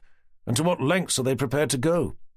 That's if someone is trying to implicate me, Jenny argued. Look, Jen, all I'm asking is for you to stay close, either to me or our colleagues at work, just until this investigation is over. At least that way I know you'll be safe, and that you can't be implicated in anything else. Jenny studied Tanner's face for a moment. So this has nothing to do with me spending time with Robert Ellison? No. Why, is he racing tonight? Tanner blurted out without thinking. Nice try, Jenny scoffed, ducking her head back inside the cockpit. You're not still going, are you? Emerging back through the gap, this time carrying a large holdall, Jenny jumped down off the boat to join Tanner on the towpath. I'll only be a few hours, and besides, I'll be surrounded by loads of people. I'll be quite safe. And look, she added, glancing at the reeds over on the far side of the river. It's not even windy, so you really have nothing to worry about. But Jen... I'm sorry, John, but I'm not going to stop sailing just because you've come to the rather sad conclusion that I'm having an affair with Robert Ellison. I don't think you're having an affair with Robert Ellison. Then you won't mind if I go sailing then, will you? She said, barging past him to begin stomping her way along the towpath, heading for her car. Chapter 31.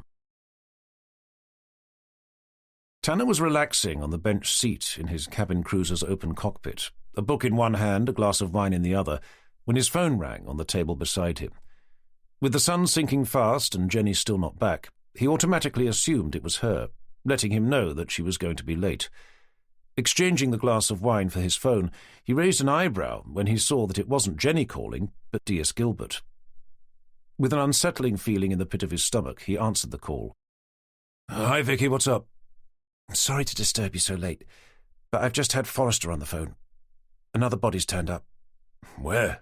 Asked Tanner, staring over at his half-empty glass of wine, calculating how much he'd had to drink. At the entrance to an industrial estate, on the banks of the River Bure. Racking his brains to picture an industrial estate anywhere near the River Bure, he heard Vicky add, just outside Great Yarmouth. Pushing himself up straight, Tanner pressed the phone against his ear. Oh, please don't tell me it was a man out walking his dog.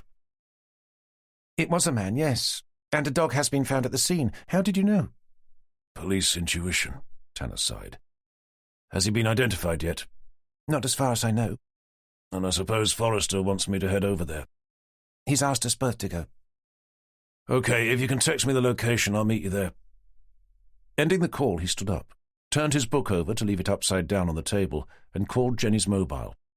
Cursing when it rang through to voicemail, he tried again, hoping she'd simply not been able to reach it in time. When it still wasn't answered, he felt he had no choice but to leave her a message. Jen, hi, it's John. Vicky's just called. Another body's been found, in Great Yarmouth. I'm going to head over there now. I think it might be Chris Street. He paused for a moment, choosing his words carefully. Assuming it is, he said, I don't think you should come back here tonight. Not when I'm not around. It may be better if you stayed with—" He was about to say a friend, when he realized that by doing so, he'd be inviting her to stay with Robert Ellison. Instead, he came up with your parents. Anyway, look, I'll give you a call when I've finished in Great Yarmouth. Maybe you could text me when you get this? Okay, gotta go. Speak soon. Chapter 32. A little over an hour later, his eyes tired and strained, Tanner rumbled his XJS down an uneven stretch of badly tarmacked road. Up ahead was a dazzling array of blue flashing lights, ricocheting off a high steel security fence. Beyond that stood a series of mis-shaped warehouses, corrugated roofs, jutting awkwardly up into an ever-darkening sky. Expecting to spend the journey mulling over the investigation, instead he'd found himself doing nothing more productive than worrying about Jenny and checking his phone every 5 minutes. He'd delayed leaving their floating home for as long as possible, hoping for the chance to see her, but there'd been neither sight nor sound. She hadn't responded to his message either, forcing him to leave without knowing if she was intending to come back, or was in the process of doing what he'd asked her to, driving over to stay with her parents. Bumping his car up onto the curb to park alongside the normal eclectic mix of emergency vehicles, he turned the engine off and rubbed at his eyes. Peeling his fingers away, he glanced up to see Vicky approach, forcing him to push open the door and drag himself out. "What have we got?" he asked with perfunctory professionalism. "You'd better see for yourself." "Can't wait." Closing the door, he followed her along the road, past the other vehicles, towards a large sign he could see hanging above a cluster of industrial-sized wheelie bins. The sign read, Great Yarmouth Industrial Estate, underneath which were listed a dozen or so obscure company names, none of which he could be bothered to read. Behind that stood the security fence, 3 rows of barbed wire lining the top. Past the bins was a thin blue line of Police Do Not Cross tape, strung out over the estate's main entrance. Tanner stopped near to where an unfamiliar uniformed police officer stood, just outside the line of tape. He didn't need to go any further. It only took a moment or two for him to know what he was looking at. Propped up against one of the 2 thick square wooden posts which supported the sign above was a man wearing a suit but no tie, his head leaning back against the post behind. At first glance, Tanner thought he was just some guy watching them. But then he saw that only one of his eyes was there. In place of the other was a hole, from which oozed blackened, congealed blood that had run down his face, creeping into his half-open mouth before dripping down onto his opened collared shirt. Against the opposite post, in line with the man's head, was a small dog, a blue lead dangling down from its collar, the end of which lay on the ground below, coiled in a pool of glistening blood. Tanner was abruptly awoken out of a trance-like state by the cold, hard flash of a camera. "Clearly someone wanted him to be found," Vicky said, as they watched an overall-clad forensics officer begin circling the scene, taking photographs as he did.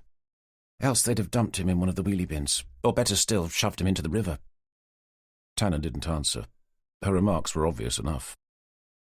He took a moment to glance around. "Who found him?" "A man out jogging." "Did he see anything?" "Only what's here. He said that at first he thought it was just some weirdo leaning up against the base of the sign. He only stopped when he saw the dog." "Has he given a statement?" "He has." "Then I think we can send him home." She was about to head off when she stopped to look back at Tanner. "From what you asked on the phone about it being a man out walking his dog, I assume you already know who it is?" "The guy I came down here to see earlier," he replied, his voice lifeless and monotone. "Christopher Street," Vicky confirmed. "I recognized his name from the list you gave me when we found his wallet." Tanner dug out his phone. Jenny still hadn't been in contact. "I can call the other people on the list to warn them," she suggested. "I think that would be sensible." "And Kelly Fisher?" "Her as well. But you better let Cooper know first. I don't want him accusing us of trampling over his investigation." "What about Jenny?" Tanner tucked his phone away. "I've already told her to stay at her parents'. Hopefully she will." Seeing the concern etched over his face, Vicky replied, "I'm sure she will. She's not stupid." "Well, no. But she can be infuriatingly stubborn at times." "Can't we all?" she mused, before walking away.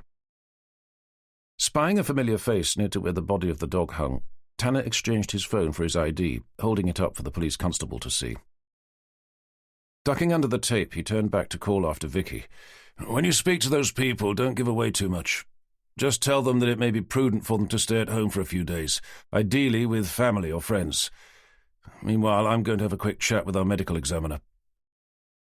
"Ah, Tanner," exclaimed Dr. Johnston, glancing up from his notes. D.S. Gilbert said to expect you." "Evening, Doctor. So what are we looking at?" "I'd have thought that was rather obvious," Johnston stated, with his usual mild condescension. "One man and his dog, although they won't be mowing any meadows, not after being nailed to the base of a rather large sign." "Weapon?" "I'm presuming some sort of nail gun." "I assume death would have been instantaneous." "For the man, definitely. Not sure about the dog, though." "Any sign of a struggle?" "None that I can see. It looks like someone just pushed him against the post and pulled the trigger. Same story with the dog. Anyway, I've nearly done, for now at least. If it's as straightforward as it looks, I should have something for you by lunchtime tomorrow." Chapter 33. Ducking back out from the cordoned-off area, glancing around for Vicky, Tanner pulled out his phone. Seeing there was still no word from Jenny, he dialed her number and waited, desperate to speak to her. When it clicked through to voicemail, he let out a frustrated sigh. Drawing in a calming breath, he left her another message, this time asking her to call him as soon as possible. With the sense that it had become imperative that he talk to her, he did something he really didn't want to do. He put a call through to her parents.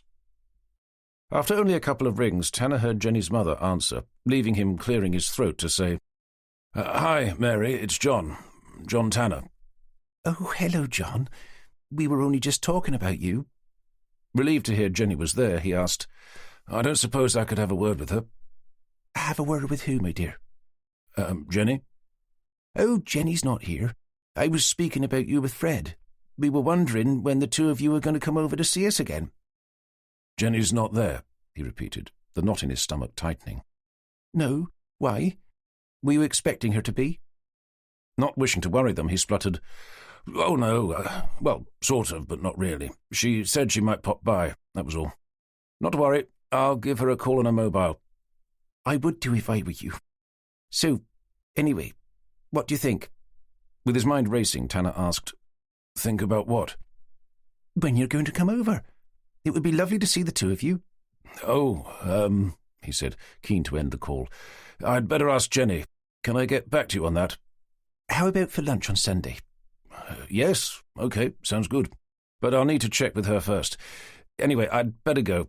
Lovely to talk to you, and we'll, hopefully see you on Sunday." "Really looking forward to it, John."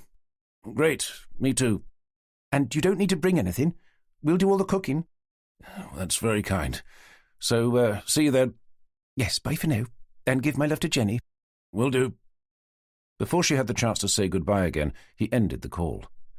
"Oh, shit, Jen," he said out loud. "Where the hell are you?" Doing his best to remain calm, he put the phone away and scanned the area for Vicky. She was on the other side of the road, helping a scantily clad old man into the back of a squad car. As she closed the door, Tanner caught her eye. "I assume that was our jogger?" "It was," she replied, stepping clear as the car pulled away. "He said he was happy to run home, but I thought it would be better to have him driven back. It didn't look like he'd make it otherwise." "Did you manage to get hold of those people?" "Only Marcus Hall and Kelly Fisher." "Not Robert Ellison?" Tanner's mind flashed back to Jenny. If they had met up at the sailing club, she could easily have ended up going back to his place. "I left him a message." Shaking his head clear of the jealous thoughts he could feel slithering their way into his mind, he remembered the woman he and Jenny had interviewed outside the vet's the day before. "What about that other girl?" "Who? Jenny?" Vicky queried, confusion furrowing her forehead. "Of course not Jenny," he snarled, digging out his notebook. "It was Carol somebody," he muttered, flicking through the mainly blank pages. Vicky began doing the same.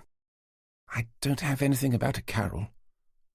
Remembering how she'd been a part of his original investigation into James Boyd, and that Vicky wouldn't have heard of her, he put his notebook away. "Don't worry. I'll have to ask Cooper about her tomorrow." As his mind created the scene of Jenny, snuggled up on a plush, cosy sofa with Robert Ellison draping a seductive arm over her shoulders, he blurted out, I think we should pay Ellison a call. Vicky hesitated. Shouldn't we see Christopher Street's wife first, to tell her what's happened? She was right, of course, but Tanner was now desperate to find Jenny, and was certain she was with Ellison. That was why she'd not called him. There was only one other reason he could think of, and he wasn't prepared to entertain that thought, not for a single moment. Okay, but one of us needs to find Ellison to warn him. Would you mind going to see Mrs. Street on your own? Well, I could, she replied, in a way that made it clear that she neither wanted to nor thought she should. With the feeling he had to say more, Tanner added, To be honest, Vicky, I need to find Jenny. She's still not answering her phone. Why didn't you tell me before? I thought she'd be with her parents, but I just called them and she's not there. Do you have any idea where she might be? Well, as you know, she's been seeing Robert Ellison recently. I think she might be staying with him. Then why don't I come with you? I can get someone from uniform to let Mrs. Street know. No, I think one of us needs to do it. She may know something useful that uniform wouldn't pick up on. Okay, then I'm happy to see her. You go and find Jenny. Chapter 34. If Tanner had found himself becoming increasingly jealous of Robert Ellison before seeing where he lived, he was far more so afterwards. The house was a vast red-brick Edwardian mansion located upriver of Wroxham Police Station on the edge of Coltishall village. As he steered his car around the wide, spacious drive, circling the remnants of an old stone fountain, the headlights lit up the monstrously proportioned building which dominated the view ahead. Seeing no sign of Jenny's car, he pulled up alongside 3 others, all parked along the front of the house. He stepped out and peered around. Without the headlights, the estate was eerily quiet and distinctly dark. The only illumination coming from a small leaded lamp positioned to the side of a large arched wooden front door. He stood back to cast his eyes up, searching the many windows for signs of life, but there weren't any. All he could see were 3 security cameras, each with a small red light bleeping from the top, 2 of which were mounted high up on the corners of the building. The third was located just above the front door, and he couldn't help but notice that it was rotating slowly around to face him. Curious to know who was watching him and from where, he continued to glance around. Over to his right, in the shadow of one of many overhanging trees, was what looked to be a stable, with 3 barn-sized doors set against a dark timber-framed structure, and unlit dormer windows poking out from the slated roof. It was only when he noticed a series of tire tracks in the gravel, leading in and out of each door, that he realized that it was a triple garage. Curious to know if Jenny's car had been left inside one of them, Tanner began crunching his way over the drive to take a look, when a voice called out to him from a shadow to the side of the Edwardian pile. "Can I help you?" Turning to face the voice, his eyes attempting to penetrate the darkness, Tanner dug out his ID. "Detective Inspector John Tanner, Norfolk Police. And you are—" The figure emerged into the yellowing light cast by the lamp. "Oh, hello, John. Sorry I didn't recognize you. It's Robert Ellison. Jenny's friend from the sailing club?" Recognizing his face, Tanner strode over to meet him. "Mr. Ellison, we've been trying to call you." "On my mobile?" "It's the only number we have." "Okay, well, sorry about that. The reception here has always been rather poor. Too many trees, so I'm told. Anyway, how can I help you?" Coming to a halt in front of him, Tanner put away his ID, taking a moment to glance up at the imposing building. "Is this yours?" "No, not exactly. It belongs to my parents." Tanner raised an eyebrow. "They must be doing rather well for themselves." "Hardly. Old money, I'm afraid, which is why it's in such a state. Anyway, I assume you didn't come all the way out here at such an inhospitable hour to see where I lived." Still seeing no sign of Jenny, and unwilling to ask if she was there, instead he said, "Actually, I came to warn you that it may be wise to stay with some friends for a while, maybe even family. But I see that you already are." "May I ask why?" "I've just come from Great Yarmouth. We found a body there earlier. Someone who I believe you may know. Christopher Street." "A body?" Ellison repeated. "You mean—" "I'm afraid it would appear that someone murdered him, Mr. Ellison." A look of abject horror crossed the man's face. "Murdered? But why?" "To be honest, we're more concerned with who at the moment, especially taking in mind what happened to Craig Jenkins." "You're saying Craig Jenkins has been killed as well?" The body of Mr. Jenkins was found yesterday evening, Tanner explained, carefully observing the man's expressions. On the banks of Hickling Broad. Jesus Christ! Ellison exclaimed, taking a faltering backward step. Tanner continued to take him in, watching as the man's eyes began frantically searching the many shadows that surrounded them. Why hadn't anyone told me? Unfortunately, it took us a while to find out that you all knew each other. Only when we were young. I understand you were in the same sailing squad? Tanner elaborated, digging out his notebook. That's right. Jenny as well? Jenny as well, yes, the man confirmed, meeting Tanner's eyes. She's all right, I hope. To be honest, Mr. Ellison, I was about to ask you something very similar. Me? You have been seeing her recently, haven't you? We had a drink together the other day, if that's what you mean, but not since then, no. And what about at the sailing club? Only on Sunday, when we went out in the safety boat together before we found... His eyes glazed over to stare off into space. The body hidden at the bottom of the Broad, finished Tanner, his own eyes never leaving Ellison's. That's right, yes. I must admit I've been struggling to shake the image from my mind ever since. Did you ever find out who it was? James Boyd, Tanner replied in a matter-of-fact tone. He was a teenager who went missing back in 2006. I don't suppose the name rings a bell? Not that I can recall. Why, should it? Not particularly. I just thought you might have known him, seeing that you'd have been a similar age, as well as the fact that you were members of the same sailing club. I may be a member of Barton Broad now, but I wasn't back then. I see. May I ask where you were a member? Horsey Mere. They closed down a few years ago. Tanner thought for a moment. Would you be able to confirm who else was in the junior national squad from around here, other than Craig Jenkins, Christopher Street and Jenny Evans? That was about it, I think. How about Kelly Fisher? Yes, sorry, her as well. And Carol Mortimer? No, she wasn't into sailing. But you do know her, though? From school, yes. Why? Don't tell me she's been murdered as well. Nothing like that, no. Changing tack, Tanner continued by asking, What can you tell me about Kelly Fisher?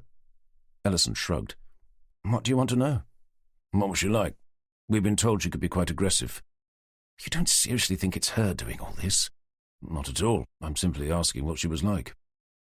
Well, I wouldn't describe her as aggressive. At least, I never saw her being so. But she was competitive, though. Well, yes, of course. But they all were. Not you.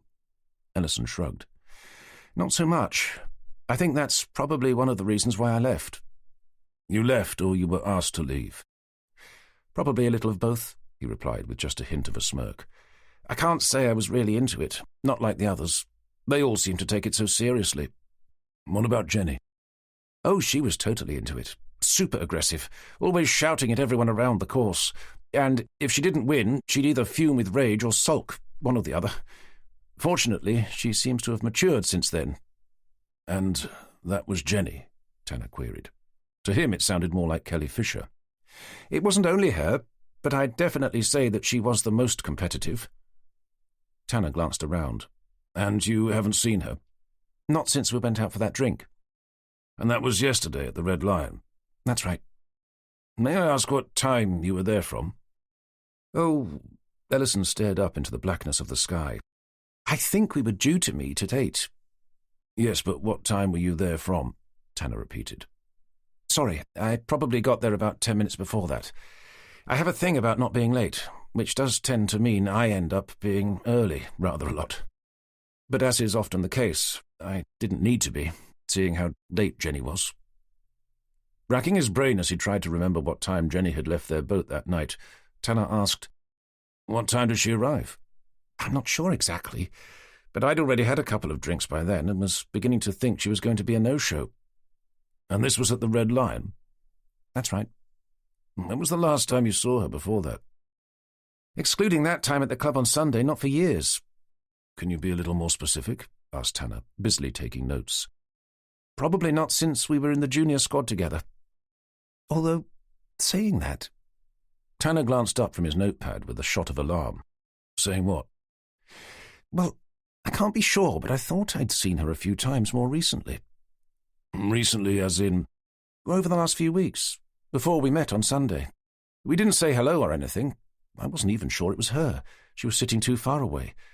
But I must admit, it did make me start thinking about her, which was probably why I recognized her so quickly when we met at the club. Chapter 35.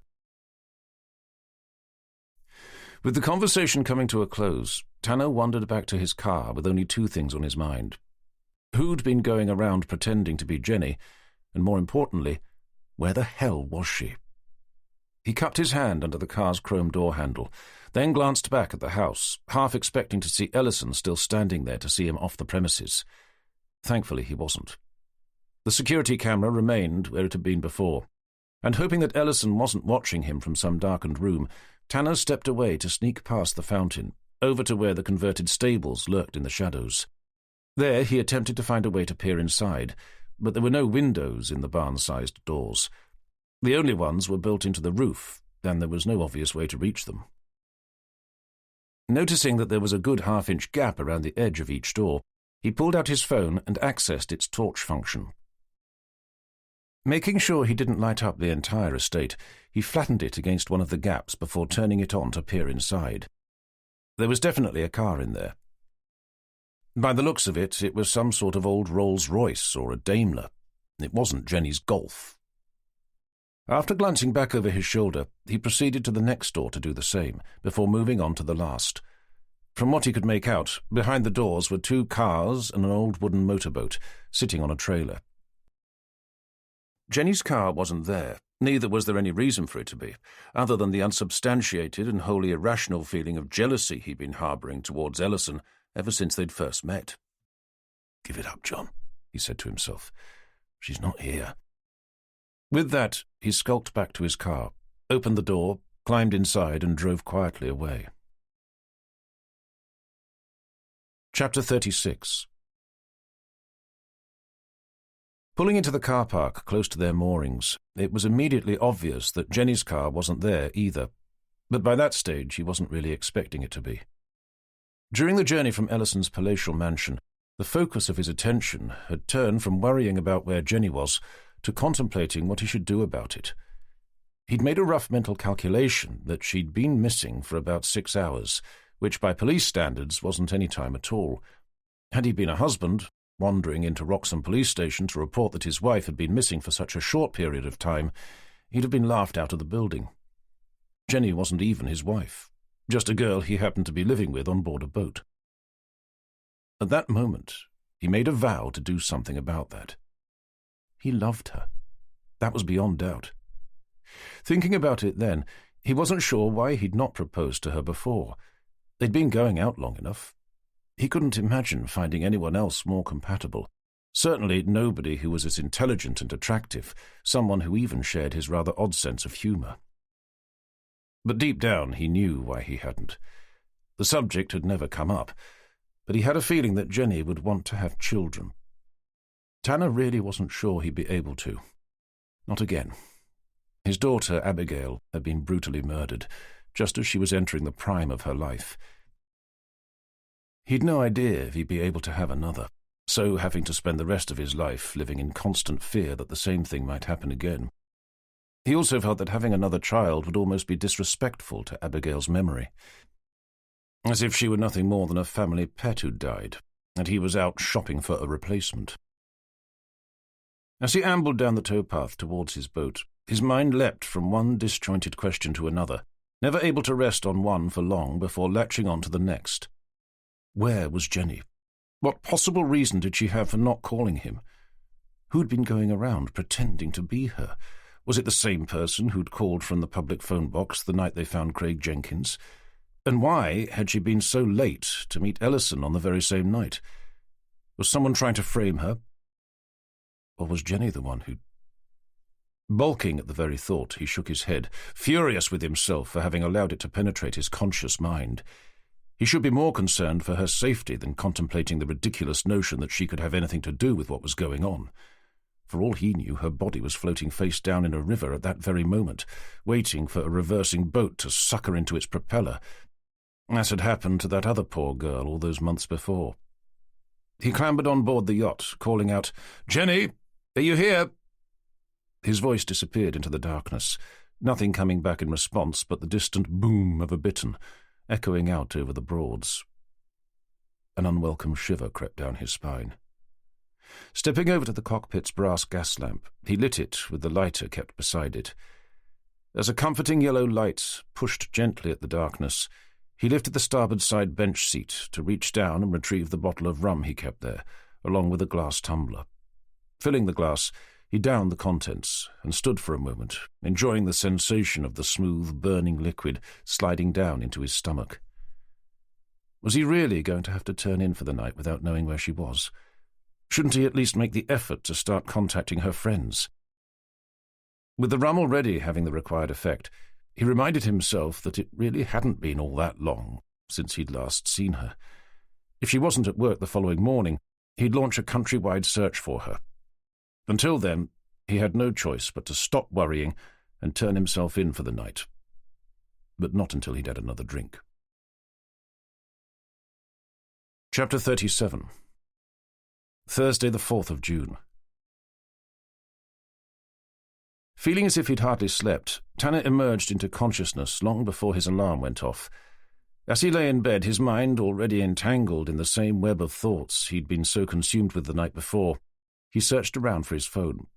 Finding it under his pillow, he woke it up. It was just after 7. He checked to see if anything had come through from Jenny. Nothing had. No text, no call, no email. With a dull ache spreading out behind his eyes, knowing it was unlikely he'd be able to sleep again, he rolled out of bed to begin scrabbling around for some painkillers. Arriving late at work, peering through the circular holes in the main office doors, his heart stopped when he saw Jenny's chair was empty. Bursting through them, he was about to demand if anyone had seen her, when she stepped casually out of the kitchen, still wearing her coat, a mug of steaming hot coffee in each hand. Catching his eye, she said, "It's not for you, sorry," nudging past as she did. He was about to ask where the hell she'd been and why she'd not bothered to return any of his calls, but instead found himself calling after her, "What's not for me?" "The coffee," she replied, turning her head to acknowledge him with a brash smile. Following her to her desk, where she placed one of the mugs in front of D.I. Cooper with as much discretion as possible, Tanner asked, "Where have you been?" Setting her own mug down, she slipped out of her coat. "When? Last night?" "Yes, of course, last night," he replied, forcing himself to keep his voice down. "I stayed with Sam, but I told you that." "You told me?" "Well, I texted you."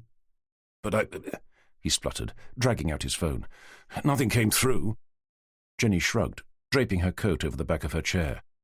"Well, I definitely sent it." Tanner scrolled through his texts for what must have been the 12th time since he'd sent her the message. There was still nothing there. "But why didn't you pick up when I called again?"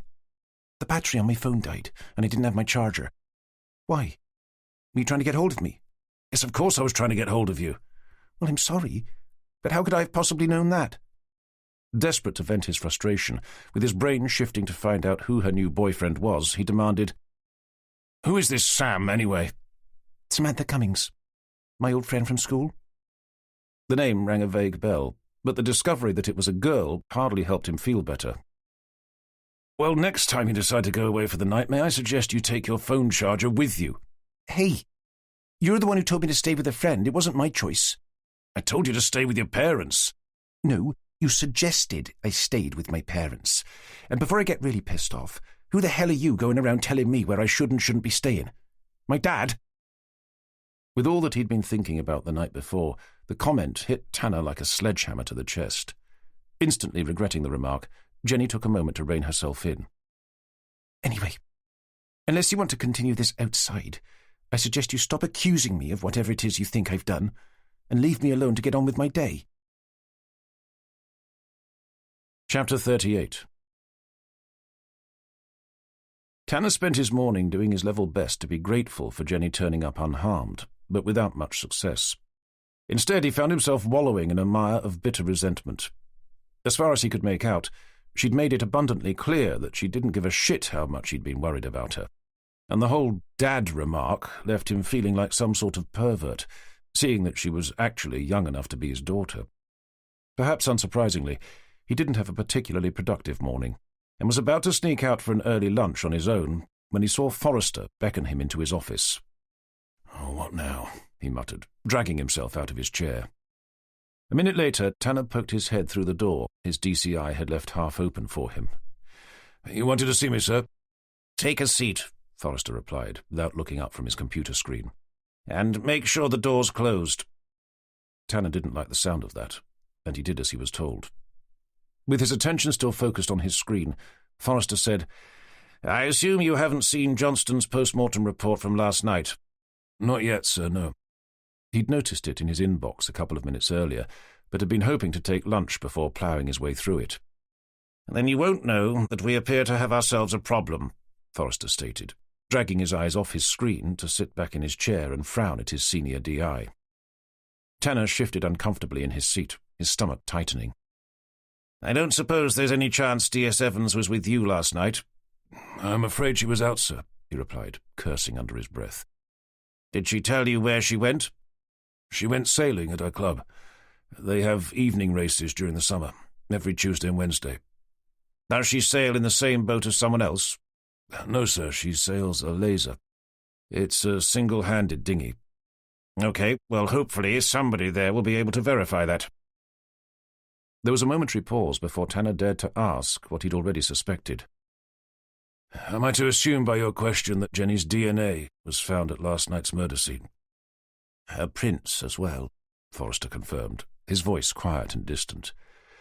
"Then I'd have to agree with you, sir. We do have a problem, and it's one that appears to be growing more serious by the day." Forrester turned his head to look over at him.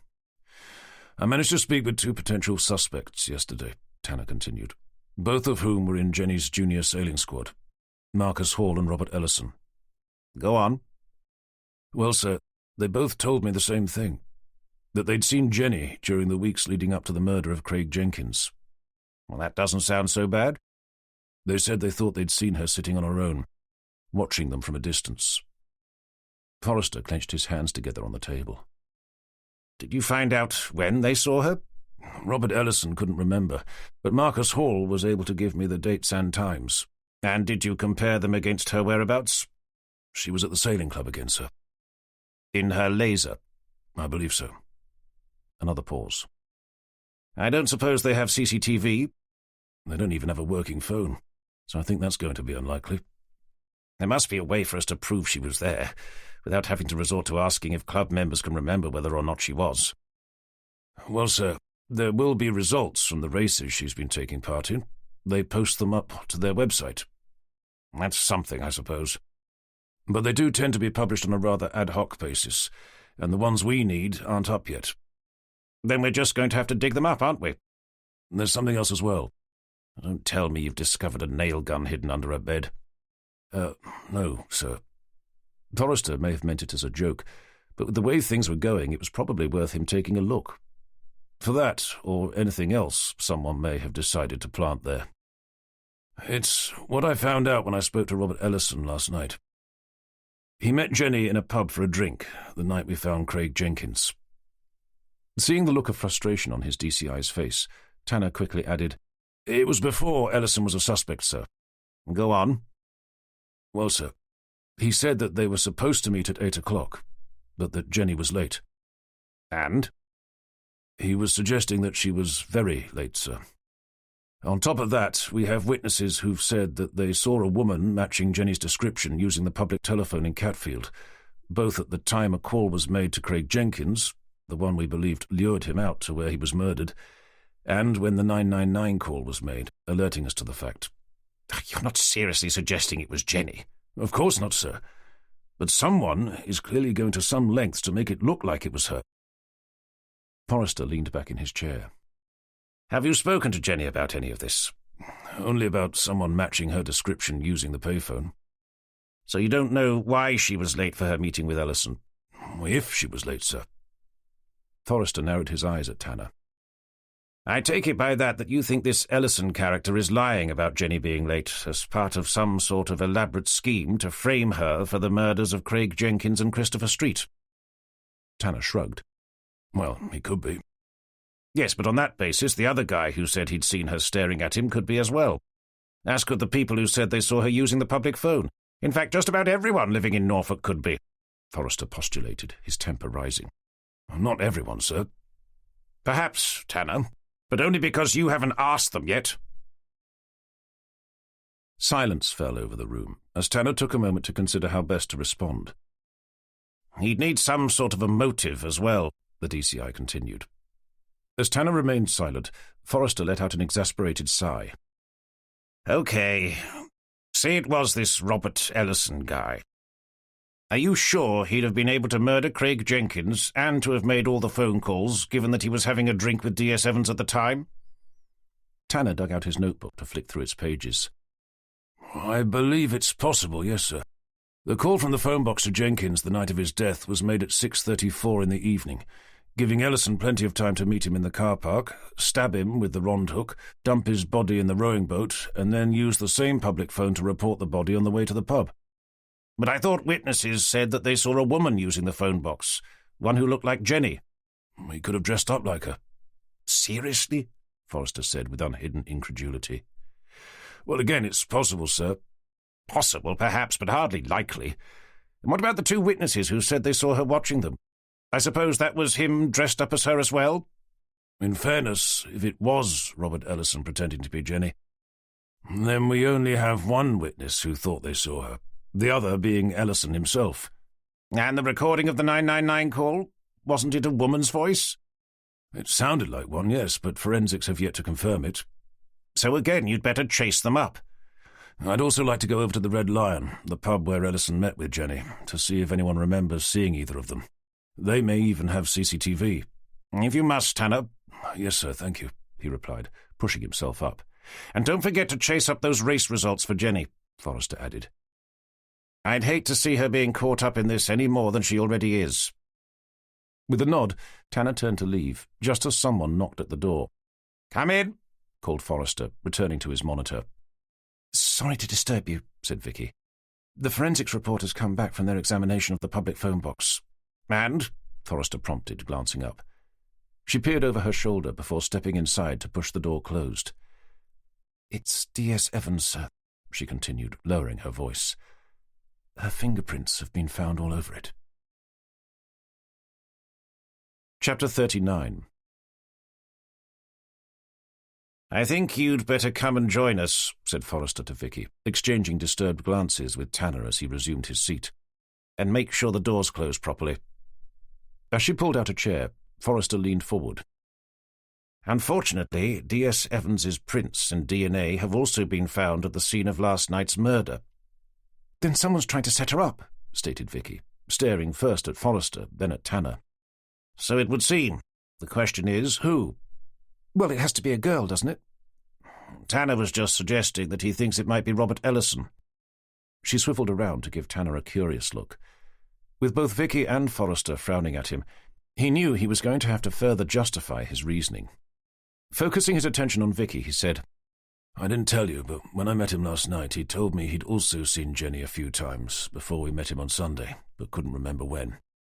He then said that she'd been late when they went out for that drink together, and by late he meant very late. And as I'm fairly sure she wasn't, I think there's a strong possibility that he was lying. Tanner waited for Vicky to respond, but she didn't. All she did was to continue staring at him. He could tell what she was thinking, even if she wasn't prepared to say it, that his rather slim theory was based more on jealousy than objective reasoning.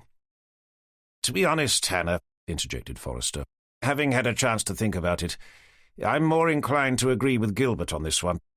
I mean, the idea of a man going about dressing himself up as Evans whilst knocking off various members of her old junior sailing squad, leaving behind her prints and DNA in order to frame her for their murders, and for no particular reason, I'm afraid it does all seem to be a little far-fetched.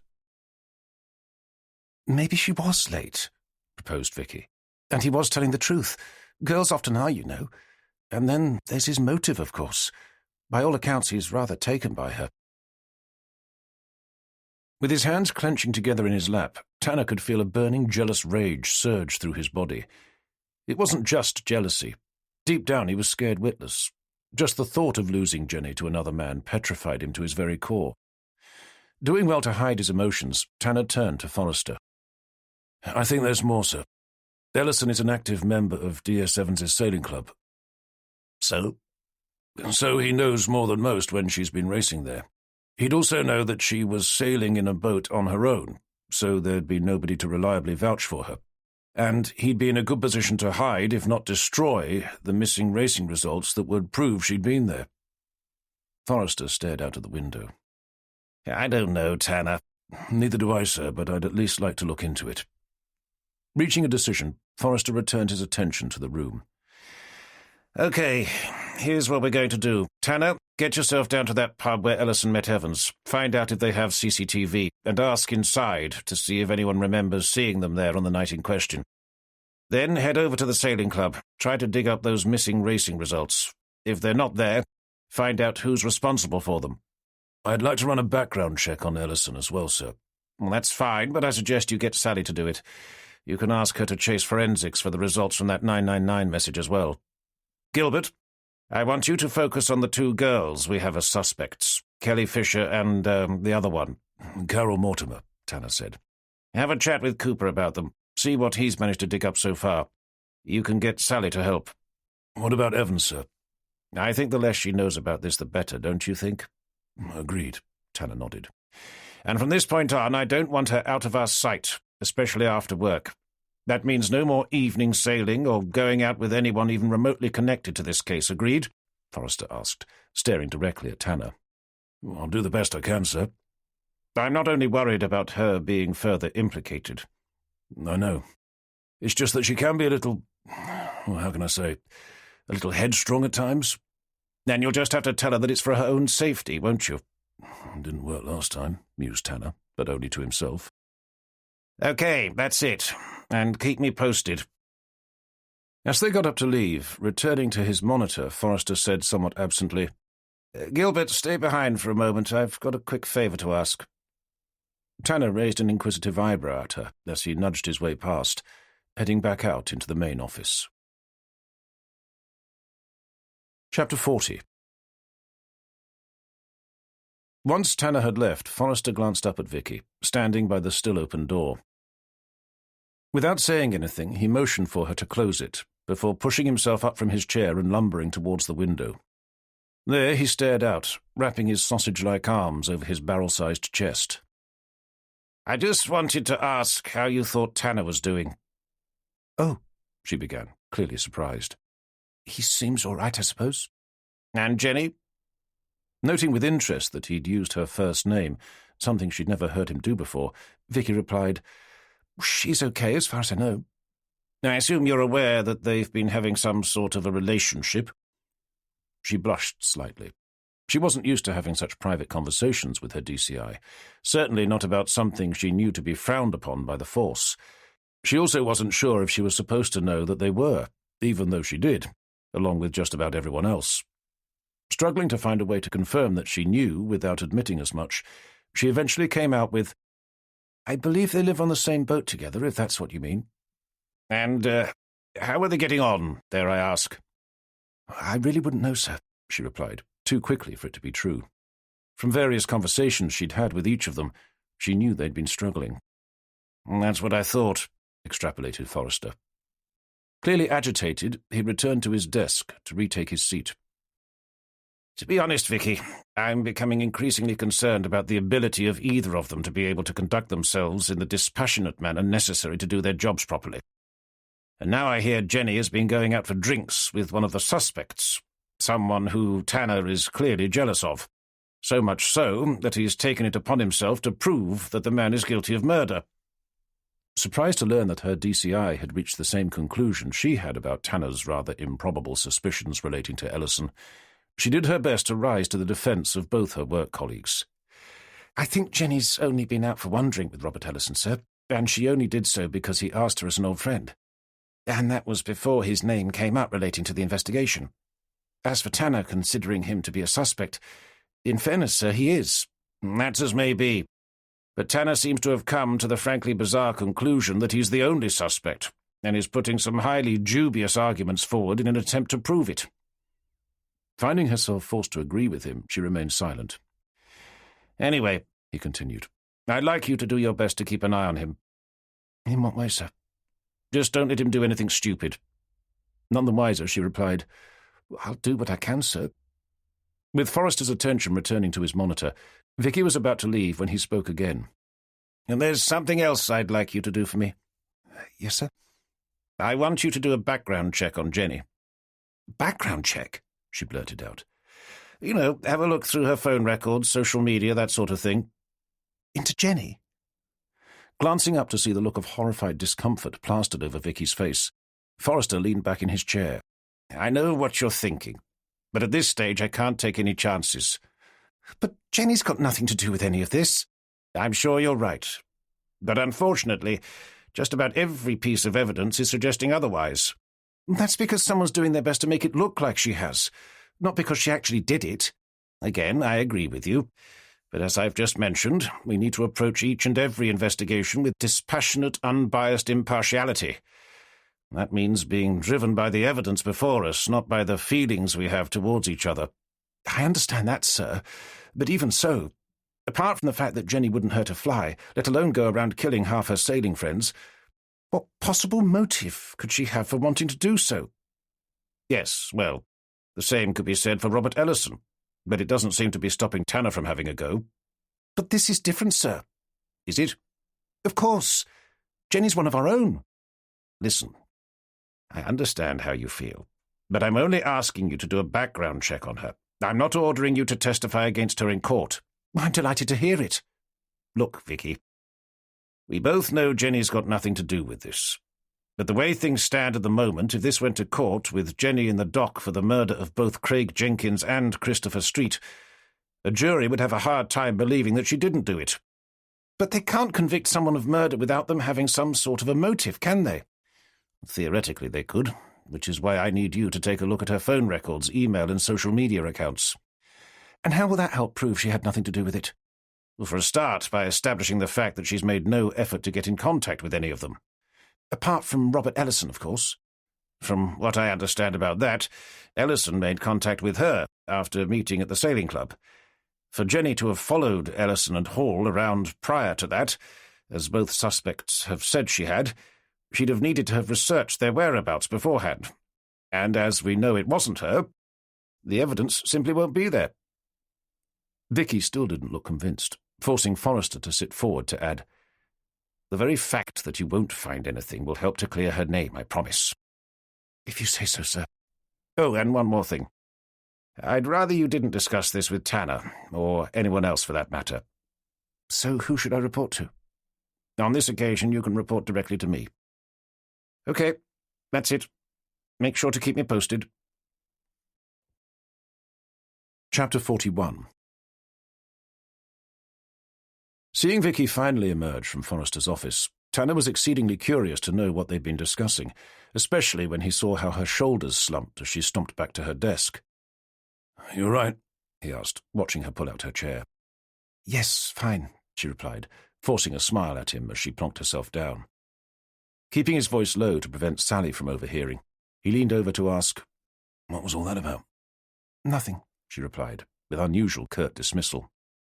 "I've been trying to book a holiday, but you know what he's like." Wondering what made her think Forrester was going to grant her a holiday in the middle of a double murder investigation, doing his best to sound sympathetic, Tanner said, "Well, it's probably just a question of timing. Anyway, I'm about to head off to the Red Lion." "Shall I come with you?" she asked, with an uncharacteristic look of pleading desperation. "No, you're okay," Tanner replied, giving her an odd look. "I think your time is probably best spent here." Leaning forward again, he whispered, "And I don't want to take little Miss Beach either, so maybe you can find something for her to do in my absence." Chapter 42. Driving into the Red Lion's car park, Tanner left his XJS between the only two cars there. Stepping out, he immediately began scanning the building's exterior for CCTV cameras. Heartened to see that there was one pointing down towards the pub's rear door, he straightened his tie and made his way inside, wondering who'd be behind the bar, and more to the point, if they'd recognize him. After all, Jenny and he were locals. They may not be regulars, not to the point where everyone knew their names, but they were at least recognized when they did stop by, normally for Sunday lunch. Knowing that left Tanner feeling awkward. To ask the questions he needed to, he was going to have to formally introduce himself. That meant the whole pub would soon know his profession, something he preferred to keep to himself. He discovered a long time before that the moment someone found out what he did for a living, they immediately treated him differently. More often than not, with a raft of fake smiles and insincere geniality, which he felt were a front to hide their guarded contempt. Entering the virtually empty pub, he skirted around the tables and chairs, heading for the bar. There he found a grey-haired middle-aged lady with a plump, pale face, plastered with makeup, who he immediately recognised. She glanced up with a welcoming smile. "Hello. We don't normally see you in here at this time. What can I get you?" Reaching into his inside jacket pocket, Tanner cleared his throat. "I'm afraid it's work-related." He fished out his ID to open up and hold out for her. Stooping down to read it, she looked up with a start. "I'm sorry," she said, her face and neck instantly flushing. "I'd no idea." "Yes, well, it's not something I go around telling people." "We're not in any trouble, I hope." "Not at all, no. I'm just trying to find out about someone who told us he was in here recently." "When was that?" "Tuesday evening." "Okay," she replied, glancing up at the ceiling. "I'd have been around then. Who was it in particular?" Swapping his ID for his phone, Tanner showed her a picture of Robert Ellison. After studying it for a moment, she looked up, nodding. "I'm fairly sure he was here then, yes." "Any idea what time?" "It was in the evening, but I can't remember when exactly." "I saw you've got a CCTV camera overlooking the car park." "We do, yes." "I don't suppose there's any chance you'd still have the footage from that night." I think that's unlikely, I'm afraid." "Could you check?" Glancing furtively around the bar, she leaned over the tall beer pumps in front of her to whisper, "Don't tell anyone. But it's not real." "Shit," Tanner muttered under his breath. Letting out a heavy sigh, he met her eyes to ask, "Can you at least tell me if he was with anyone?"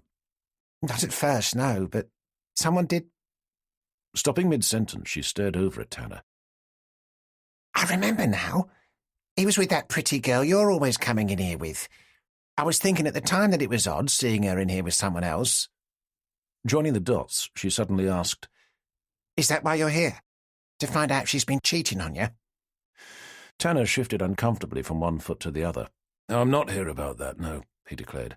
"They're old friends. I knew she was coming." "Oh, I see," the barmaid replied, sounding unconvinced. "What I need to know is how long he was here for before the girl showed up." "I can't remember, but it was a while." "Approximately?" "Maybe an hour." Tanner could feel that knot inside his stomach tighten again. His reason for coming over there was to prove Ellison had lied to him, that he hadn't been early, and that Jenny hadn't been late. But what this woman was telling him was only serving to support his story. Lifting his phone higher, he asked again, "Are you sure this was the man?" "Quite sure, yes. He was propping up the bar just about where you are now, doing a crossword. I remember because he didn't seem to be doing very well and kept reading the clues out to me. Not that I was much use. I've never been much good at those sorts of things." With a growing sense of unease, Tanner headed out of the pub to find his car, his mind a mess of unanswered questions and disquieting emotions. Amidst the mental turmoil, two main thoughts kept rising to the surface. The first was that if Ellison wasn't behind all this, then who the hell was? The other concerned both Ellison and Jenny. Had she really been late, or was it more that Ellison had been early? Without any way to find out what time either had arrived, it was impossible to know. Checking his phone for messages, of which there were none, he considered calling the office to see if Vicky or Sally had been able to come up with anything on either Kelly Fisher or Carol Mortimer. Knowing Vicky would have called if they had, he discarded the idea. As far as he could work out, there was only one avenue left to prove Jenny's innocence, or at least that she'd not been the one following Marcus Hall around, making it far more likely that someone was deliberately attempting to frame her. He had to find those race results. With that in mind, he brought up Barton Broad Sailing Club's website again to see if anyone had posted them. They hadn't. Checking the time, he wondered if there'd be someone there who'd know where they'd be kept. Without bothering to try calling the club's phone number again, he fired up the engine to begin speeding his way over. Chapter 43. Tanner arrived at the public car park outside Barton Broad Sailing Club about 10 minutes later. It was only after he'd stepped out of his car and had walked over to the gated pedestrian entrance that he remembered it would be locked. He'd need the key code to gain entry, and he had no idea what it was. Cursing, he considered phoning Jenny to see if she knew, before dismissing the idea. She'd only end up asking him what he was doing there. Pressing his face up against the wire mesh, he attempted to peer up towards the club, hoping to catch sight of someone he could call out to. But from what he could make out, the place was deserted. Standing back, he wondered if he'd be able to climb over, but seeing the barbed wire running along the top, he knew he wouldn't. After rattling the gate with frustration, he pulled out his phone to try the club's number again. Standing there, his phone pressed to his ear, listening to it ring without being answered, he was about to give up when he saw a gleaming Volvo estate turn into the car park and drive down towards him. Seeing a man of senior years behind the wheel, hoping it was a club member, Tanner put his phone away and waited for him to park. "Are you trying to get in?" asked the driver, heaving himself out. "Trying to, yes," Tanner replied. "I was hoping to speak to someone from the sailing club." "Are you interested in membership?" Tanner paused before answering. He still hoped to join at some point, but it was hardly the time to go into that. "I was actually looking for the person responsible for your racing results." "You're a bit keen, aren't you?" The man grinned. "I'm sorry?" "Well, I assume you want to see how you're doing on the leaderboard." "Oh, I see. No, it's not for me. It's for a friend, Jenny Evans. She's a member here. You may have heard of her." The man thought for a moment. "The name does ring a bell. How long's she been a member?" "Only about a month." "And you say you're looking for the race results?" "We are," Tanner confirmed. "Then I think you'd best take a look at our website." "We've already tried there, but couldn't find them. At least not the most recent ones." "Yes, well, they can take a while to get posted up. Paul Lawrence is the man you need to talk to. He's responsible for all that sort of thing." "I don't suppose I'd be able to have a quick look inside the clubhouse for them." "Well, you could, I suppose," the man replied, eyeing Tanner with suspicion. "Well, it's just that Jenny asked if I could pop by," Tanner said, hoping to avoid having to declare his profession. "She's trying to persuade me to become a member," he added, which was true enough. "So I thought I'd be able to take a look around at the same time." "I suppose you'd better follow me then, hadn't you?"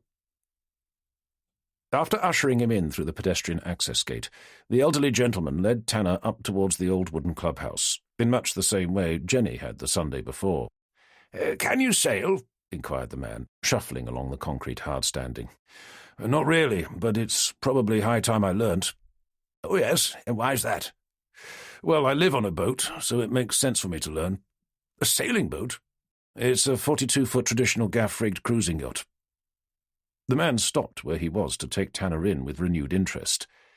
"And yet you can't sail?" "Not as such, no," Tanner admitted.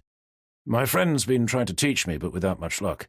That's why she's suggesting I learn to sail a dinghy first." "I suspect she's right," the man agreed, continuing their journey up to the clubhouse. "The Broads are hardly the best place to learn to sail a 42-foot yacht. Not a huge amount of room for error. At least not when you're navigating the rivers. Besides, dinghies are much more fun." "So I've been told." "Cheaper as well." Climbing the steps up to the veranda, he produced a large bunch of keys from his trouser pocket and rifled through them. By the time they reached the door, he'd found the one he'd been looking for and opened up to lead the way inside. "We used to pin the results up here," he continued, stepping over towards a large notice board, "but we don't seem to bother anymore.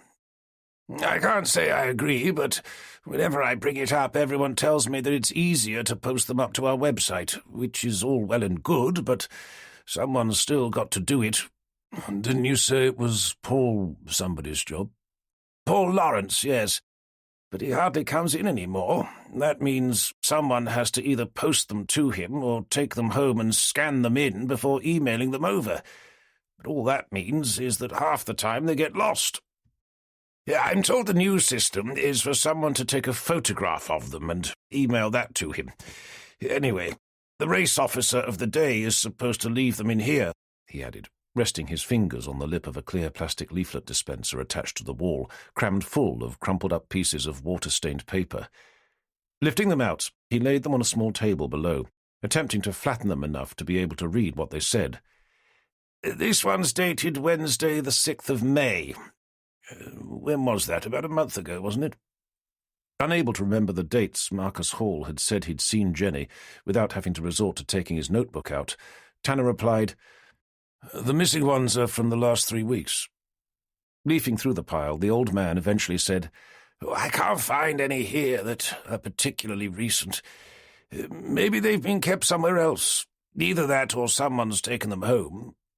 What was your friend's name again? Jenny Evans. Jenny Evans, he repeated, looking more closely at each page. I can't help but think that I've heard the name somewhere before. She used to be a member of Horning Sailing Club and was part of the junior national squad? Yes, of course, the man exclaimed, staring up. Jenny Evans. She really was rather good. I'd no idea she was a member here. Amused to discover Jenny was almost famous, Tanner asked, Did you know about them? I wouldn't say I knew her, no, but I remember when she came to our junior open events, her and her friends. They were all extremely good, for children at least. They'd inevitably end up dominating the medal table. I remember because we'd spend months after each event sitting around discussing ways to improve the standard of our own junior sailing, something which was always sadly lacking. Nothing we tried ever worked, mind. We only had one junior who ever showed any real interest, but we could never get him to race. All he wanted to do was sail off around the world. With the description sounding familiar, Tanner asked, That wasn't James Boyd by any chance? It was. Why, did you know him? I didn't know, but I was here on Sunday when he was found. Yes, of course. Very sad. I was here with Jenny. The intention was for me to have a taster session before signing up, but it was too windy. It was her who set off in the safety boat with someone called Robert Ellison. Rob, yes. I was told he went out with a new member. I didn't know it was Jenny Evans, though. She tells me that Robert was in the same junior national squad as her when they were children. He was. I don't suppose you know if he was a member here at the time? Sadly not, no. As I said, we only had one junior sailor who was any good. I heard that he was kicked out of the squad. Robert Ellison, that is. Would you know anything about that? The man cast a guarded eye up at Tanner. You're not some sort of a reporter, are you? Realizing he'd been bombarding the man with questions, none of which were pertinent to the reasons he'd given for wanting to take a look around, feeling he had no choice, he delved into his inside jacket pocket. I'm a detective inspector for Norfolk Police, he replied, pulling out his ID. I see, remarked the man, not looking at all impressed. I'm sorry, I should have said earlier. It's just that I'm hoping to become a member here, and, well, to be honest, I didn't really want everyone knowing my profession. Well, fair enough, but still you should have said. But I do know what you mean. My son's a policeman. Oh? Exclaimed Tanner with genuine surprise. What, here in Norfolk? I'm afraid not, no. He took his family down to London about 10 years ago. More career opportunities down there, apparently. Anyway, I assume you're actually here to look into what happened to James Boyd. In part, Tanner replied, even though he wasn't, at least not officially. I'm sure you know the original thinking was that he'd taken his father's boat out to the Isle of Wight, never to return. But I presume you now have a more nefarious theory? We're treating it as suspicious, yes. Okay, but I sincerely doubt it was any of his friends. If I were you, I'd look closer to home. How do you mean? Tanner asked, his curiosity piqued. The police at the time may have reached the conclusion that he was lost at sea, but most of us here thought something different. Tanner waited in silence for him to continue. His father, Frank. Tanner pictured James Boyd's parents, the day he and Jenny had been to their house to ask them to identify the items of clothing which had been found. Why do you think he may have had something to do with it? Well, he had a certain way about him. And what was that?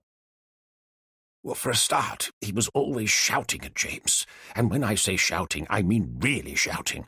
And in public as well. Okay, but I can't imagine he's the first parent to do so. Someone also said that they'd seen bruising on James's back and arms when he was getting changed. Anything else? Asked Tanner, clawing out his notebook. Then there was the child abuse claim. Wondering why they hadn't found anything relating to this in the original missing persons report, Tanner asked, "Did nobody tell the police about this at the time?" I doubt it. I mean, it's not the sort of thing you go around telling people. At least it wasn't back then. That's as may be, but if they'd known, I'm fairly sure they'd have taken the fact that he'd gone missing a lot more seriously. Perhaps, but as I said, it was only a rumour. Nothing was ever substantiated. What about the bruising? James said he got them from playing rugby. And the child abuse claim? It was only alleged. I assume it wasn't James who made the accusation? No, it was one of the junior squad members. But, began Tanner, confusion knitting his brow, I thought you said that you didn't have any squad members at the club. We didn't know. James's father, Frank Boyd, was the head coach for the junior national squad. Chapter 44.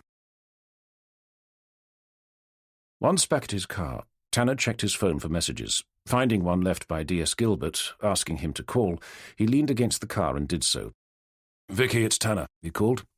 "I did, sir, yes. I just wanted to let you know that Chris Street's wife has formally identified his body." "Oh, right, okay. Was that it?" There was a pause from the other end of the line. "We've also had news back from forensics. About that voice on that 999 call." "Go on," Tanner replied, somewhat hesitantly. "Well, sir," Vicky began, "they confirmed that it was definitely a woman who'd made the call." "Anything else?" "They're suggesting her age would be between 25 and 40. They're also saying it's likely she would have been born and bred in Norfolk." Tanner thought for a moment. "Okay, but all that means is that it was someone from around here. It doesn't mean it was Jenny." "No, sir. But it doesn't exactly help to exonerate her either." She was right. It was just one more piece of evidence a court prosecutor could use to help persuade a jury of her guilt. Tanner forced the thought to the back of his mind. "How have you been getting on with Kelly Fisher and Carol Mortimer?" There was a pause from the end of the line before Vicky came back to say, "It's going to take a little time, sir." "Fair enough, but as a priority, I'd like you to get hold of a sample of their voices so we can compare them to the one left on that 999 call. After all, they're both Norfolk girls, the same age as Jenny." "Yes, sir, but any idea how? Unless you want me to arrest them, of course." "We only need a voice sample.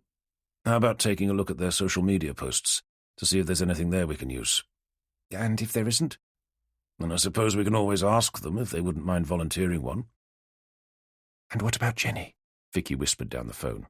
"What about her?" "Should I try to get a sample of her voice as well?" "It's not Jenny," Tanner spat, raising his voice. "Yes, of course, I know. But wouldn't it help to clear her name if we could prove that the voice definitely wasn't hers?" Tanner hesitated. It was an obvious idea, but there were two reasons he found himself reluctant to agree. Firstly, what would Jenny think if she found out Tanner had authorized such a thing? And secondly, and of far more concern, what if they came back to say that they thought the voice was hers? "I'll think about it," he eventually replied. "Hopefully it won't come to that. Besides, I have a new lead." "What's that?" asked Vicky, her voice lifting. "I've just been chatting with this old guy from Barton Broads Sailing Club." He glanced around the car park, making sure nobody was around to overhear him. "He told me something about James Boyd's initial disappearance, that there was a rumour going around that his father may have had something to do with it." "His father?" "Frank Boyd. He was known at the time for being openly aggressive towards James, shouting at him in public. There were also reports of bruising on James's arms and back." "So he thinks it was Boyd's father who murdered him?" "That's what was being rumoured at the time. I also found out that he'd been accused of child abuse." "Why is none of this in the original missing persons report? Surely it must have been flagged." "Probably because it was all just hearsay, and the child abuse claim was only alleged. But it's where the accusation came from that's of most interest." "Not his son, I presume?" "No. It was one of the children from the junior sailing squad." "But why would he have been hanging around with them?" "Because apparently Frank Boyd, James's father, was the head coach for the junior national squad." Silence followed as Vicky digested that hitherto unknown piece of information. "So, he knew them all then?" she eventually said. "Jenny included?" "It would appear so."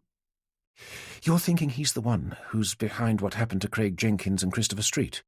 "At the moment I am, yes." "Any idea as to a motive?"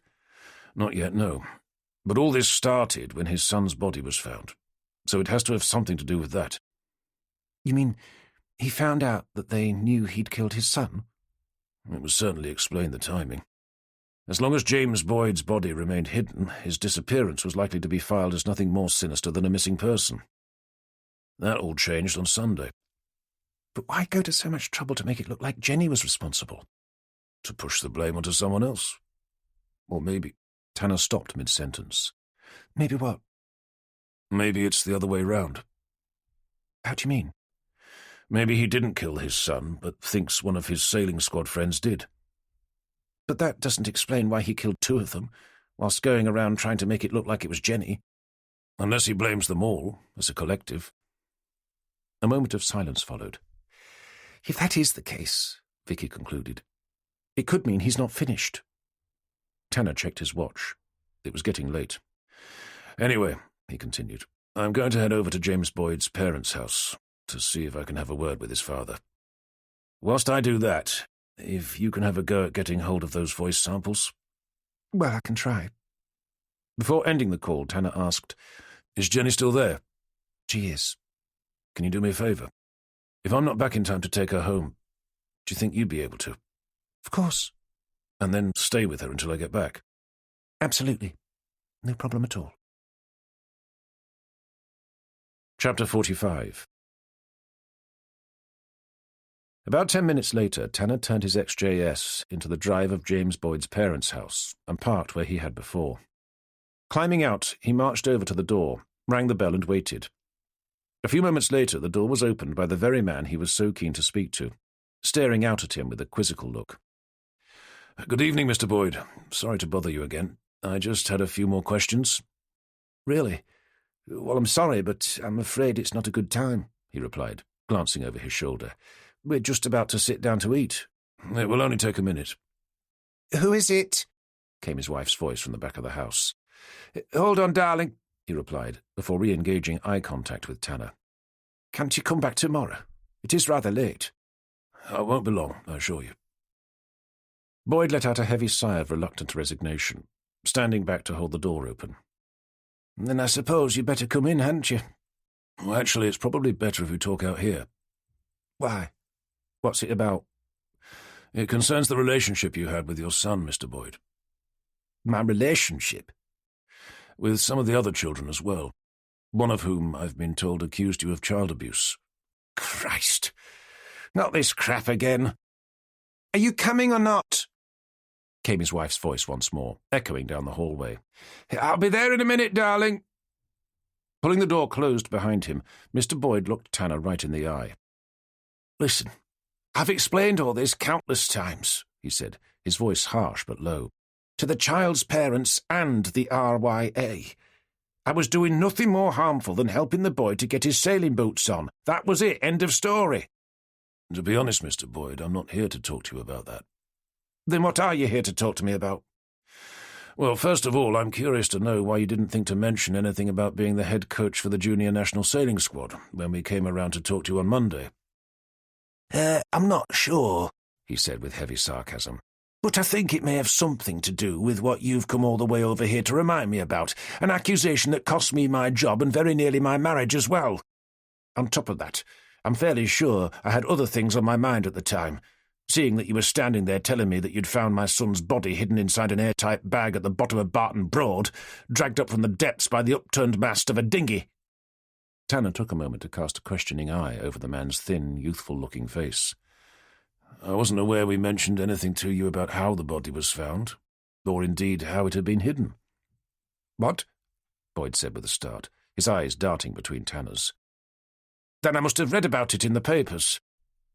"Fair enough," Tanner mused, pulling out his notebook. "I assume you heard about what happened to Craig Jenkins and Christopher Street."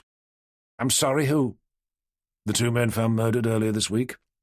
"Oh, of course. I didn't know their names." Tanner glanced up from his notes. But you recognized them, though? They were in your squad? He shrugged. There were over 100 children in the squad, selected from all over the country. You don't seriously expect me to remember them all, do you? But you remember Kelly Fisher, right? Obviously, yes, but only because she was dating my son.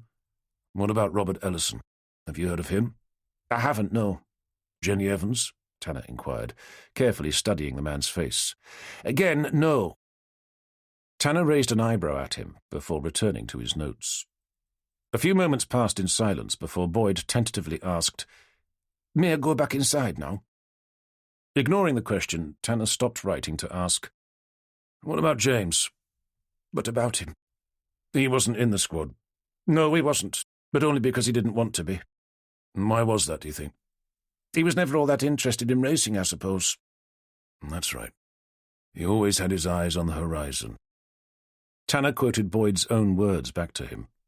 "Yes, he did," the man agreed, holding Tanner's gaze. "I don't suppose you have any idea why he spent his time dreaming about sailing off to distant lands, away from you?" "I don't know."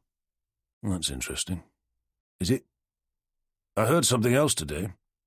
"Oh, yes. What was that?" "That James was seen with his arms and back covered in bruises." "He played rugby," Boyd replied, a little too quickly for Tanner's liking. "Rugby, yes, of course." "Anyway, are we done?" "One last question. Can you tell me where you were on Tuesday and Wednesday nights?" "I was at home with my wife." "Are you sure?" "Quite sure, yes."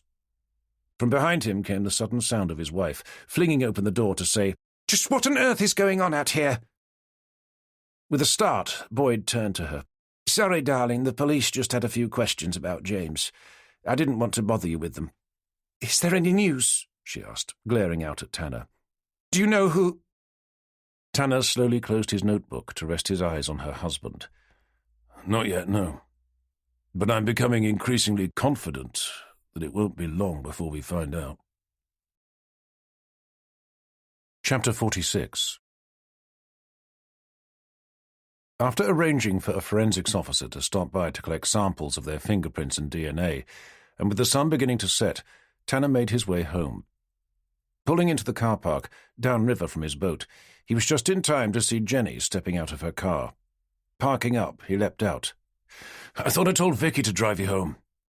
"Nice to see you too," she replied in a tense, condescending tone. "Sorry, yes, of course," he apologized. "It's just that I asked Vicky if she could bring you back." "And I told her that I'm quite capable of driving myself. Where have you been, anyway? I've hardly seen you all day." "Chasing leads," replied Tanner, closing the car door to make his way over towards her. "Why didn't you tell me that James's father, Frank Boyd, used to coach you?" Jenny shrugged. "I didn't think it was relevant." "Just like you didn't think it was relevant that you were in the same squad as Robert Ellison?" "Frank was the head coach for the entire junior national squad. I'm not sure he ever said two words to me, at least not directly. So yes, I know who he is, in much the same way that I know who Superintendent Whitaker is, but that doesn't mean I go around telling everyone that I know him personally." "Even so, it would have been useful to have known." "Okay then, I'm sorry. The next time we have to ask someone if they can recognize some dead guy's clothes, I'll make sure to tell you if I've heard of them or not." "There's no need to be quite so facetious." "I'm not being facetious. I'm being sarcastic." "Did you know anything about the rumors being circulated about him at the time?" "I didn't know. Why, what were they?" "That he was the one who'd killed James." "I see," she replied. "And those rumors were based on what exactly?" "That he was known for being openly aggressive towards him at the sailing club, always shouting at him, and that James was covered in bruises. Mr. Boyd was also accused of child abuse, apparently by someone in the squad." "I must admit I didn't know anything about that," she conceded, slipping her handbag off her shoulder to begin rummaging around for her notebook. "So you think he may have had something to do with what happened to James?" "It's possible. It's also possible that he thought someone else knew." "Craig Jenkins?" Jenny asked, sending a questioning look into Tanner's eyes. Tanner didn't answer. "I assume you heard that we found another body last night." "Cooper mentioned something about it, yes." "Well, I'm afraid to say that it was another of your junior squad friends, Christopher Street." "Are you sure?" she asked, her face draining of colour. His wife identified the body this afternoon. Tanner hesitated. So, now I'm worried that the killer thinks you may know something as well. But I don't know anything, Jenny insisted. Maybe he's not prepared to take that chance. Jenny shook her head from side to side. This is ridiculous. There's no way the man who used to head up my old junior training squad is out to kill me. And there's another theory which I feel could be just as compelling. What's that? That he thinks one of you is responsible for murdering his son. Maybe he thinks you were all involved, which would explain why 2 of you are now dead. Jenny studied the ground in silence. I assume you're not going out tonight. Sam asked me round again, she replied absently. You're not going, are you? I told her I would, yes. But you can't. Jenny glared up at him. Please stop telling me what I can and cannot do. It really isn't appreciated. I'm sorry, but with what I found out today, I really do think it would be better if you stayed here with me. Why? Because you think my old sailing coach is out to murder me because of what happened to his son? To be honest, at this stage, I'm more concerned about him successfully framing you for the murders of Craig Jenkins and Christopher Street. I thought we'd been over this. We have, yes, but since then more evidence has been found to further implicate you. I see. And what's that? She demanded, taking a defiant stance. Tanner cast his mind back to the conversation he'd had with Forrester earlier that day. At the time, he'd been in full agreement to remain quiet about what they'd learnt since, so as not to cause her any unnecessary anxiety. But from what he could make out, she didn't seem to be nearly worried enough. Tanner took a deep breath. Your DNA and prints were found at the scene of Christopher Street's murder. You mean Craig Jenkins, don't you? I mean Craig Jenkins and Christopher Street. As Jenny's eyes darted between his, Tanner continued. I met Robert Ellison last night. Jenny gave Tanner an ominous look. I asked him about the night of Craig Jenkins's murder, when you met him at the pub. He said you were late. Wow! Jenny exclaimed. That's a first. He said you were very late. A comment later confirmed by a barmaid. You're telling me that you went to the Red Lion asking questions about me? No, I went to the Red Lion to ask questions about Robert Ellison. I was expecting to find his statement to be false, but instead the barmaid only seemed to confirm it. What? That I was late? We've also had forensics come back on what they found at the phone box where the 999 call was made. They basically said your fingerprints were all over it, and the analysis of the recording said that it was the voice of a local woman between the age of 25 and 40. I've already told you that there are witnesses saying someone matching your description was using it. By this time, Jenny was staring open-mouthed at Tanner, her face ashen white. You think it was me, don't you? What? No, of course not. I can't believe it. You actually think it was me? It just means someone is doing their damnedest to make it look like it was you. And they've done such a good job, my boyfriend is all set to read me my rights. Please, Jenny, I'm trying to help you. By going around asking questions about me? Next thing I know, you'll be telling me that you've got Sally bloody Beach doing a background check on me. But it's reaching the point where questions are going to be asked. Like what? Did I murder Craig Jenkins and Christopher Street? Like, why were you so late for your meeting with Robert Ellison? I wasn't, Jenny fumed. But he said you were, and the barmaid confirmed it. Then maybe we got the times mixed up. So he ended up thinking I was later than I actually was. As it dawned on Tanner that the explanation could very easily be that simple, he brought the conversation back to where it had started. Anyway, the bottom line is that I think it's safer for you to stay here tonight. That's nice. But since discovering that my middle-aged boyfriend thinks I'm some sort of a demented serial killer, I'm in dire need of at least one glass of wine, and not with you. So if you'll excuse me, she said, barging past him to get to her car. I'm going to see Sam. Don't wait up. Chapter 47. Friday the 5th of June. Tanner woke with a start. He was lying sprawled out on one of the bench seats, outside in the cockpit, still wearing his suit and tie, an empty bottle of rum clutched in one hand and a glass tumbler in the other. Realizing it was broad daylight beyond the boat's canopy, he lifted his hand to see the time, so spilling the remnants of his drink over his shirt. Oh, shit. he cursed, lifting himself up, only to feel his stomach turn as a bolt of pain shot through his head. Forcing himself to sit up, he ditched the bottle and glass onto the table to stare down at his watch. It took a full moment for him to work out what time it said. Just gone 8:15. He was supposed to be at his desk by 9. Wondering why his alarm hadn't gone off, he peered down into the cabin for visual confirmation of what he already knew. Jenny wasn't there. That meant she'd not come home that night. Finding his phone lying discarded on the floor, he reached down to check for messages. There weren't any. No missed calls, no texts, nothing. With his head pounding even harder, he stood for a moment trying to decide what he could get away with not doing in order to make it into work on time. He could probably skip having a shower, but he'd need to shave. His stubble was too dense for him not to. He'd also need to change his shirt. There was no question about that. Coffee would have to wait. Driving as fast as the traffic would allow, he pulled into Wroxham Station at 9:02, pushing open the heavy front door less than a minute later. Pleased with himself for having made it in on time, after a quick nod over at the duty sergeant, he stepped through to the main office, staring about for Jenny. But there was no sign of her. He couldn't even see Vicky. Thinking it was unusual for both of them to be late, he ducked his head into the kitchen. They weren't there either. Pouring himself a coffee, he made his way over to his old desk, where D.I. Cooper was sitting. "I don't suppose you've seen Vicky?" he asked, glancing nonchalantly about. "She's in with Forrester." "Oh, right." Continuing to look around, as casually as he knew how, he asked, "And Jenny?" "She's not in yet," came Cooper's curt response. His attention focused on his monitor. Tanner glanced down at his watch. It had now gone 9, but only just. "Okay, thanks," he replied, and headed for his desk. He turned on his computer before peering over to Forrester's office. Through the partition window, he could see Vicky standing in front of the DCI's desk, deep in conversation. Finding himself exceedingly curious to know what they were discussing, Tanner took another sip from his much-needed coffee. He was about to sit down to log in, when out of the corner of his eye he saw Forrester, waving at him to come over. Raising one of his eyebrows, he downed his drink, left the cup on the desk, and wandered over.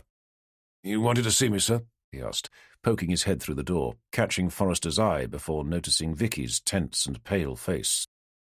"Come in, Tanner," Forrester replied, "and close the door. D.S. Gilbert has just shared with me some news which, frankly, is of grave concern." With the knot inside his stomach tightening, Tanner took up his position beside Vicky, who'd taken to staring down at the carpet. There followed a moment of silence. Eventually, Forrester sat forward in his chair to rest his elbows on the desk. "Yesterday afternoon, I asked Vicky to run a background check on D.S. Evans." "You did what?" Tanner demanded, hot blood pumping into his face. "And it's exactly that reaction, Tanner, which forced me to do so without discussing it with you first." "I see. And what did she find, may I ask?" he questioned, as if she wasn't in the room with them. Vicky lifted her head. "I found pictures of her on Facebook, back when she was in the junior national squad." "Well, there's a surprise. On that basis, I can't believe you haven't sent out an armed response unit to have her picked up." Forced to ignore his glib sarcasm, Vicky pushed on by saying, "Some of them show her with Craig Jenkins, whilst in others she's with Marcus Hall and Chris Street. Robert Ellison as well, I'm afraid." "So what? She's never denied knowing them." "Other posts go on to suggest that she'd been having relations with them all." Tanner stood for a moment in stunned silence. "I'm sorry, I don't believe it," he said at last. "She'd have told me if she'd been going out with any of them. You must be reading something into them that just isn't there." "There are pictures of her with James Boyd as well," Vicky continued. "And I'm afraid those are intimate." Tanner's face burned with indignation. There was just no way he was going to believe that Jenny had lied to him, that she knew James Boyd, let alone that she'd been having sex with him. But what was really making him fume with primal rage was that he knew what was coming next. Splaying his large fat hands over the desk, Forrester let out a heavy sigh. "I'm afraid, Tanner, a criminal prosecutor would see this as motive.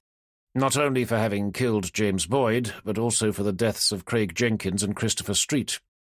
"I've never heard anything so ridiculous in all my life," Tanner stated. "Actually, I'll go further to say that it's bloody insulting To think that you'd even suggest such a thing. This is Jenny we're talking about, not some dysfunctional tart." "We're all aware who's under discussion, thank you, Tanner," Forrester said, his voice remaining calm and controlled. "But we're duty-bound to follow the evidence, no matter where it may lead." "Yes, but to Jenny?" "And what we've uncovered so far gives me little choice but to hand this over to professional standards." "You can't do that," Tanner yelled. "You know their reputation. They'll dig up anything they can to make her appear guilty. Even if they come up short, just the fact that she's been investigated will pretty much end her career." "I'm sorry, Tanner, but we don't have any choice." "Please, sir," Tanner begged.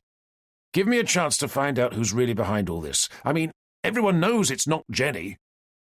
Forrester didn't respond, but took to staring down at his hands instead. With the realization that he'd already made up his mind, Tanner took in a series of calming breaths. "Look, sir, it's Friday. Just give me till Monday. I had a really good lead yesterday that I've yet to chase up." "What's that?" Forrester inquired, bringing his eyes up to meet Tanner's.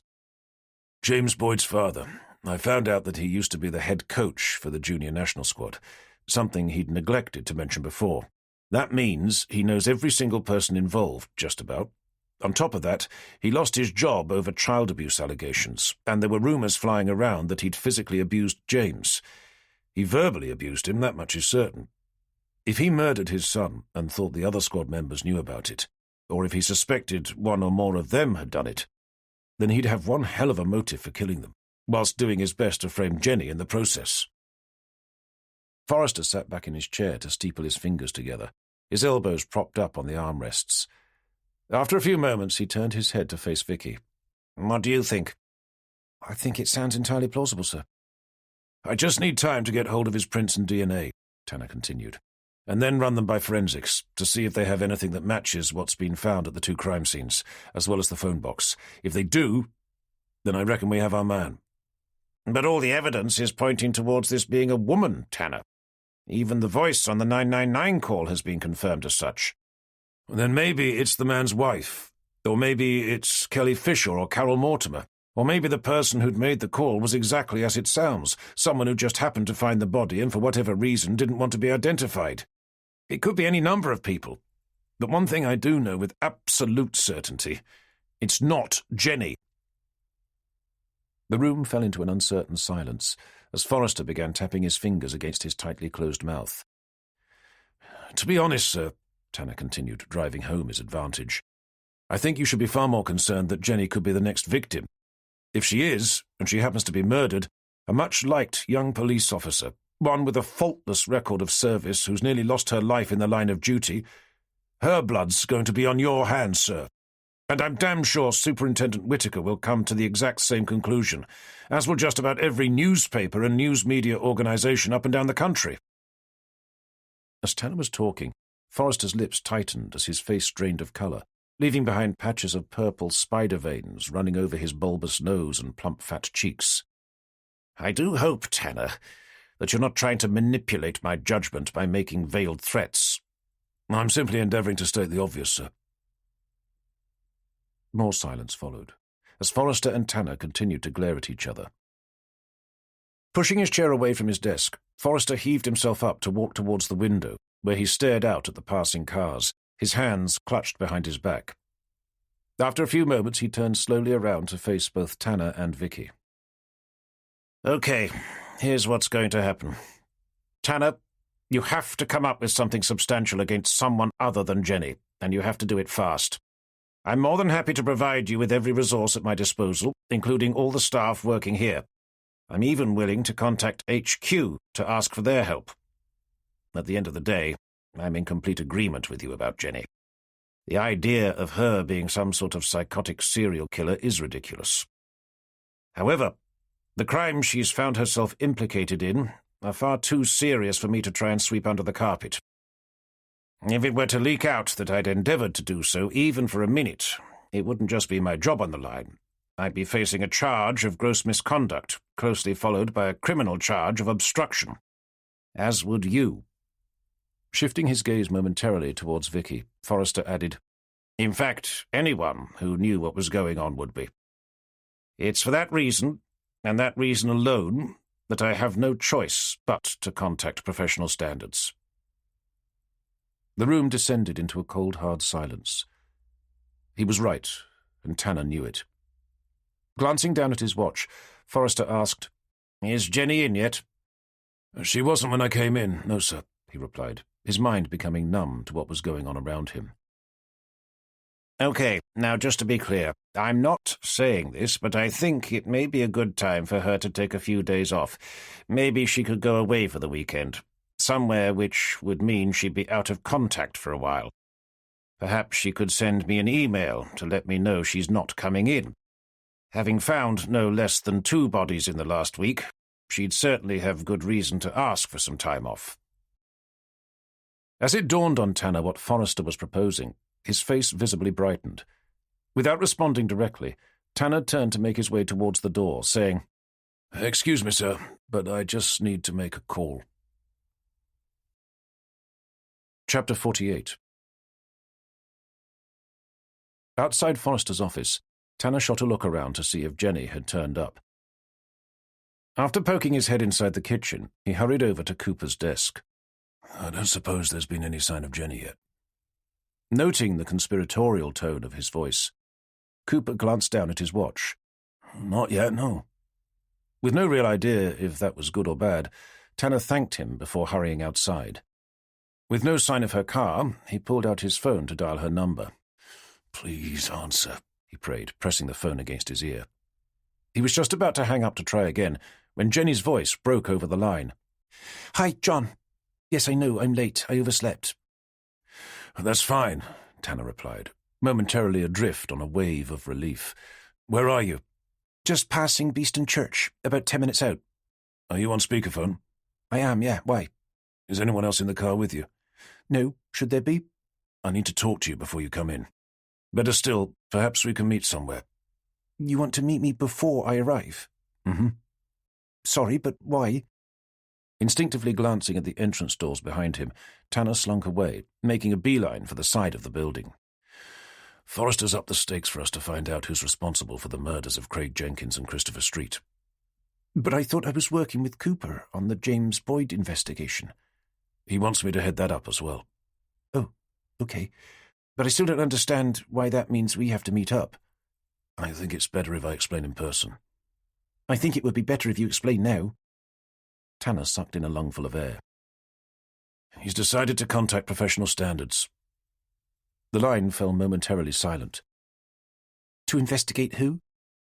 Reaching the end of the building, Tanner stopped to stare blindly about, searching for the words to tell her what Vicky had been ordered to do and what she'd discovered in the process.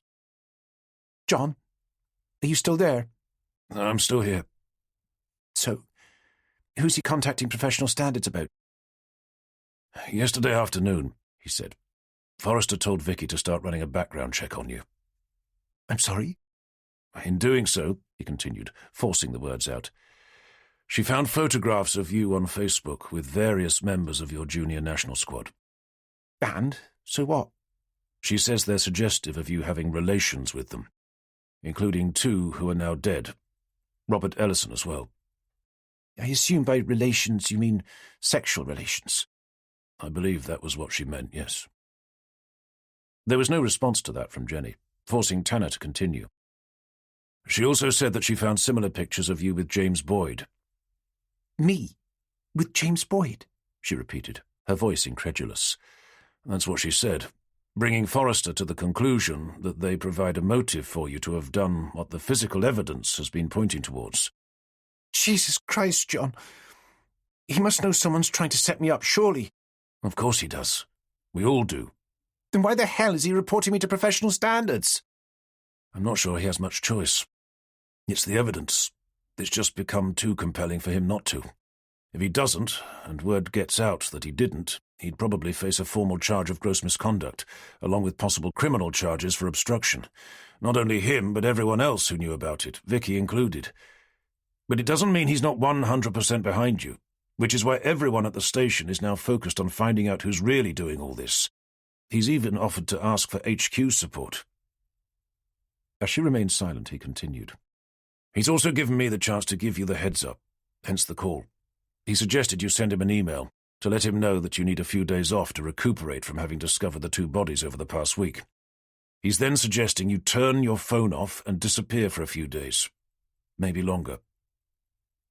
In the background, Tanner could hear the hard, rhythmic clicking sound of Jenny's indicator, followed a moment later by her voice. "Where do you suggest I go?" "Somewhere where nobody will think to look for you." "Not my parents, then?" "Definitely not your parents, no." "I suppose I could ask to stay with Sam for a few more days." "Maybe you two could go away somewhere together, where you could claim there was a really bad mobile reception, or nowhere to plug your phone in. A campsite, for example." "Okay, I'll give it some thought. Do you think it would be okay if I pick up some stuff from home?" The word home sent a river of emotion flowing through Tanner's heart. Such a simple word, but one which meant so much. "Of course. I'm sure that will be fine. I can't imagine anyone out looking for you for a while. If you do decide to stay with Sam, do you think you could ask her to text me every now and again, just to let me know that you're okay?" "Yes, of course." "But make sure she doesn't mention your name, or where you are, just in case they decide to start monitoring my calls." Sensing the conversation was coming to an end, knowing they'd likely be out of direct communication for a while, Tanner took in a breath. "Listen, Jen, I know we've had a rough few days, and I know that I don't say this nearly as often as I should, but I love you. You do know that, don't you?" There was a pause before Jenny's voice cracked over the line to say two simple words. "I know." Chapter 49. Back inside the building, a station-wide briefing was quickly thrown together, resulting in Forrester and Tanner standing in front of the whiteboard. "If I could have everyone's attention," the DCI began, calling the meeting to order. "As I'm sure you're all aware by now, over the course of this week we've allowed our attention to be divided between two separate investigations. A cold case centered around the body of James Boyd, and the two recent murders of Craig Jenkins and Christopher Street. From this point forward, those two investigations are now one and the same. What most of you are not aware of is that the person who found the body of James Boyd, our own D.S. Evans, has since been implicated in the murders of Craig Jenkins and Christopher Street." A collective gasp rose up from the floor as everyone began staring about, trying to catch a glimpse of the person they all knew so well. As Tanner shifted uncomfortably from one foot to another, Forrester continued. "Naturally, it is our firm belief that there is someone out there who is attempting to make it look like she's involved by planting physical evidence and hacking into her social media accounts in order to create a false narrative as a motive. Unfortunately, they've managed to do such a good job that I've had no choice but to alert professional standards." A whirlwind of whispered remarks flew around the office, as again people tried to see where she was. "There's no point looking for her," Forrester continued. "What with her having found two bodies in less than a week, she emailed me this morning to let me know that she's decided to take a few days off, and as it's not my position to form any judgment as to her guilt in this matter, but only to forward the collected evidence to the relevant authorities, I'm more than happy for her to take as long as she needs. Hopefully, she'll decide to wander off somewhere without telling us where she's going, whilst maybe forgetting to take her phone with her at the same time." With it being abundantly clear to everyone in attendance what he was implying, a conspiratorial ripple of laughter circled the room. "But all that means is that we've managed to buy ourselves some time. We have to find out who's really behind all this, and we have to do so fast. With that in mind, I'm handing you over to D.I. Tanner." Tanner stepped forward. "Thank you, DCI Forrester. I'm not going to use this time to go into the ins and outs of what's been going on so far. You can find all that in the relevant case files, which you'll be given access to as soon as this meeting is concluded. What I will be doing is updating you with what we discovered yesterday in relation to a new key suspect, before allocating lines of inquiry for you to follow. As soon as I'm done here, I'll be inviting James Boyd's father, Mr. Frank Boyd, in for formal questioning. For some as yet unknown reason, when we first met with him, he neglected to tell us that he used to be the head coach for the junior national sailing squad. Considering the conversation we were having with him at the time, that did seem like a rather odd omission to make. We've since learned that just before his son disappeared, There were rumours circulating that he'd physically abused him. There were also reports that he'd verbally abused him as well, in public.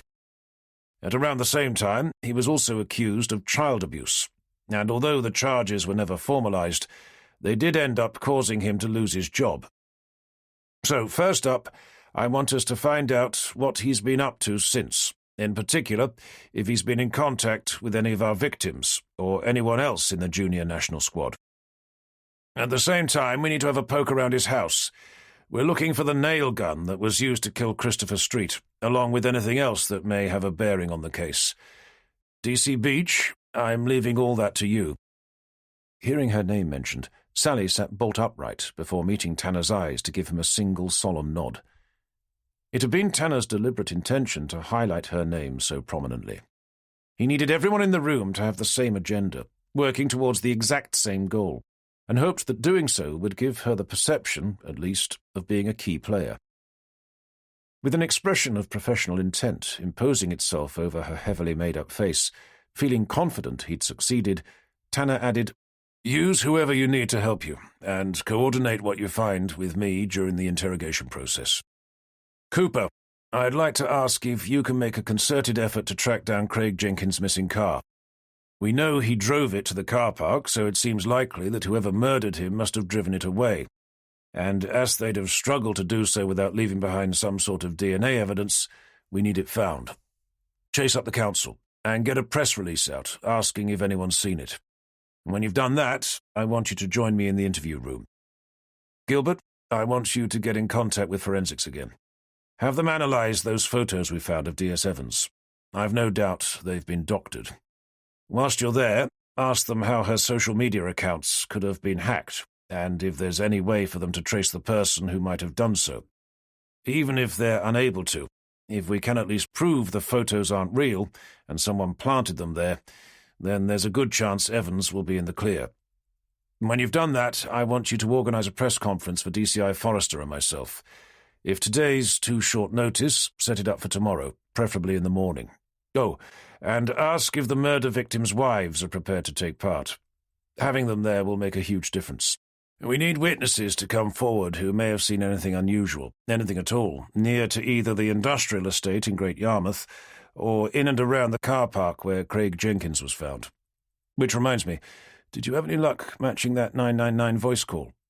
I was able to pull samples of both Kelly Fisher's and Carol Mortimer's voices from their public Facebook sites, but neither was anything like our mysterious caller. Okay. Then we need to make a plea for someone to come forward who either made that call or knows who made it. And as a reminder, anyone who is able to provide us with information will remain strictly anonymous. Okay, that's it for now. Keep me posted.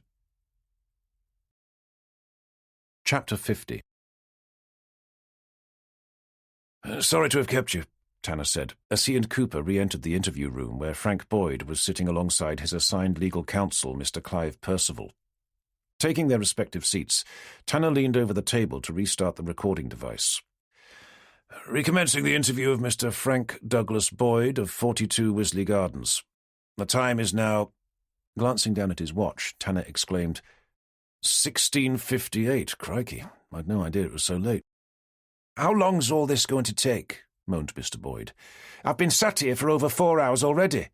"My client does have a point," interjected the solicitor. "You've yet to present a single valid reason as to why he's here, other than he vaguely knew some of the victims." "Sorry, I thought one of them was his son." "I was referring to those identified as Craig Jenkins and Christopher Street, as you well know." "Yes, of course, but we still have the legal right to question your client for another..." He made a point of looking at his watch again. 19 hours, before needing to request an extension, so I suggest he'd better make himself comfortable. "But you can only do so with a valid reason. Otherwise, I'm going to recommend he makes a formal complaint for false arrest." Ignoring him, Tanner opened the file he'd brought in with him before presenting the suspect, sitting directly opposite him with a thin smile. "Mr. Boyd, how are you?" "I've been better, thank you." "My colleagues have spent the last few hours conducting a search of your house, as well as the garage and shed at the back, and have come up with 1 or 2 items of particular interest." As I said when you arrested me, I've got nothing to hide. Perhaps not, but I think somebody did. Am I supposed to understand what that means? Questioned Boyd, glancing over at his solicitor. We found something hidden inside what I believe used to be your son's bedroom, continued Tanner, catching the suspect's eye. Don't tell me he had a secret stash of porn mags. It wasn't a collection of magazines, Mr. Boyd, but a single book in the form of a diary. Boyd's eyes flickered with alarm. Delighted by the response, Tanner returned his attention to the file. Most of it is naturally extremely dull, he continued, pulling out a couple of A4 sheets of photocopied paper. But there are one or two passages which do make for a riveting read. In fact, let me read some of them out to you. What possible right have you to go through my son's personal diary? If it relates to you, then I believe we have every right. With no further objections, Tanner selected one of the pages to begin reading in a flat monotone voice. Sunday, the 22nd of April. My bastard so-called father just beat me up again. This time he used his belt wrapped around his fist. The guy's a fucking psycho. At least Mum's okay. Tuesday, the 15th of May. Dad just kicked me down the stairs, just because I was trying to help Mum. He even put the boot in when I got to the bottom. Mum's locked herself in the bathroom. I can still hear her crying. I can't stay here, not even for Mum's sake. Shall I go on? Boyd stared at his hands, his face pale and drawn. Tanner passed the photocopy taken from his client's deceased son's diary for the solicitor to see. We found something else hidden as well, in the shed at the back of your garden. Removing a photograph from the file, he spun it around and pushed it over the table for Boyd to see. Do you know what this is? It's a nail gun, so what? Surprisingly, we came to the same conclusion, which was of interest to us for 3 reasons. Firstly, that we found it hidden in the shed, when all your other tools seemed to be stored in the garage. Secondly, that there would appear to be blood on it, and last, but by no means least, that something remarkably similar was used to kill Christopher Street, one of the boys from the junior sailing squad you used to coach, before you were kicked out for child molestation. His cheeks reddening, Boyd glared up at Tanner. I've already told you about that. I was trying to help some moronic child put his sailing boots on. I remember, yes, Tanner confirmed. I also remember what you said when you first came in, concerning your whereabouts on the various dates and times we ran past you.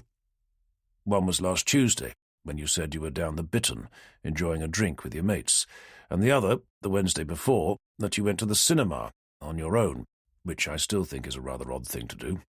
Anyway, that aside, I can only assume that you didn't know that the Bittern has CCTV cameras, front and back. Else you'd have proposed a different pub. And the car park outside the cinema complex you said you went to runs a vehicle number plate recognition system. And yours wasn't recorded. Then I must have my dates muddled up. And the other days I mentioned to you outside your house the other day, when you said you were at home. I'm afraid your wife is adamant that you weren't. Well, she would say that, wouldn't she? What makes you say that?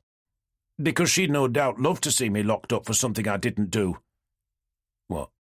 You mean for beating her up on what would appear to be a fairly regular basis, or for losing it completely to end up murdering your son?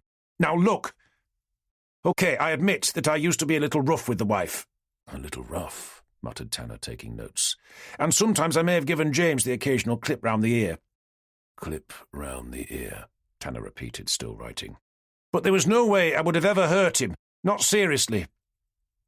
Taking a further few seconds to finish his notes, Tanner looked up to give Boyd a confused look.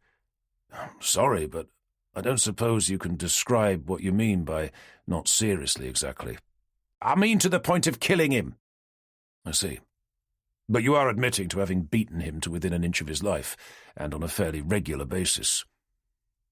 Before he had a chance to answer, Mr. Percival placed a steadying hand on his client's forearm, leaning in towards him to whisper something into his ear. For the benefit of the recording, Tanner said, smiling at Cooper, Mr. Boyd is being given verbal advice from his legal representative, who, if he's got any sense, will be telling his client to keep his mouth shut. Chapter 51. Back out in the corridor, Cooper closed the door to quietly ask, "What do you think?" "I think we have our man, but we're going to have to prove it. Get that nail gun over to forensics and ask them to take a look at that blood. Then have someone go through the local CCTV footage for the nights in question. Hopefully we'll be able to find out where he really was." As they walked back into the main office, Constable Higgins leapt out of his chair. "We found Craig Jenkins' car, sir." "Good work, Higgins. Where was it?"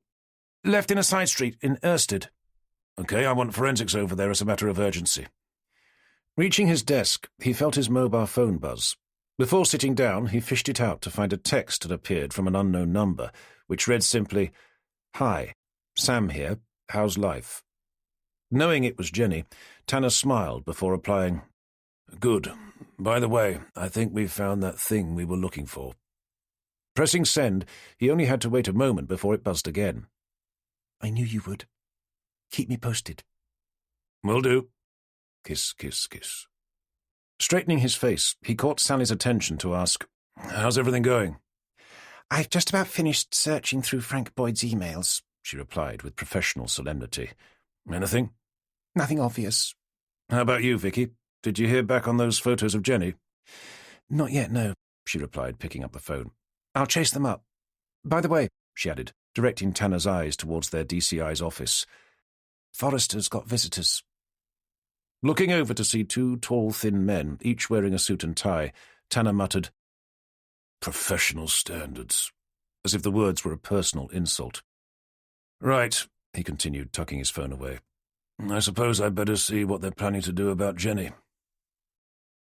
A minute later, Tanner rapped his knuckles on Forrester's door and barged straight in. "Sorry to bother you, sir," he began, making a point of eyeballing the two unknown men. "It's just that we have news on the prime suspect under interrogation." Half standing, looking distinctly uncomfortable, Forrester made the introductions. "Gentlemen, this is my senior DI, John Tanner, who's leading the investigation we've been discussing. Tanner, this is DI Rawlinson and DS Hadfield, professional standards."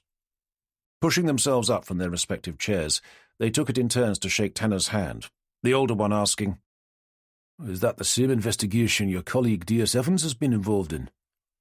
"She was, yes, but as DCI Forrester has no doubt told you, we pulled her off the moment we found out she had a personal connection." "That she knew both victims, as well as all the primary suspects?" "At the time, it was just the one victim, Craig Jenkins," Tanner corrected. "And since then, you seem to have amassed what could be considered substantial evidence that she had a direct hand." "We found what could be considered incriminating evidence," confirmed Tanner, "but is far more likely to have been planted, and by the very man we currently have in custody." Directing his attention to Forrester, Tanner continued. "We've unearthed a diary, sir, hidden under the floorboards of his son's bedroom.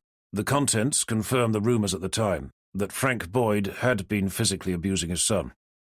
We also discovered a nail gun with signs of blood on it, and Craig Jenkins's car has been found, which forensics are about to take a look at.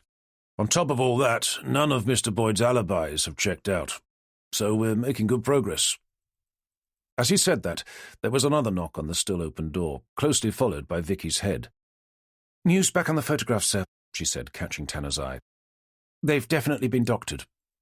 "Can they tell if her Facebook account's been hacked?" "They haven't come back on that yet." "Okay. Well," Tanner continued, re-engaging with the others in the room, "I think that alone proves beyond all reasonable doubt that DS Evans is innocent, and someone is trying to implicate her." Clasping his hands together, Forrester beamed a triumphant grin over at the two men. "Well, chaps, it looks like you've had a wasted journey after all. Sorry about that." Ignoring the DCI's comment, the taller of the two plain-clothed officers turned to face Tanner. "Assuming you're talking about the photographs of DS Evans mentioned in the report, it's also possible that she placed them there herself." Fixing the man's eye, Tanner asked, "And what possible reason would she have for doing that?" "I'd have thought that was obvious. Once she knew she was under suspicion, she created them herself, to leave for you to find. She'd have known you'd check them, to see if they'd been altered, and that you'd subsequently come to the natural assumption that someone else must have left them there, so deflecting suspicion away from herself." "Jesus Christ!" exclaimed Tanner. "Is this how all you lot think about your fellow officers, or is it just you?" The man returned a thin, devious smile. We don't enjoy it, I can assure you of that. But we do have to approach each case on the basis that the officer under investigation has a good understanding of police procedures and is therefore able to use them to their advantage. The man turned his attention to Forrester. We also understand that DS Evans hasn't shown up for work today. She emailed me this morning to request a few days off. I assume you turned her down? Actually, I didn't know. Despite having only just sent over the report detailing the mounting evidence you have against her? I only did that in accordance with our code of conduct, Detective Inspector, Forrester replied, taking a defensive stance. It's not my place to determine the guilt of one of my officers. Maybe not. But you had only just identified her as being a prime suspect in a double murder investigation. Neither is it for me to decide if one of my officers is even a suspect, Forrester continued, forcing himself to remain calm. All I'm required to do is to inform you of what we've found, which I've done. As far as I'm concerned, D.S. Evans remains a much-valued member of my staff. She's also overdue some time off. I'd even recommended such, long before all this kicked off. But even so, to allow an officer under suspicion of murder to take a few days off, as you so eloquently described it, could easily be considered to be misconduct of your sworn duty. Are you levelling that accusation at me? Forrester demanded, his face filling with blood. Not yet, no. Then I suppose it would be worth reminding you that you're talking to a detective chief inspector, and if I thought for a single moment that you were accusing me for no good reason, I'd be the one filing charges of gross misconduct. That much I do know. Without looking as if he was the slightest bit perturbed, the plainclothed officer let out a heavy sigh. I assume you're able at least to provide us with her address? Of course. She lives on board a boat. A boat? Repeated the man with a clear note of incredulity. A boat, yes, Forrester confirmed. It's quite normal around here, he added, despite not thinking it was. Then may I ask its name and where it's moored? I'm not sure. To be honest, I don't think I've ever asked. But you must have an address for her? Oh, yes, of course. I've even gone to the trouble of writing it down for you. Plucking a folded piece of paper from the top of his desk, he handed it over. I've included her mobile phone number as well. After staring briefly down at what he'd been given, with a confused frown, the officer looked up to say, But this is the address for a post office. That's the address she's provided us with, yes. It's called Poste Restante, Tanner chipped in with a knowing smile. What's called Poste Restante? Questioned the man. The service the post office provides. It's for people with no fixed address, which around here, more often than not, means people who live on boats. I see. You do know that this won't stop us from finding her, the officer stated, a comment aimed at both Tanner and Forrester. What on earth makes you think we don't want you to find her? Retorted Forrester, his face a mask of befuddled intrigue. Right, if that's the way you're going to play it, we'll begin making our own inquiries. I think we'll start with your staff. I'm sure one of them knows where she is, especially once they've been reminded about the consequences of deliberately obstructing an investigation, which, by the way, I think you should all keep in mind. I assume you won't object if we use one of your interview rooms? Without waiting for a response, the senior officer marched the more junior one out, leaving Tanner to muse. I take it that was a rhetorical question. After Gilbert had closed the door, Forrester resumed his seat. I doubt it's going to take long for them to find out that you and Jenny live on the same boat together. So even if you've moved it, you'll end up having to tell them where it is. Which is why she's not on board. Do you know where she is? Actually, don't answer that. The fewer of us who know, the better. Anyway, I think they've made it abundantly clear what their intentions are, despite what we've uncovered. I forgot to mention earlier that I've asked for the nail gun to be sent off to forensics, said Tanner. If the blood matches Christopher Street's, then we've got him. It would be a start, I suppose, but I doubt it would be enough, not on its own. A defense attorney would simply argue that Mr. Street must have borrowed it one day, which was how his blood came to be on it. Unfortunately, we're going to need a lot more than that, especially when there's so much evidence piled up against Jenny. We have to be able to link him physically to the scenes of the murders. We must just hope that forensics can match either his prints or DNA to what they've already found. Meanwhile, I suggest we find out where he really was on the nights in question, as well as attempt to establish some sort of a motive. Did he kill them because he murdered his son and thinks the victims found out? Or was it because he thinks they were the ones who killed him and he's out for revenge?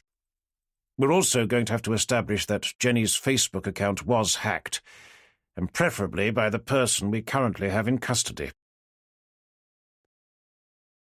Chapter 52.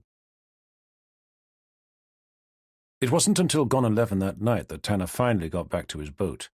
Since the meeting with Forrester and the flurry of activity immediately afterwards, the station's progress had been painfully slow. Nothing more had been unearthed that could tie Frank Boyd directly to either of the recent crime scenes, let alone the murder of his son James. Nor had anything been produced that could be considered to be a motive for him having killed either Jenkins or Street, and time was fast running out.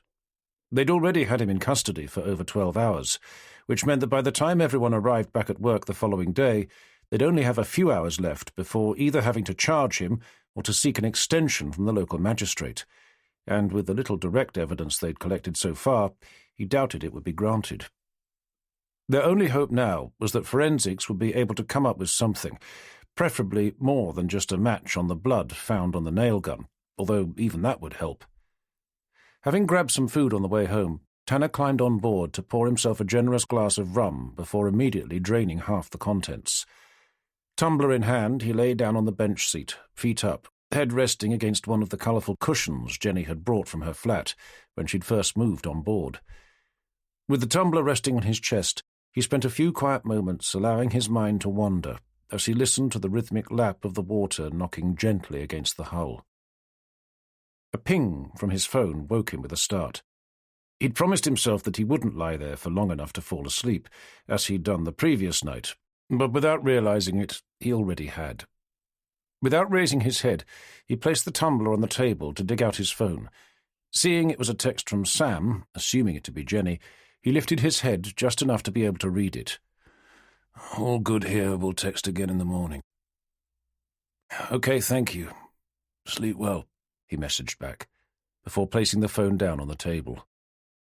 Grateful to hear that she was still tucked safely away, Tanner smiled, resting his head back against the cushion as he did.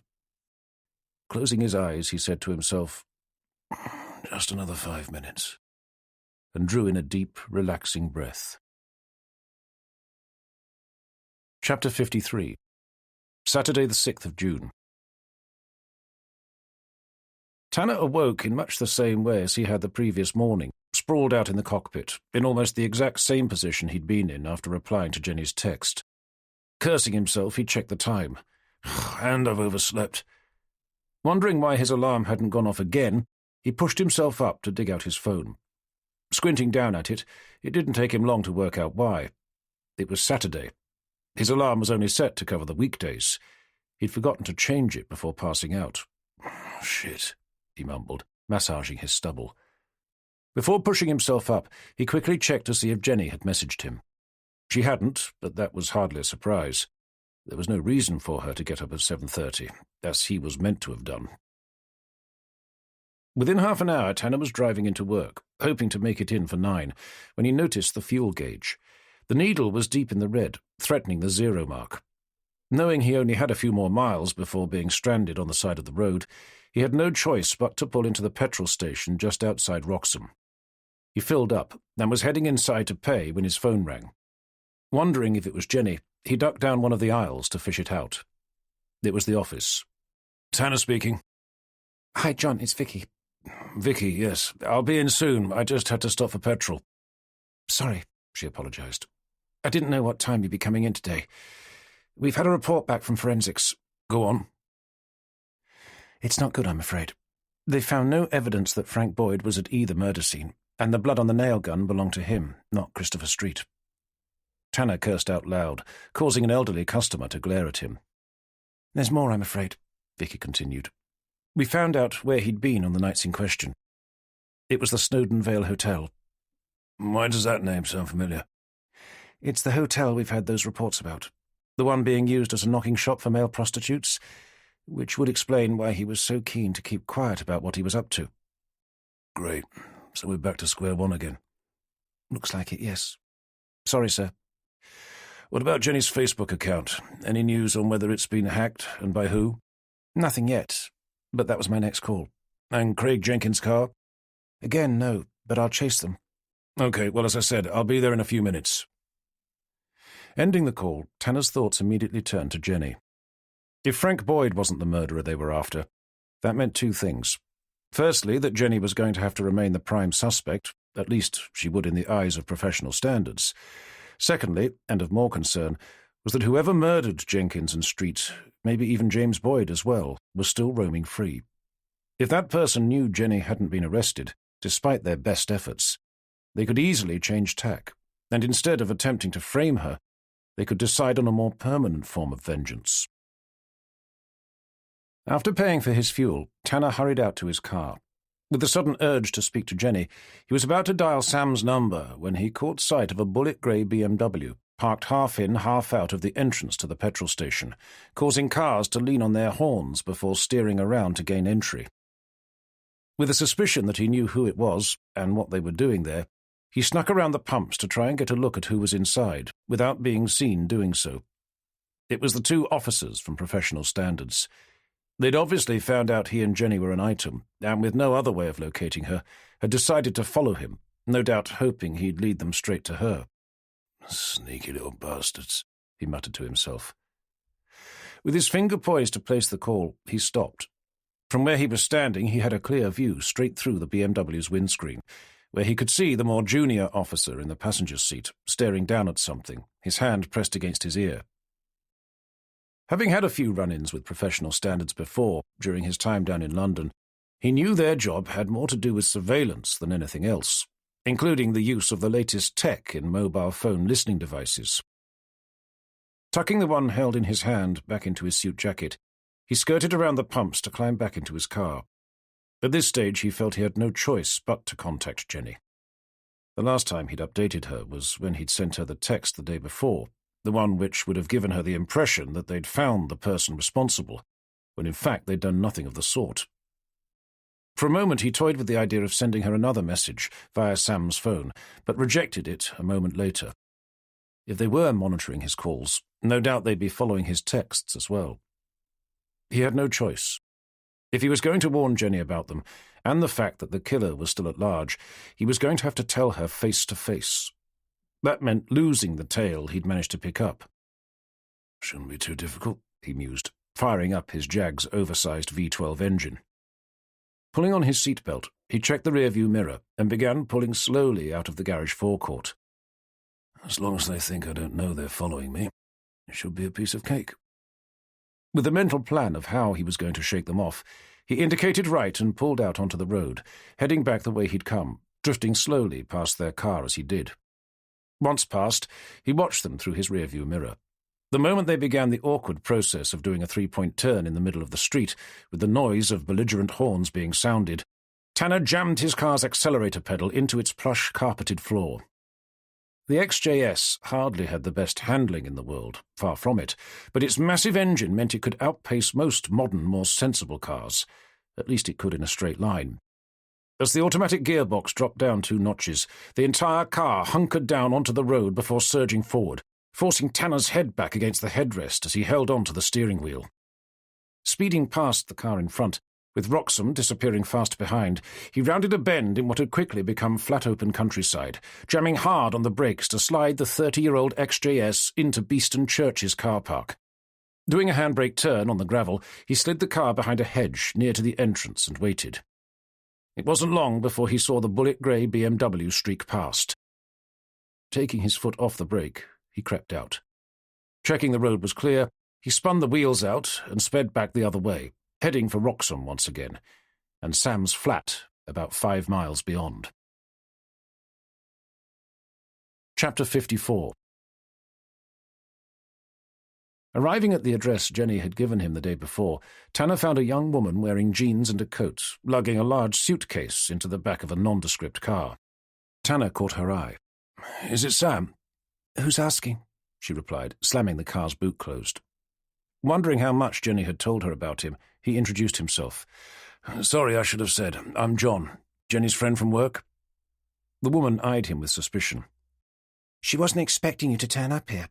I know, yes, but someone may be monitoring my phone, Tanner replied, stepping towards her whilst digging out his ID for her attention. Leaning in to examine it, she looked up to give him a more relaxed smile. Sorry, yes, I'm Sam. Jenny said there might be people coming around looking for her. That's not a problem, Tanner replied, returning the smile before looking over at the modern 2-story block of flats they were standing outside. I don't suppose I could have a quick word with her. She's not here, I'm afraid. A prickle of alarm tugged at his heart. But I thought she was staying with you. She was, yes. But I'd planned to see my parents this weekend. I did invite her to join me, but she got a better offer. Who from? Bob or Rob, something like that. Robert Ellison? The knot in his stomach tightened. I think so, yes. Tanner's face drained of colour. If the murderer was Ellison after all. Turning to race back to his car, he called out, "When did she leave?" "Oh, it was only about half an hour ago," Sam replied, somewhat surprised by his reaction. Reaching the car, Tanner tugged open the door, then turned back to face her. "If she calls you, tell her that she has to contact me. Is that understood?" "Well, yes, but is she all right?"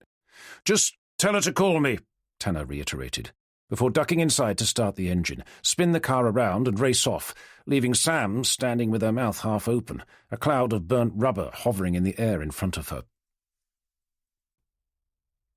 Chapter 55. Cursing the traffic, Tanner drove as fast as the narrow country lanes would allow, heading for the mansion he had visited before. A little over 10 minutes later, he was indicating left, looking for the hidden entrance that marked Ellison's residence. Seeing the familiar opening set within a bank of trees, he turned in to see Jenny's car parked beside the same 3 that were there when he'd been before, just beyond the ornate centerpiece fountain. Pulling up next to them, Tanner climbed out to take in the immense Edwardian pile, noting how run down the place looked in the cold light of day. Black paint flaked off the dozens of window frames, a drain pipe had come away up near the gutter beneath the roof, and ivy had been left to crawl freely along the walls. There were even a few broken panes of glass, and the gravel-lined driveway Tanner was standing on was strewn with weeds. What he couldn't see was any sign of Jenny. In fact, the whole estate seemed unnaturally quiet. Even the security cameras were lifeless and still. Stepping over the drive towards the arched wooded front door, over which age-old varnish rippled and peeled, Tanner searched for a bell. Where he thought there should be one were only a couple of rusty old wires poking out through the doorframe. Lifting the lion-headed metal knocker instead, he banged it down twice, then stopped to listen as the sound echoed around the courtyard. Knocking again, he stood back to look first up at the house, then at the cars behind him. "Mr. Ellison!" he called up to the seemingly empty house. "Jenny!" There was no response, but the chatter of magpies from somewhere high up in the trees. Stepping over to the nearest leaded window, Tanner cupped his hands to try and peer through, but years of dust and dirt combined with yellowing net curtains prevented him seeing into the darkened room beyond. He tried the next one along, then the next, but it was the same story. "Jenny!" he called out again, much louder that time, scaring the magpies who clattered away, leaving nothing but the sound of his own barren voice reverberating around the lifeless courtyard. Looking for a way in, Tanner skirted around the side of the house, the back of which opened onto a vast, overgrown garden. There, a lumpy, unkempt lawn was surrounded by a dense tangle of flowers and shrubs, fighting for space against a blackened, dilapidated fence. Stepping onto a wide oval-shaped patio, where weeds flourished between the cracks, and a grimy circular table was surrounded by weather-battered chairs, he turned to gaze up at the house. Directly in front of him was a single door with a large window. Shading his eyes, he peered through the glass. Despite being veiled by another net curtain, there was enough light inside to see that the door led into a kitchen, which, although it may not be clean, at least looked to be in regular use. With still no signs of life, he continued down to what would have once been a pair of elegant steel-framed patio doors. The metal frames had long since warped, making it impossible for them to close, leaving an ugly, uneven gap between each. Realizing that there were no curtains of any kind to obstruct his view, he approached the doors with more caution. Peering inside, he stopped in his tracks, not daring to move. Behind the glass was a spacious dining room with dark wood-panelled walls, where hung a series of lavish oil paintings, each one depicting an iconic scene of the Norfolk Broads. From the ceiling hung a stately chandelier, underneath which sat an elderly couple, tucked in around a dining table laid ready for a feast, their hands resting beside yet-to-be-used cutlery. In the middle of the table sat what was left of a single white candle, its flame flickering just above the table's surface as it burnt steadily down to the base of its wick. It took a full second for Tanner to realize that there was something deeply wrong with the scene before him. Arching down from the chandelier were lines of cobwebs, each one thick with dust. What was left of the food was nothing more than putrefying waste, and the elderly couple weren't resting their hands on the table by choice. Their hands were held there, the flat heads of rusty nails jutting up from the backs of each. Horrified, Tanner took a faltering step away to begin frantically searching for his phone, when a flash of light caught his eye from inside the room. Glancing back, he saw a purple flame emanate out from the table's centre, rippling over the surface as it raced towards the elderly couple's frail, outstretched hands. Realizing the candle had been used as a fuse to light either petrol or paraffin, unable to think of anything but the lives of the couple inside, Tanner leapt over to the patio's dilapidated furniture. Fetching up a chair, he hurled it at the patio doors, shattering the glass on impact. Tumbling in after it, he reached out for the man seated with his back to the doors, who remained motionless, despite the fact that his clothes were already ablaze. It was only when Tanner grabbed hold of his collar to try and drag him back that he realized that he was nothing more than a dried-up corpse, a withered skeleton wrapped in paper-thin skin.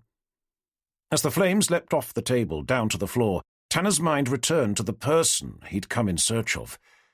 Abandoning the bodies now consumed by flames, he forged his way through to the back of the room, flinging himself through the open door at the end. Slamming it closed in a bid to stop the fire from spreading, he stumbled into a vast opulent entrance hall where no less than 2 sets of opposing stairs swept up to the balconied floor above. "Jenny!" he bellowed, spinning around. "Are you in here?" Hearing nothing in response but the sound of his own voice echoing its way through the seemingly empty house, he dived towards the first door his eyes fell upon. Barging into a room shrouded in darkness, he stopped and stared about, giving time for his eyes to adjust to the low level of light. He was in some sort of artist's studio, with an empty, paint-splattered easel propped up in the corner. Littering the floor were discarded pots and tubes, and covering the walls were dozens of paintings and drawings. Some made using harsh, bright colours, others sketched with seemingly violent rage. But what made Tanner stop, his heart pounding hard, was that they were all of the exact same person. Feeling his knees buckle, he turned to wrench open the heavy cloth curtains drawn over the window.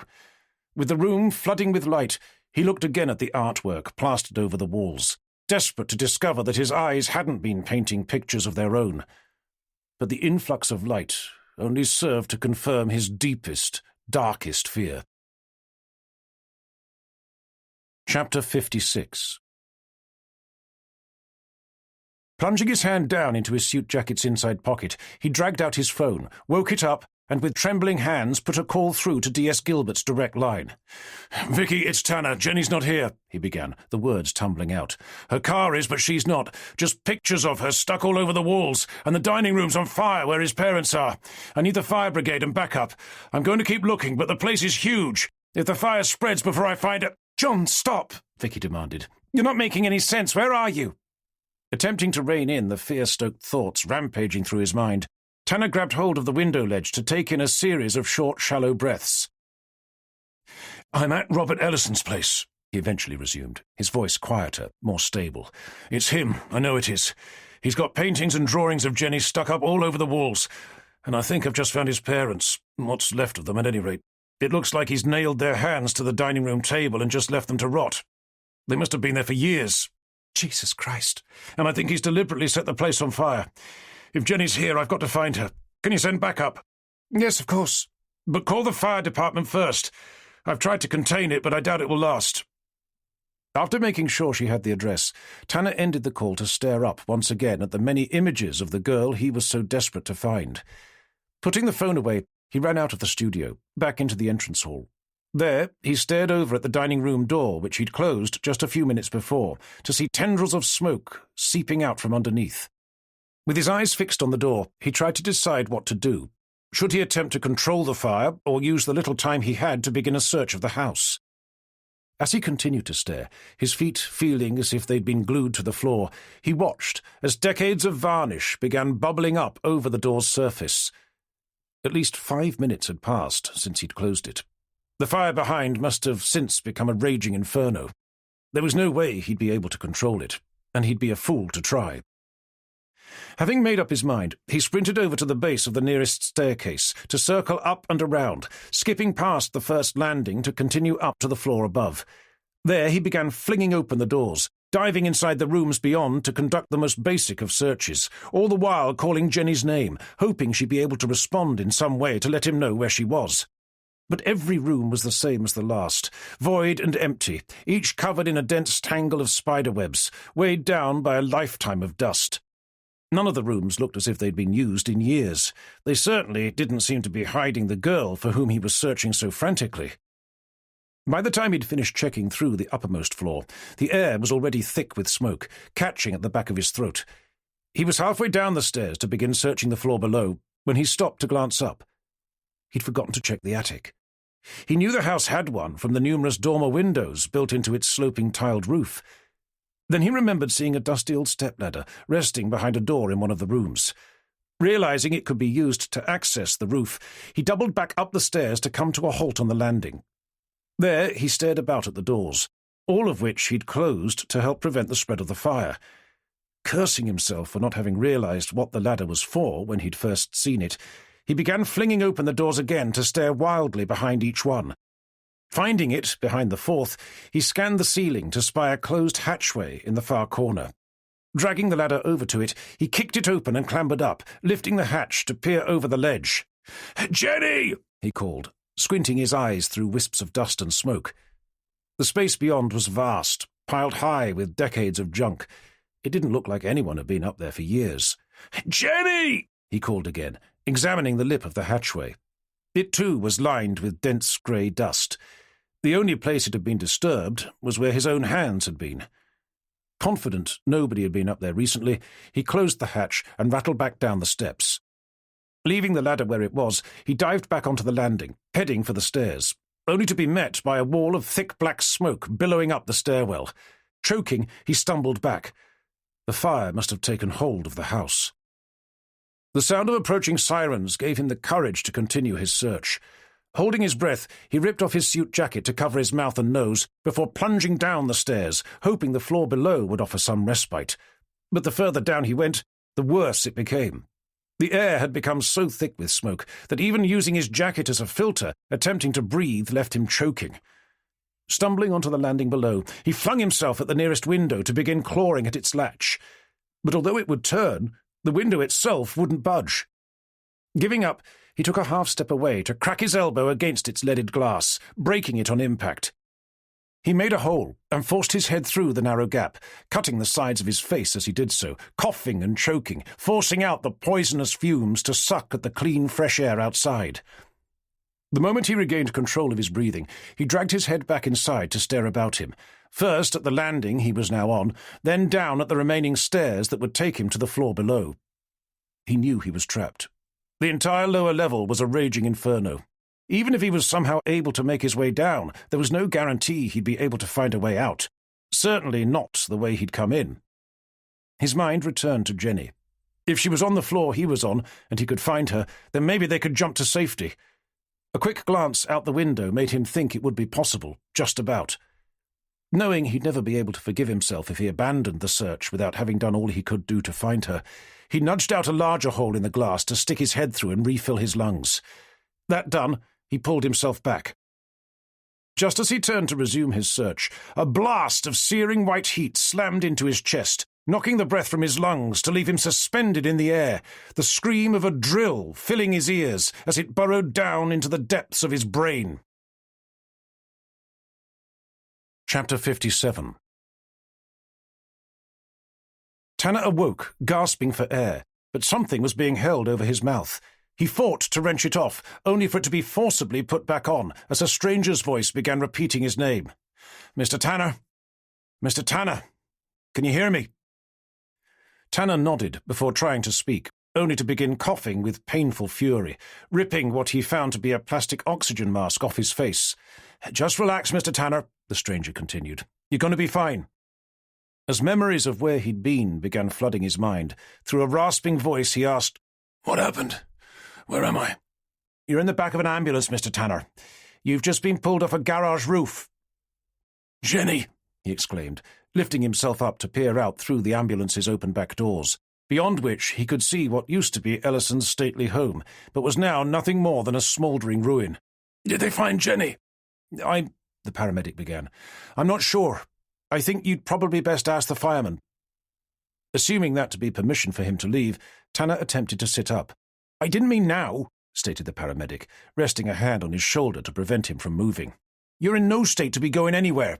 "I'm fine," Tanner insisted, pushing the man's hand away. "You may feel fine, Mr. Tanner," the paramedic informed him, replacing his hand, "but I can assure you that you're anything but. You've got at least one fractured rib, a perforated eardrum, lacerations to your face and neck, and significant bruising of your spinal column. I suspect you're also in shock, as well as being concussed. The only reason you're able to move is because I've just given you a heavy dose of oxycodone, which is about the strongest painkiller I have." As he scowled down at his arm, where there was a tube leading up to a saline drip, Tanner's eye caught sight of a bald-headed man peering in through the doors at them. He knew it was Forrester, but he looked nothing like he'd ever seen him before. His rotund face was tired and drawn, his eyes were bloodshot, and his skin was smeared with thick black soot. "How's he doing?" the DCI asked, directing the question at the paramedic. "I'm right here," Tanner stated with disgruntled resentment. "And I'm fine, thank you for asking. Actually, better than fine. To be honest, I'm feeling rather good." "I suspect that's the painkillers talking," said the paramedic with a wry look. Forrester focused his attention on Tanner. "Did you know you were pulled off the garage roof?" "So I heard."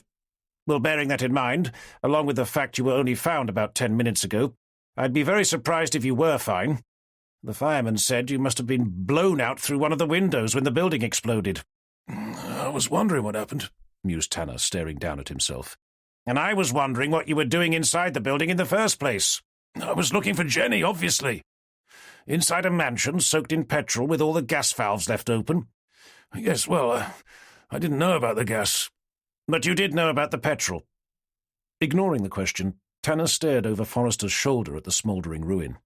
There he could see Cooper, Vicky, even Sally Beach picking their way around the edges of the blackened debris, alongside uniformed police officers, firefighters, and forensics. "What about Jenny?" he forced himself to ask. "Has anyone found her yet?" Forrester took a moment to follow his gaze. "We've discovered the remains of 2 people, a man and a woman, near the back of the house, but Dr. Johnston thinks they're too old." "I think they were Ellison's parents." "Well, they're the only 2 people we've found so far. However, we haven't given up, not yet, but we are beginning to consider the possibility that she's not here." "But her car is Ellison's as well." "There are ways of getting about other than by car, Tanner." Remembering the vintage ones Tanner had seen in the garage during his first visit, he motioned to pull the needle out of his arm, only to be stopped by the paramedic. "I'm sorry, but I really don't think that's a good idea." Tanner fixed the man's eye. "Perhaps, but that's my choice. So either you take it out or I will." The paramedic let out a world-weary sigh. "Very well, but don't blame me when the oxycodone wears off and you can barely move, let alone breathe." With the needle removed, it was only when Tanner began climbing off the bed and out through the back of the ambulance that he had a taste of what the paramedic had warned him about. Placing any weight on his arms left his chest feeling like it was being compressed by a vice, and the second he tried to stand, the lower half of his spine ached under the strain. Watching him wince with pain, Forrester took a steadying hold of his arm, helping him down. "Are you really sure you should be doing this?" "I have to find Jenny," Tanner muttered, his jaws locked with resolute determination. "No, Tanner, we have to find Jenny." "Okay, fine. But there's no bloody way I'm going to allow myself to lounge around in bed whilst you do so." "Fair enough. But can you even walk?" "No offence, sir, but of course I can bloody walk," Tanner fumed, his voice raised in angry frustration. Pushing himself away from Forrester, He began limping over to the line of stable-like garages. There he peered in through the windows, just as he'd done the first night he'd been there. But the view through each hadn't changed. The same 2 cars were still there, as was the boat. Finding his phone, he first tried Jenny's number, only to hear what he'd expected, that the line was unavailable. He then placed a call through to Sam. "Hi, it's John, Jenny's friend." Oh, yeah. Hi, John. Did you manage to find her? "No, not yet. I assume she hasn't been in contact with you." Not since I saw her this morning, no. "I don't suppose she said anything before she left." Like what? "Like if she was planning on doing anything with the guy she went over to stay with." The phone fell silent for a moment before Sam's voice came back over the line. She did mention something about going to the 3 Rivers, if that's of any use. "Going to or taking part in?" Tanner questioned. His interest most definitely piqued. I'm not sure. I assumed it was a pub. Thanking her for her time, Tanner ended the call. If Jenny had meant the 3 Rivers race, having taken part the year before with Jenny helming and him doing his best to be a competent crew, he knew exactly what it was. A non-stop weekend-long regatta, the entrance of which had to navigate around a complex 50-mile course comprising the rivers Bure, Ant and Thurn, making decisions as to which route to take based on tide tables and the ever-changing wind direction. With hundreds of boats taking part, most of which would sail through the night, it would be the perfect place for Ellison to keep her hidden, at least long enough to... Seeing Forrester deep in conversation with his colleagues, their faces smudged with soot, Tanner began hobbling his way over to them. "Anything?" he called out, catching their attention. I'm sorry, John, Vicky replied, her face a blackened mask of disappointment. "Then you must have taken her somewhere else. I don't suppose anyone knows if the 3 Rivers race is on this weekend?" "It is," Forrester confirmed. "We've got patrol boats out to keep an eye on them. Why?" "I just spoke to Sam, one of Jenny's friends. She said Jenny mentioned something about going to the 3 Rivers. She thought it was a pub, but I suspect Jenny meant the race." Directing his attention over towards Vicky and Sally, Tanner asked, "Do either of you know if Ellison owns a sailing boat?" Sally shook her head. I didn't find anything about one. "Vicky?" Nothing came up, no. But I can't say that we were looking for one. "Okay. Can you give the Broads Authority a call? See if they have anything registered under his name." Of course. Tanner turned to Forrester. "I'd like to head over to Horning Sailing Club. That's where the race starts, and that's where they'd have to sign on, if they're taking part. If they are, then at least we'll know where to find them." "Okay, but you're not driving. Cooper can take you." "I'm quite capable of driving myself, thank you, sir." "It's not up for discussion, Tanner. It's either that or you stay here and Cooper can go on his own." "Fine," Tanner snapped, and without waiting for his unwanted chauffeur, began making his way over the courtyard, skirting his way around the various emergency vehicles as Cooper followed behind. Chapter 58.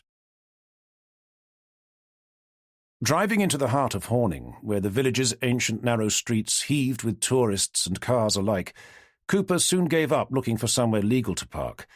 The moment he managed to squeeze his way past the entrance to the Swan Inn, he turned left onto a pedestrian track, to leave the car on an area of grass littered with picnic tables and people alike. Ignoring the many disapproving glances from families having their lunch, Tanner heaved himself out to follow Cooper as fast as his various injuries would allow, heading for a footbridge at the end of the track, above which was a sign for Horning Sailing Club. Crossing a narrow dike, they picked their way through a group of wetsuit-clad young sailors, chattering with excitement as they strained at the handles of a line of dinghy trolleys. They soon entered a white wooden building, offering open views over the River Bure, to find a table behind which sat 2 elderly gentlemen, one of whom was squinting at the screen of a laptop, whilst the other collected together what looked to be a pile of entry forms. Clearing his throat, Tanner pulled out his ID. "Excuse me, gentlemen. Detective Inspector Tanner and Detective Inspector Cooper, Norfolk Police." The elderly men stopped what they were doing to stare up at Tanner, mouths hanging open. Remembering the state he was in, and that they weren't the only ones gawping at him, Tanner lowered his voice. "We're looking for a couple of people who we believe may be taking part in the 3 Rivers race." Oh, yes, queried the man in charge of the laptop.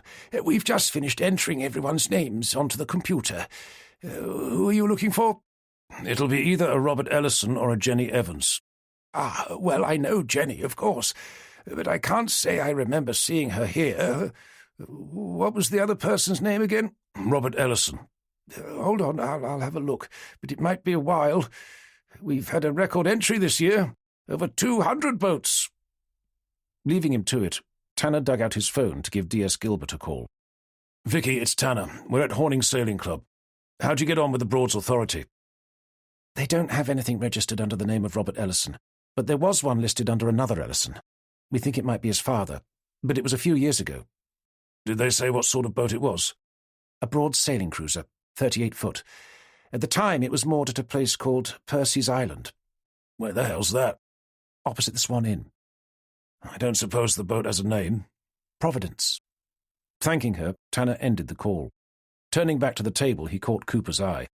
Anything? Nothing yet. We have a Robert Alderson, if that's of any use, offered the elderly gentleman, squinting at the screen. Nothing for either Ellison or Evans? Nothing, no, sorry. How about boat names? Do you have a record of them? We asked, but not everyone gave one.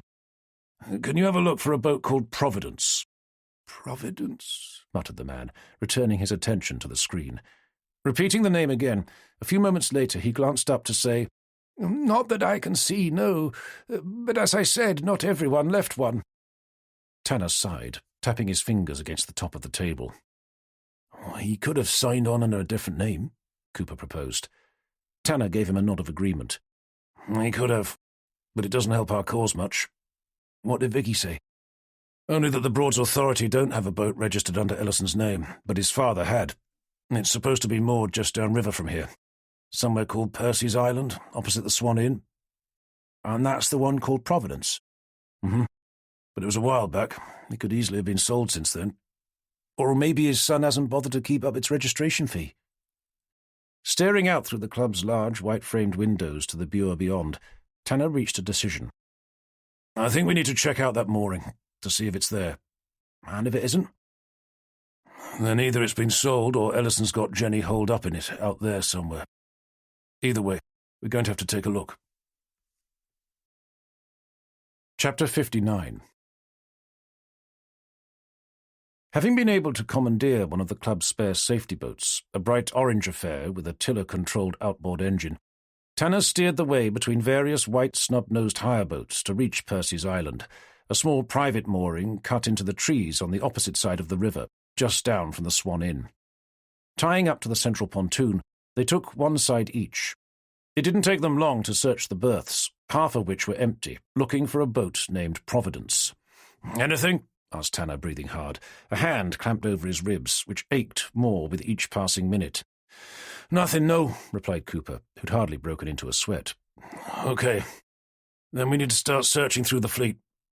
"Not on our own we can't. Not if there are over 200 boats." It was a valid point. Finding one amongst such a large number, spread out over a meandering 50-mile tidal river system, would take hours. At least it would if they were on their own. "I'm going to call Forrester," Tanner decided, digging out his phone. "We need every police boat out looking for it. Then I'm going to take you back to the sailing club. I want you to find the club's commodore and get a radio call out to all their safety boats. Give them the boat's name and tell them to radio in the moment they see it, but under no circumstances are they to go anywhere near it. Is that understood?" Cooper nodded. "I don't want any of them trying to be a hero, especially if Ellison's got a knife pressed against Jenny's throat." "What about you?" asked Cooper, watching as Tanner dialed Forrester's number. Fixing Cooper's eye with a look of dangerous intent, Tanner raised the phone to his ear. "If Ellison has Jenny out there, then I'm going to find him." Chapter 60. The lightest touch of a breeze flirted with the sail hoisted high above Jenny's head, before dropping away to leave nothing but the sound of the water, lapping gently against the Broads sailing cruiser's varnished mahogany hull.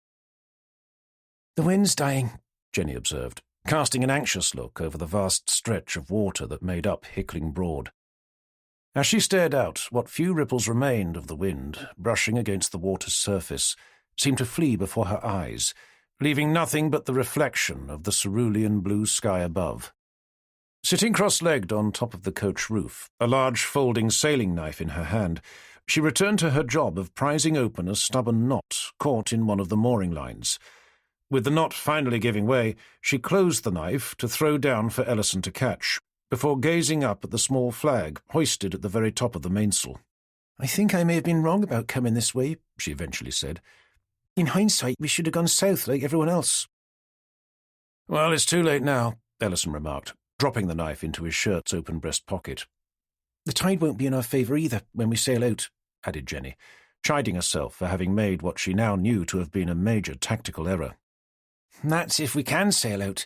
At this rate, we'll be stuck here for hours." Ellison joined Jenny in scanning the water, looking for any sign of the wind. "It might pick up," he said in an optimistic tone. "Besides, we don't know what's happening with the rest of the fleet. For all we know, they could have been stuck like this half an hour ago." "I suppose." "Anyway, we may as well make the best of it and have something to eat." "Tell you what," said Jenny, leaping down to the cockpit's floor with agile ease. "I'll dig out the hamper if you can do me a favour and send John another text." "No problem," Ellison replied, happily fishing out his phone. "What shall I say this time?" "Just tell him that I screwed up on tactics, and we're stuck in the middle of Hickling Broad without so much as a shred of breeze. Something like that." Seeing Ellison take his hand off the boat's curved steel tiller to begin tapping his thumbs over the screen, Jenny ducked down the companionway steps into the gloomy wood-enclosed cabin below. There she began rummaging around for the picnic hamper they'd brought with them in the taxi a few hours before.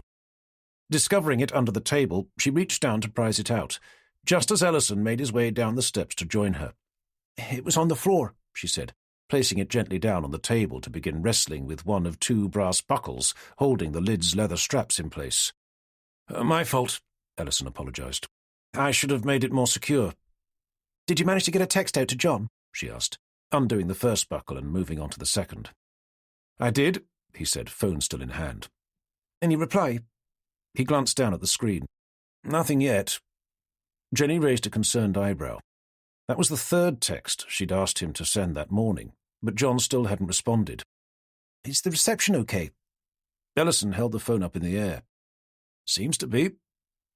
As Jenny lifted the hamper's lid to peer inside, craning his neck, he asked, "Everything still in one piece?" "Well, the sandwiches look a little past their sell-by date, but at least the wine glasses haven't broken." "As there isn't much going on up top, we may as well eat down here," Ellison commented, turning around to bring the doors closed, plunging the cabin into a gloomy semi-darkness. A sense of unease swept over Jenny.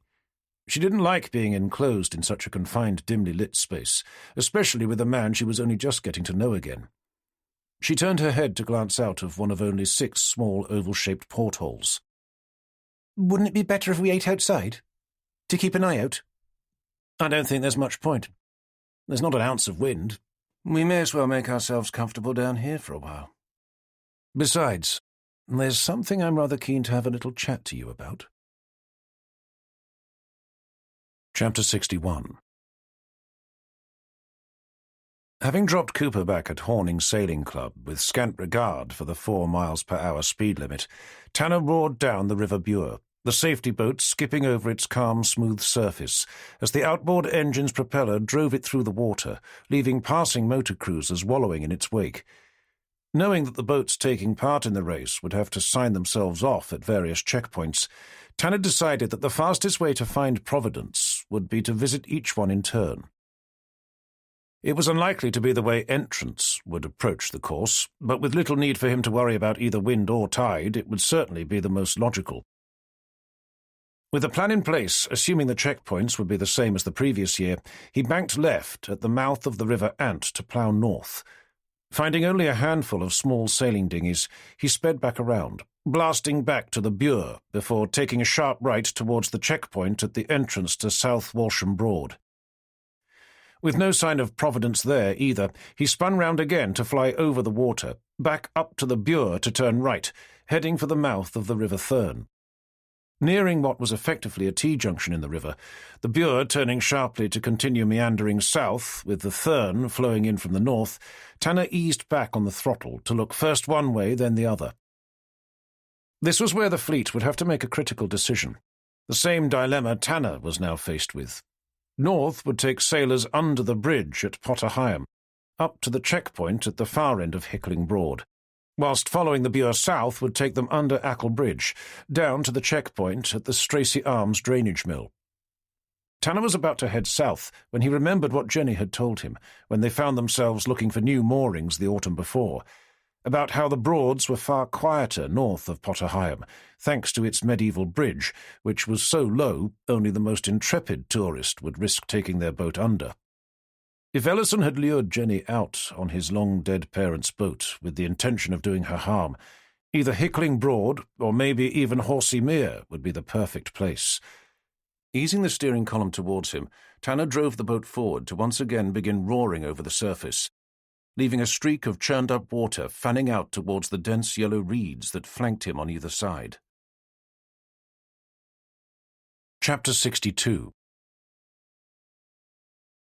Intrigued to know what Ellison had to talk to her about, Jenny raised a curious eyebrow as she began lifting the somewhat bedraggled sandwiches out of the hamper to place them carefully down on the table.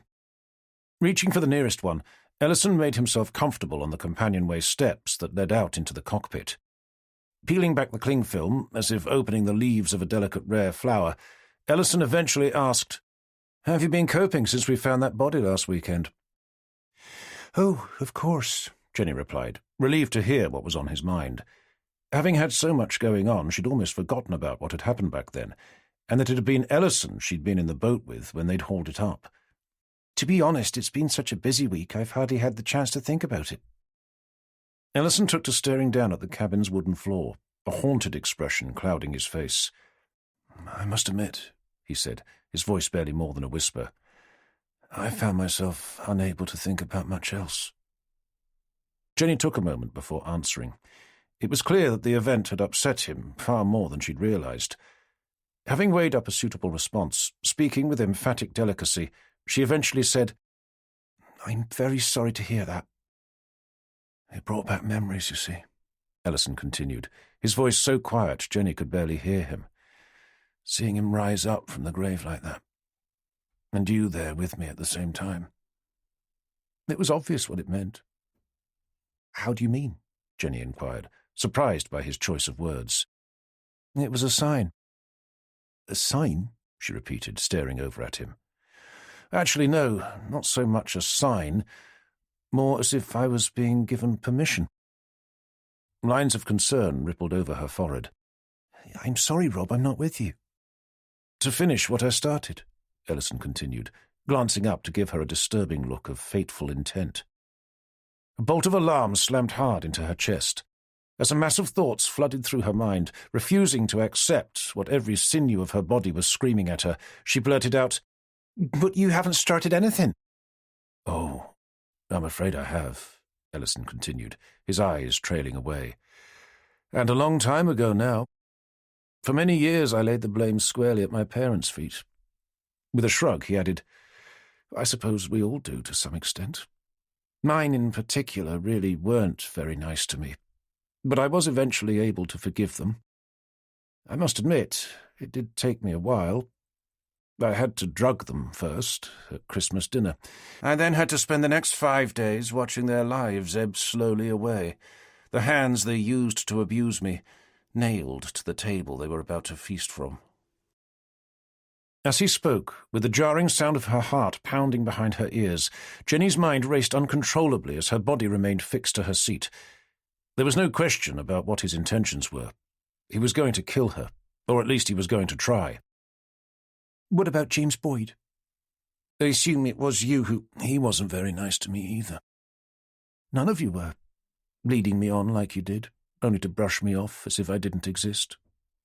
You've no possible idea how difficult that was for me." "But how could you? A pretty girl like you. You must have had men twisted around your dirty little fingers ever since you were old enough to blow them a kiss, just like you did me." "I was never anything but completely honest with you." "Liar!" screamed Ellison, with such violent rage that Jenny's heart stopped for a full moment before pounding even harder. "You led me around in little circles, winking, smiling, all your slutty remarks. And when I finally found the courage to make a move, what did you do?" Jenny's mind dragged her back to the party she knew he was referring to.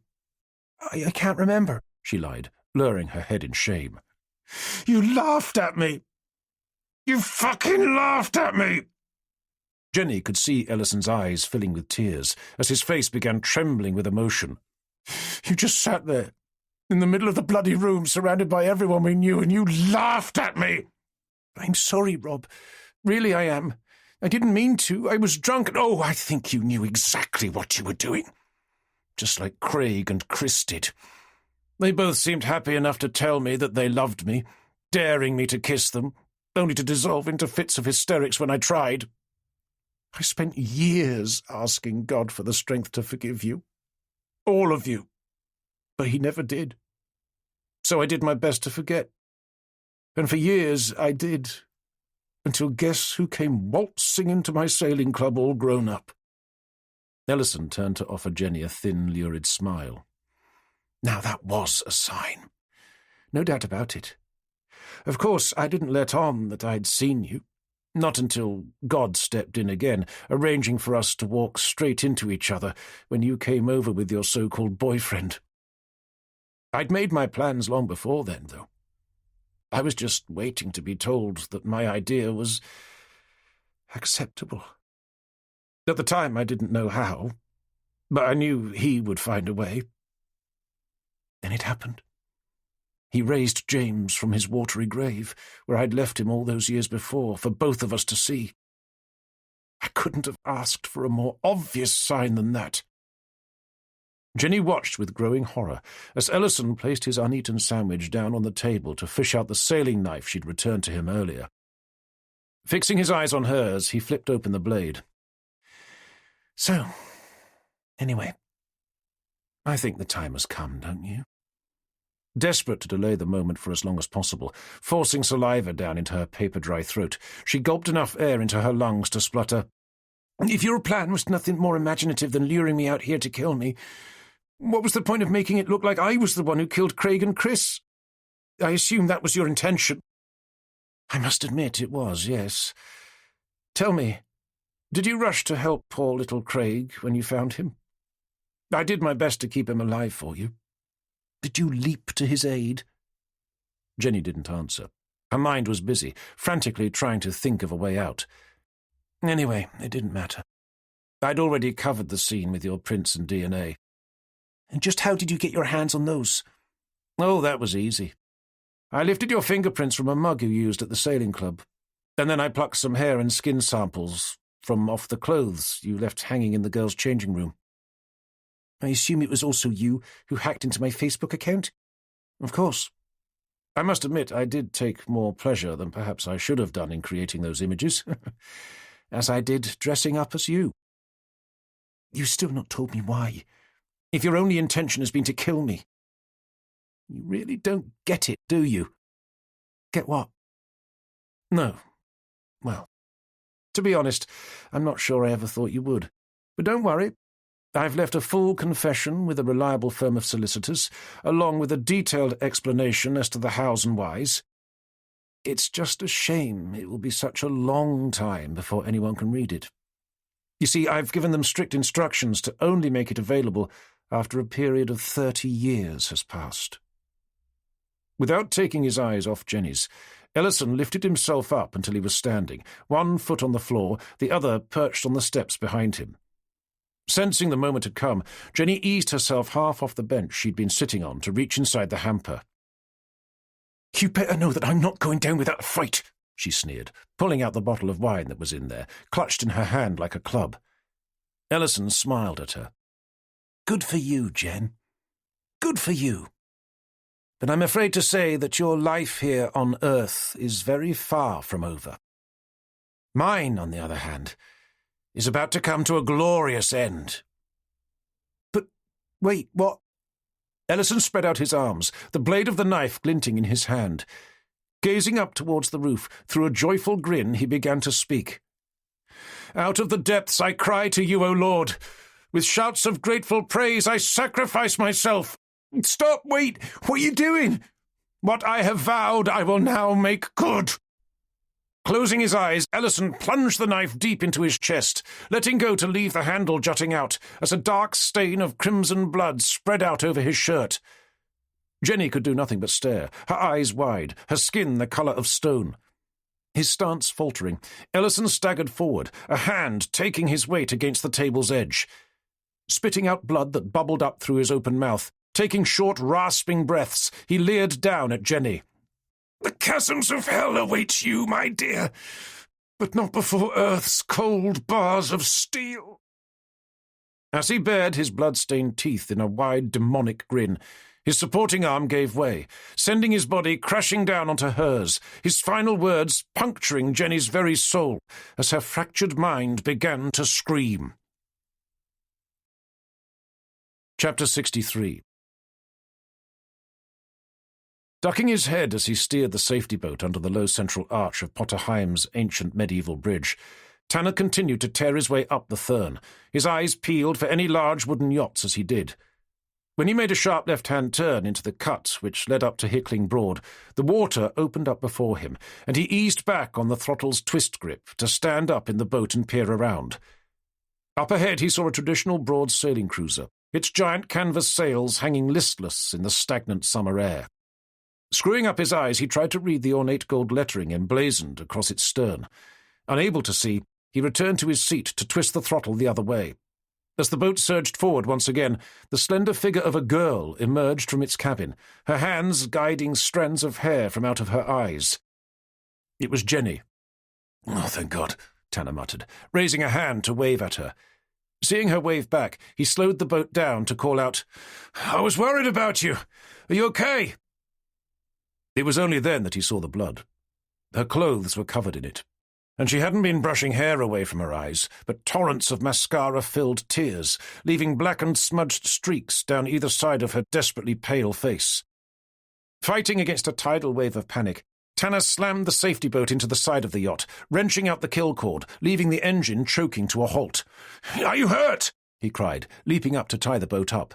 Her reply came through short, juddering breaths. "It's Rob.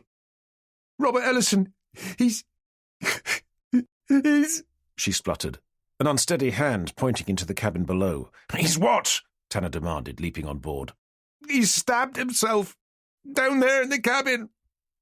Taking her shoulders in his hands, Tanner sent a questioning look down into her tear-filled blue eyes. "He stabbed himself?" Jenny nodded, her body trembling under his touch. "Was he still alive?" I think so." She turned her head to stare back down. With sudden clarity of thought, she stared back into Tanner's face. "You've got to help him, John. You can't let him die." "If he had the good sense to try and kill himself, I fail to see why I should help him." Because his blood," she stammered, staring down at her clothes. "I'm covered in it. And the knife he used," she continued. "He'd given it to me just before. My fingerprints will be all over it." "Okay, listen, try not to worry. Everyone at Wroxham is fully behind you, Forrester included, and I'm going to give Commander Bardsley a call. He's bound to know a good lawyer." "I don't want a lawyer," Jenny declared, fixing Tanner's eyes. "I need Robert Ellison alive." "But Jen, if he's psychotic enough to stab himself just to get you locked up for his murder, were we to help him, he's just going to tell everyone that you tried to kill him. That's attempted murder right there, and it will only add to the evidence that you killed the others. I really think we're better off with him dead." "You've got no idea just how demented the man is. He told me he's left his confession with some lawyers, but they're not allowed to make it public for another 30 years. He wants me put away for life, John, only for everyone to find out that I was innocent after all. If we can make him tell us who the solicitors are." Tanner didn't need to hear any more, pushing past her to plunge down into the cabin. There, lying face up on the table, a knife sticking out of a blood-soaked shirt, lay the body of Robert Ellison, his eyes closed, his face deathly pale. Lifting the man's arm, Tanner felt his wrist for signs of life as he leaned over his head to pull back his eyelids. "I can't feel a pulse," he said to Jenny, who'd followed him down. Dropping the arm, Tanner pulled out his phone, turned on the torch app, and shone the light down into the man's eyes. "Okay, he's alive, but only just. We need to get him to a hospital, but I doubt he'll survive if we move him. Not if we have to drag him up into the cockpit, over the stanchion lines, and then down into the safety boat." With Jenny staring at him with imploring desperation, Tanner had an idea. He handed Jenny his phone. "Call an ambulance. Get them to meet us at that pub at the end of the Broad. What's it called again?" "The Pleasure Boat Inn," Jenny replied, taking the phone to stare at it with absent eyes. "But how are we going to get there? There's no wind, and the boat doesn't have an engine. Yes, but I do, Tanner replied, brushing past Jenny to launch himself back up the companionway steps. Chapter 64. Securing a rope from the yacht's bow to the back of the safety boat, Tanner eased on the power, bringing the line taut before twisting the grip around to full throttle. But the 38-foot mahogany-built cruiser remained stubbornly where it was, as if being held in place by an anchor. "Nothing's happening!" shouted Jenny from the back of the yacht, her hand held fast around the tiller. "We're not moving!" With the safety boat's engine reaching full power, the water around the propeller boiled as smoke billowed out from the exhaust. When the boat's plastic orange snub-nosed bow began lifting spasmodically into the air, Tanner was about to give up when he felt the Broads cruiser behind him finally begin to slip forward. Gaining momentum, with the sound of sirens fast approaching, they were soon passing Hickling Broad Sailing Club to turn into the narrow dike beyond. Up ahead was the Pleasure Boat Inn, a picturesque British pub with magnolia-painted walls and a line of picnic tables running parallel to the dike, where a number of small motorboats were moored. As Tanner and Jenny guided the two boats into the moorings, an ambulance came careering its way into the pub's gravel-lined car park, lights flashing, siren blazing. Leaving Jenny to tie up the boats, Tanner leapt onto the hard standing, clutching at his fractured ribs. Running as fast as his injuries would allow, seeing two paramedics jump down from the ambulance, he stopped where he was to pull out his ID. With a hand on his knee, through short, painful breaths, he pointed back at the dike. "We've got a man with a single stab wound to the chest." "Whereabouts?" "Inside the wooden yacht's cabin." "Okay, got it." Left alone, Tanner glanced about, searching for a seat to help take the pressure off his spine, when the sight of DCI Forrester's portly frame came into view. Flanking him on either side were the two officers from Professional Standards, D.I. Rawlinson and D.S. Hadfield. "What the hell are they doing here?" Tanner demanded, forcing himself to stand up straight. "Jenny left her name when she made the call," Forrester replied, his eyes filled with regret. "Well, they can just turn around and sod off back to wherever it was that they came from." "We're here to bring D.S. Evans in for questioning," the taller, more senior of the two men stated. "Over my dead body you are," Tanner replied, blocking the man's way. "What's going on?" called out Jenny, jogging up to join them. "You'd better tell your boyfriend here to stand down," sneered Rawlinson, his face now inches from Tanner's. Keen to prevent his senior DI from doing something he'd later regret, Forrester drove himself between the two men, forcing them apart. "Is anyone going to tell me what's going on?" Jenny demanded, coming to a halt beside them. "I'm sorry, Tanner," Forrester began, "but we're going to have to let them do their job." "I appreciate that, sir, really I do," said Tanner, his words thick with sarcasm. "But Jenny didn't do it, it's Ellison.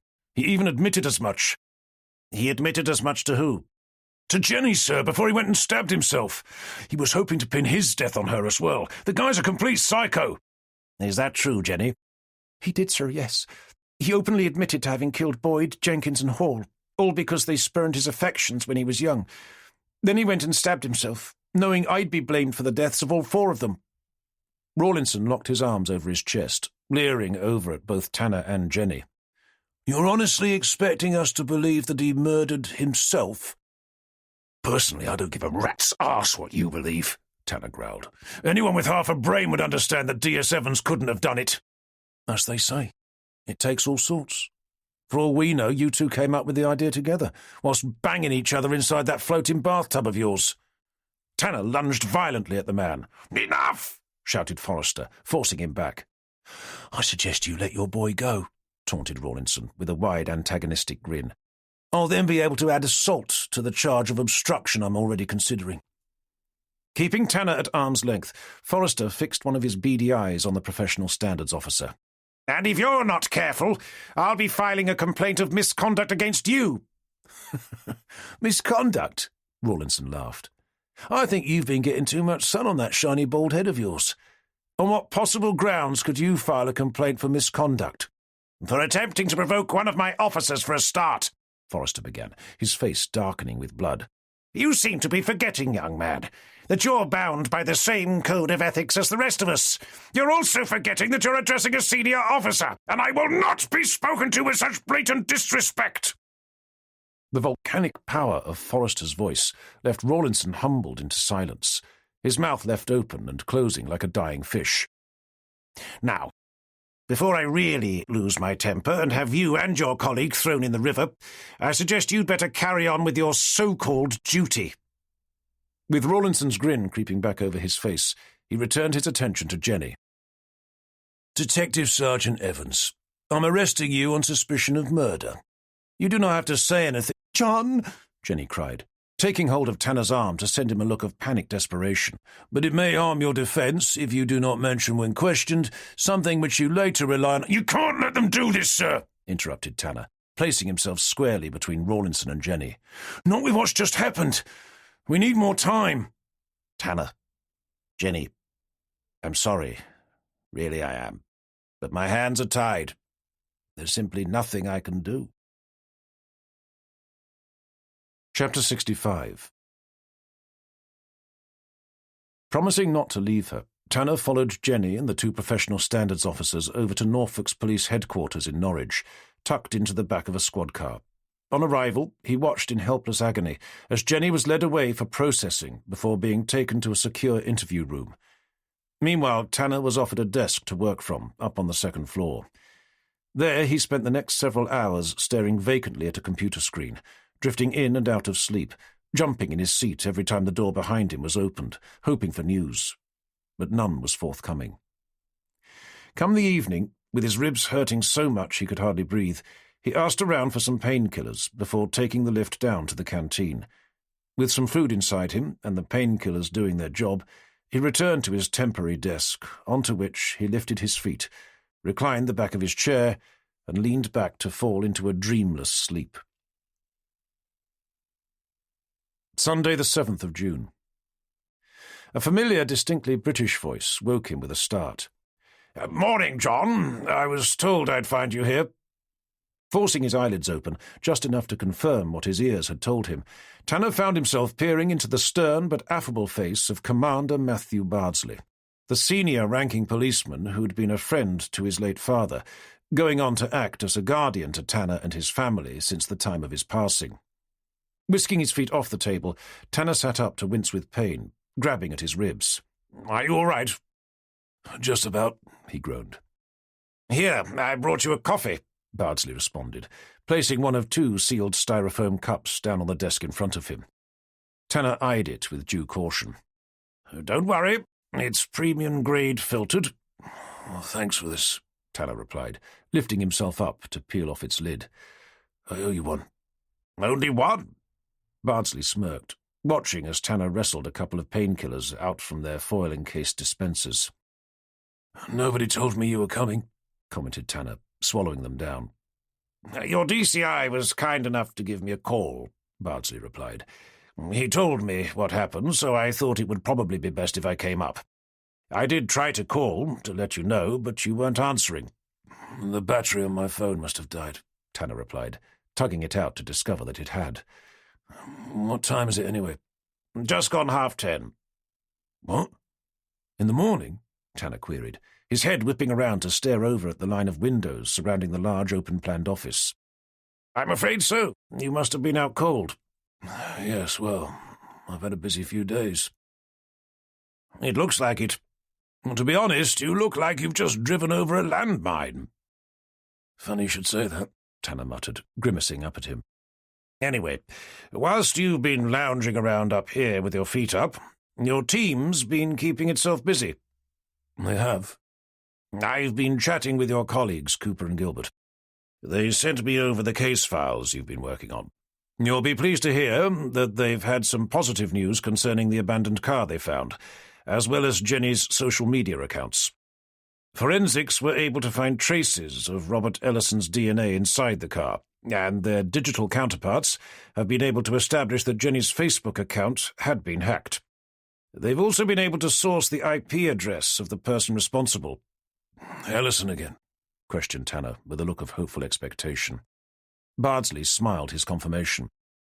"Furthermore, they managed to find out that he spent a number of years seeing a psychiatrist and have put in a court order to access his medical notes. I suspect they'll reveal him to be somewhat disturbed. Added together, it should be enough for a conviction." "Am I to assume he's still alive?" He's on life support, but yes, for now he is. And Jenny? Ah, Jenny. I was wondering when you were going to ask about her. With Bardsley falling silent, Tanner was forced to ask, Well? I'm afraid professional standards can be a little, how can I say, over-enthusiastic at times. I hope that means they're not going to charge her. With what your team's been able to unearth on Ellison, I think it's fairly obvious that he'd been doing his best to frame her. At least that's what I've been endeavouring to make them understand. So they're going to release her? They've yet to say, Bardsley replied, digging out his phone. But I've told their director that if I don't hear something to that effect by 11 o'clock this morning, I'll be putting a call through to the Home Secretary. Epilogue. Saturday the 20th of June. A luminous band of sunlight shone down on Hunset Mill, lighting it up against a dense black cloud that stretched out over the wide, flat horizon. With the second glass of their evening's wine poured, Tanner set the bottle down to retrieve his book from the table. Reclining against a cushion in the open cockpit, he took a moment to stare out over the yacht's transom. Didn't you say that it was going to rain? He asked in a conversational tone. Not until later, Jenny muttered, from the bench seat opposite, her head buried inside a book of her own. And tomorrow? All day, I'm afraid. So you won't be dragging me back to the sailing club, then? Jenny turned her head to face him. Why wouldn't we be going sailing? You just said it was going to rain all day. Yes, and? But we'll get wet. Don't be such a wimp, she snorted, returning to her book. Besides, you're probably going to get wet anyway, so I don't see what difference it makes. I thought you said it wasn't going to be windy. That doesn't mean you won't capsize, not on your first day. Dinghy sailing is a water sport, after all. Great, Tanner groaned, his tone thick with sarcasm. Can't wait. Anyway, if it's going to rain all day, I can't think what else we can do. I can, Tanner said, sitting slowly up, his ribs and back still aching from 2 weeks before. Leaving his book on the seat, he placed his elbows on the table, his hands clasped around something held in front of his mouth. Eyeing him with suspicion from over the top of her book, Jenny eventually asked, What are you up to, John Tanner? Without speaking, he placed an object down on the table. Pushing it over towards her, he returned his hands to hide the smile that had begun playing over his lips. Without moving her head, Jenny stared down at the object. It was a small, black, velvet-covered box. I didn't know it was my birthday, she said, an anxious frown creasing her forehead. It's not. It's not your birthday, is it? Tanner shook his head. Then what's this for? You'll have to open it to find out. Sitting up, Jenny set her book down to spend a few moments studying the object. About to pick it up, she stopped to cast a wary eye over at him. Aren't you supposed to get down on one knee for this sort of thing? The doctor's given me strict instructions not to overexert myself. I see, she replied, returning her attention to the box. So, you are asking me, then? I believe so, yes. I don't suppose you could actually say the words, just in case I think you're asking for my hand in marriage when in fact you're only looking to borrow a tenner. To be honest, I was hoping for a little more than just your hand. What, you want my arm as well? With an amused smile, Tanner glanced down at the box. So, what do you say? You haven't asked me yet. You haven't opened the box. After eyeing it for another moment, she picked it up, her fingers poised to pull back the lid. What if I don't like it? Then I'll buy you another one. I meant the question. Oh, well, then I suppose you can always say no, if you really don't want to. Will I be able to keep what's inside if I do? Well, if you say no. Thought Tanner. Well, I think traditionally the two are mutually inclusive. Does that mean I can't? I'd rather you just said yes. Okay. Let me have a look. With that, she opened the box. After taking a moment to peer at the simple but elegant diamond ring inside, sparkling gently in the evening sun, she closed it again to set back down on the table. You don't like it? Tanner asked, with a growing sense of nervous unease. No, I do. What about the question? I'm still waiting for you to ask. You mean you want me to actually say the words? Yes, please. Okay, he replied. Swallowing, he took Jenny's hands into his to look deep into her eyes. Jenny Summer Evans, you mean the absolute world to me. I couldn't imagine my life without you. I'd be truly honoured if you'd accept me as your husband, for better or worse, for richer or poorer, till death do us part. There was a momentary pause before Jenny piped up with, Are you saying you want to marry me? What did you think I was asking? Sorry, I wasn't sure. You seemed to go a little off subject at the end. I take it that's a yes? To my question, or to whether or not I was asking you? The latter. I was, yes. Oh, okay, Jenny replied, returning her attention to the box. So? Tanner asked. Had he known it was going to be this difficult, he'd have asked someone else to do it for him. So what? Jenny queried, glancing up with a curious expression. Tanner let out an exasperated sigh. Will you marry me? What, now? She replied, glancing down at her watch. Don't we have to book a church first? I think you're supposed to say yes before we send the invitations out.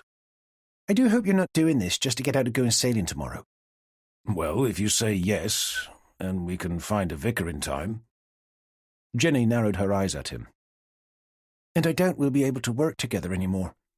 We'll have to cross that bridge when we come to it, Tanner replied. So anyway, was that a yes or a no? Sorry, what was the question again? It was Tanner's turn to narrow his eyes. Oh, yes, the marriage thing, right. Raising her eyes to the sky above, she tapped a thoughtful finger against her chin. Tanner turned to gaze out over the River Ant,